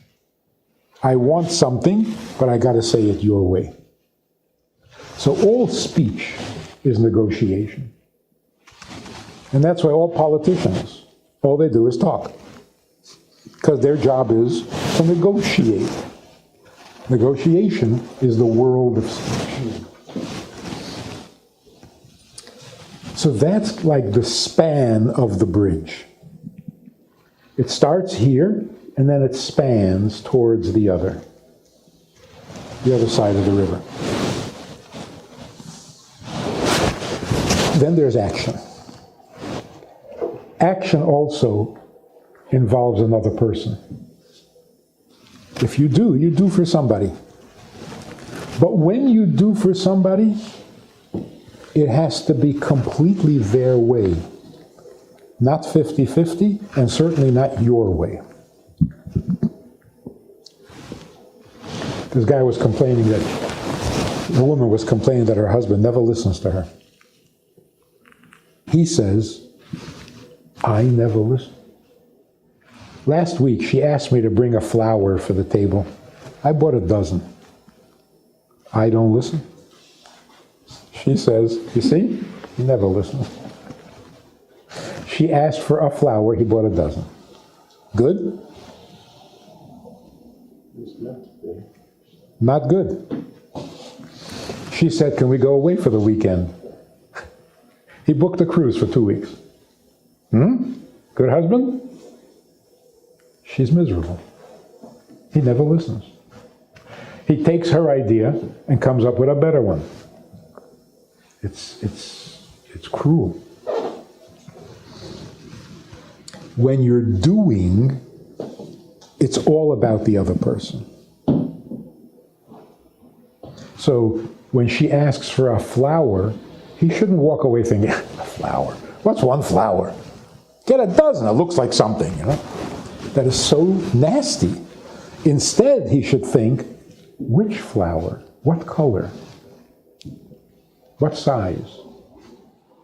What exactly is it that would please you? Because I'm doing it for you, then I got to do it your way.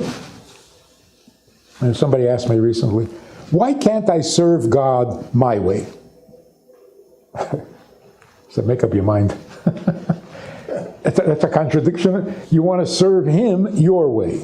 You're annoying. What can I do for you my way? No thanks. So in doing, you really have to submit completely to the other person's appetites, tastes. That completes the bridge. In order for me to connect to you with all the pleasure that I feel, and with all the will that I have, and with all the understanding and wisdom, and with all my love, I haven't touched you yet. This is all me. You are my pleasure. You are my will. You are my thoughts. You are my emotions. You still don't know anything. I haven't told you. I haven't communicated it. So I'm still entertaining myself using you. So far you are my entertainment. When do I really make contact with you? When I start to talk. But that's just 50-50. That's such a typical thing. I love you. I love you. You see, it's a negotiation. They can say it right back to you, and you didn't really accomplish that much. By the way, don't do that. If somebody says, I love you, don't say, I love you. What are you starting a fight for? The guy's trying to be nice. Don't start a fight. You love me? Oh, I love you. Well, I said it first. Really, if somebody says, I love you, and you say, I love you, it's nasty when you think about it. The person is trying to convey something. I love you. See what I'm feeling? Now you know who I am? I love you. So who is he talking about? Himself. Your response is, I love you. In other words, enough about you, now let me tell you about me. Not nice. When a person says, I love you, you have to receive it graciously. Don't throw it back. Let it bounce off you. So in communication, you are making some contact with another person, but it's just the bare beginnings. In action, you have completely moved yourself from your side of the river to the other side of the river. So if I do for you, honestly, that will bond us more than my feelings, my opinion, my will, or my pleasure.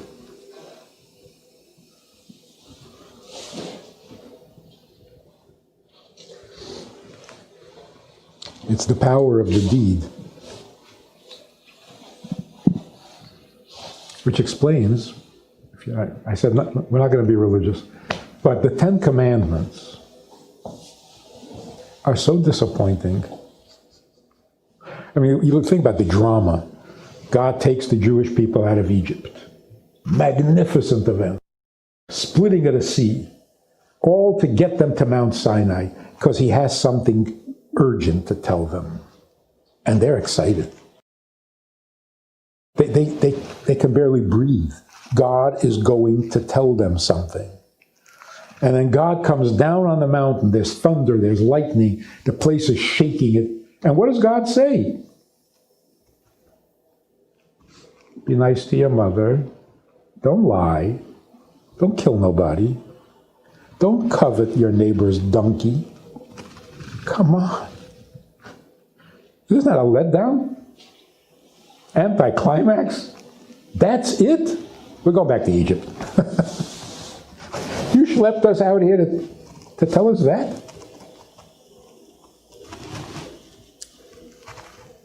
The 10 Commandments has kept the world going. Why? Because it's action. It doesn't say, it's not nice to steal. No. Don't steal. That's the power of the 10 Commandments. The rest of the Torah gets into explaining and reasoning, but the real foundation of it is, if you want a relationship, if this is, you're going to be my people, if you're going to be my people, do it. Don't tell me how much you love me. Do it. Now, in the doing, every other part of you gets to express itself.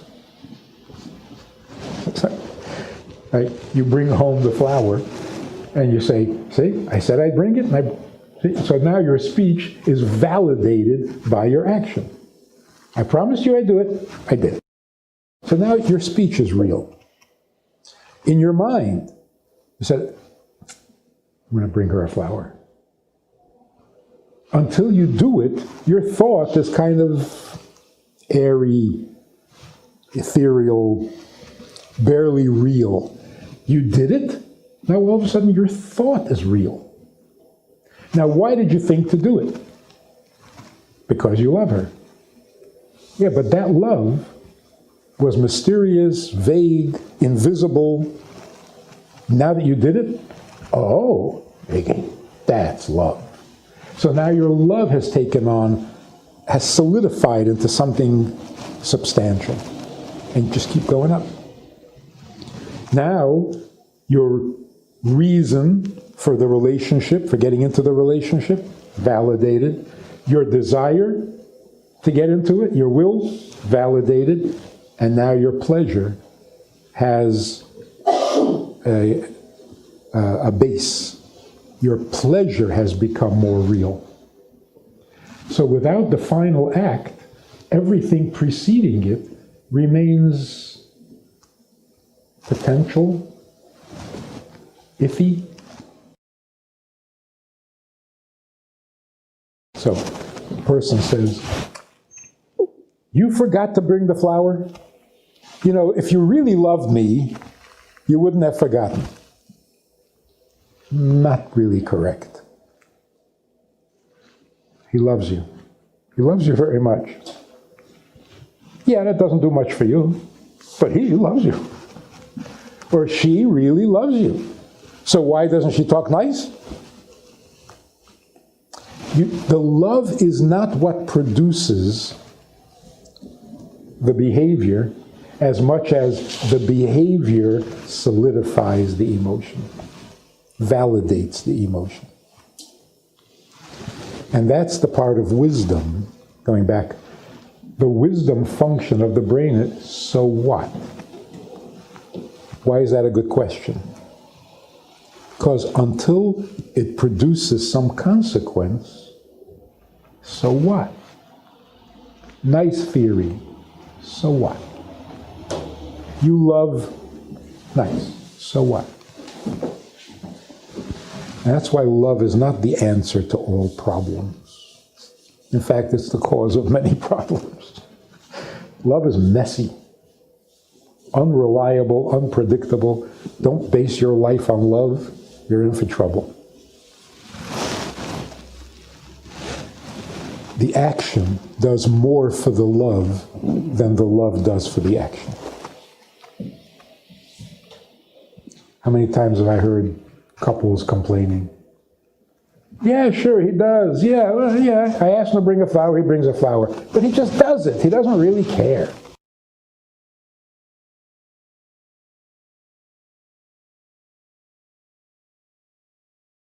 And then on the other hand, the person complains, he says he loves me, but I have no proof to it. I mean, he doesn't do anything I ever ask.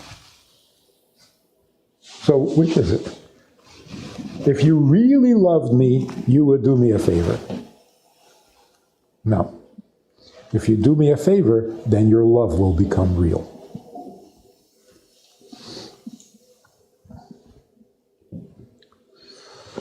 That basically is our soul.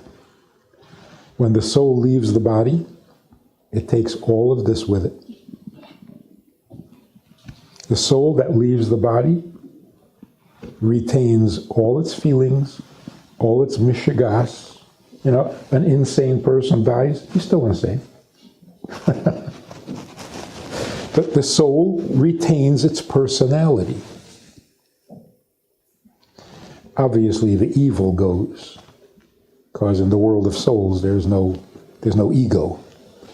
But the personality remains. If you're a gentle soul, right?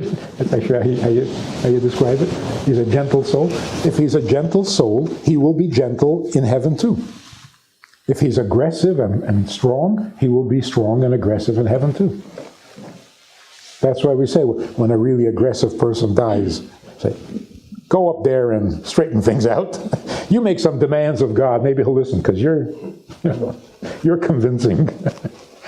So the soul retains its personality. It retains its loves and its hates. It retains its relationships, its connections, its concerns, its pleasures. And that's why it needs to go through an adjustment. Because some of the emotions and some of the pleasures are irrelevant in heaven. So you got to let them go. That's what we call hell. Hell is not a punishment. Punishment means somebody does something to you that is painful. I think, no? What punishment means? Hell is not a punishment.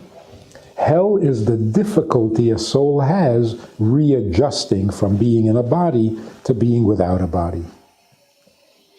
So the more attached the soul was to the body, the harder the adjustment. So if you were too physical, if you were too material, if you were too hung up on your body's needs, you really don't know how to be a soul without the body until you readjust. So that's hell. Holy people, meaning people who never quite got enamored with their body, and even while they were alive, were living with their head in the clouds, for them the adjustment is easy. So we say they don't go to hell. But you don't go there. It's not a place. It's the experience. So that's why we say Kaddish for 11 months. Because it takes a maximum of 12 months to make the adjustment. And who needs the maximum? We don't want to insult anybody, but they might. So we do 11 months, because the Kaddish helps to make that adjustment. Now, raising our children, he's got love, he's got hate, he's got will, he's got passion, he's got pleasure, the whole thing. But where does he find an outlet for these things?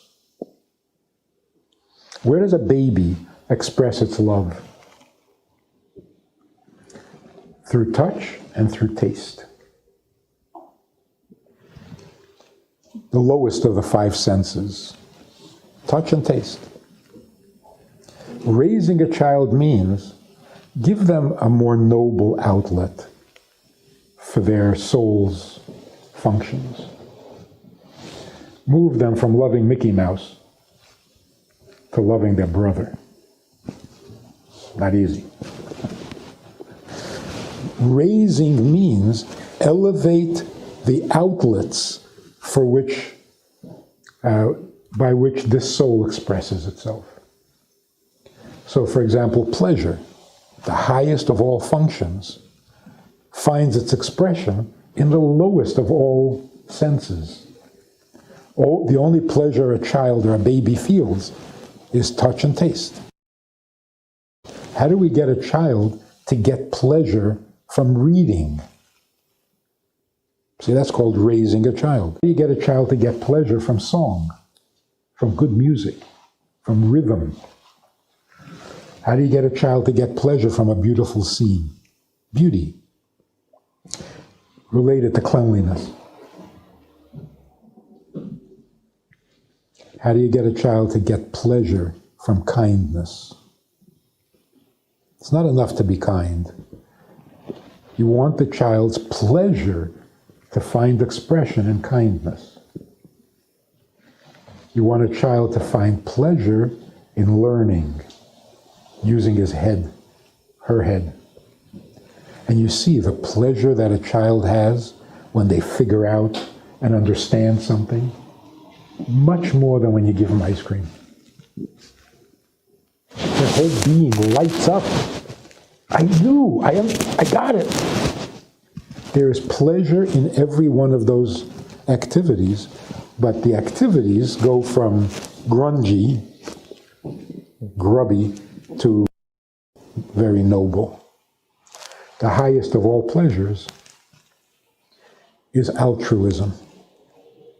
Sounds like a contradiction. If you're getting pleasure, then it's selfish. No, you're getting pleasure from the non-selfishness of it. The pleasure of giving someone pleasure. And that's what serving God is all about. Serving God means it gives me pleasure to give Him pleasure. So what has this done for us? First of all, we understand ourselves a little better. Second, it's such a beautiful picture of what makes a human being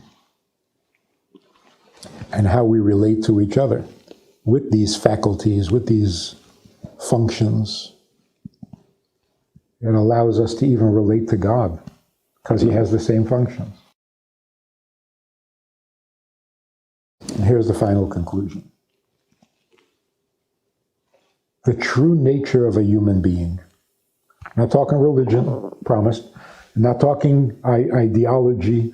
I'm not talking holiness, noble, just nature, the very basic nature of a human being. We've misunderstood, and psychology does not help. The very nature of a human being is that we don't want to be human. Make sense? By our very nature, a human being is a creature that is not content being human. Every other creature in the universe is content to be what it is. Tree is a tree, a cow is a cow, a mosquito is a mosquito. I don't know what they think, but they got no problems. They're all content being what they were created to be. The human being has like a rebellious streak. You made me human, but what have I made myself? What have I done? So just to remain human? Waste of time. The human being is not content being human. That's why we get ourselves into trouble. We got to be something more. We don't know what more, but we're desperate. It's our very nature not to be content with what we have. Not only with our money, not only with our possessions, we're not content with our identity. God says, you be a human. Okay. But what am I adding? That's why we hate being told what to do. Worse than that, we hate being told who we are. Don't ever label me. Because whatever label you give me, I rebel. That's not me. Even a compliment. You say to your child, you're so smart. They don't like it. Oh, so that's what I am? They'll go out of their way to do stupid things just to destroy your definition of them. You're such a good boy. That's the last time he's going to be good. It doesn't work. If you say, what you just did was so good, that's effective. You're a good boy. No, I'm not. Don't tell me what I am. So we have this natural, instinctive rejection. Whatever I am, if it wasn't my doing, I don't like it.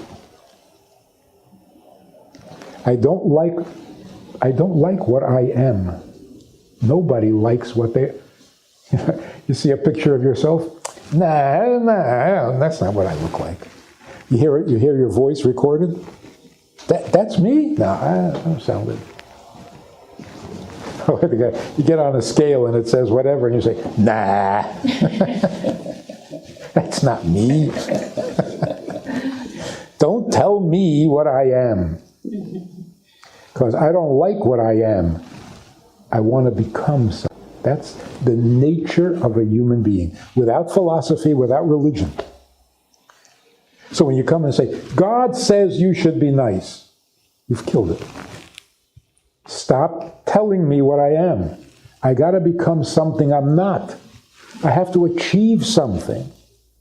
And if I don't know what there is that is more than human, out of desperation, I'll become an animal. I'm not going to settle for human. I don't know what's above human, so I got to go down. So I become an Olympic star. I run like a deer. Well, not as fast. I jump like a... not as high. I fly like an eagle. So you can't compete with animals. They're always going to be better than you at their thing. And yet we're so proud. The fastest runner, among people. So, what are we trying to do? That's why we need to know that there's something above, because that's where I want to go. I want to become more than human. And that desperation makes us go into cults and into ridiculous spiritual nonsense, and thinking that's higher. And then it turns out it's not higher. It's just greedy. So, again, without being religious about it, if we look at Jewish life, the way Jews have lived life, it is so sane. It is more than human, and it's doable. Religion is not doable. The beauty of Judaism is it's bigger than life, and it's doable. I think that's why we've out-survived. We've outlived bigger and stronger and richer nations because their ideals were not doable. Aristotle, for example, brilliant man. No one can live like he suggests. He couldn't. He never lived by his own beliefs and principles because they're not doable. Judaism is doable because Judaism says, for a human being, you're doing great. It's doable.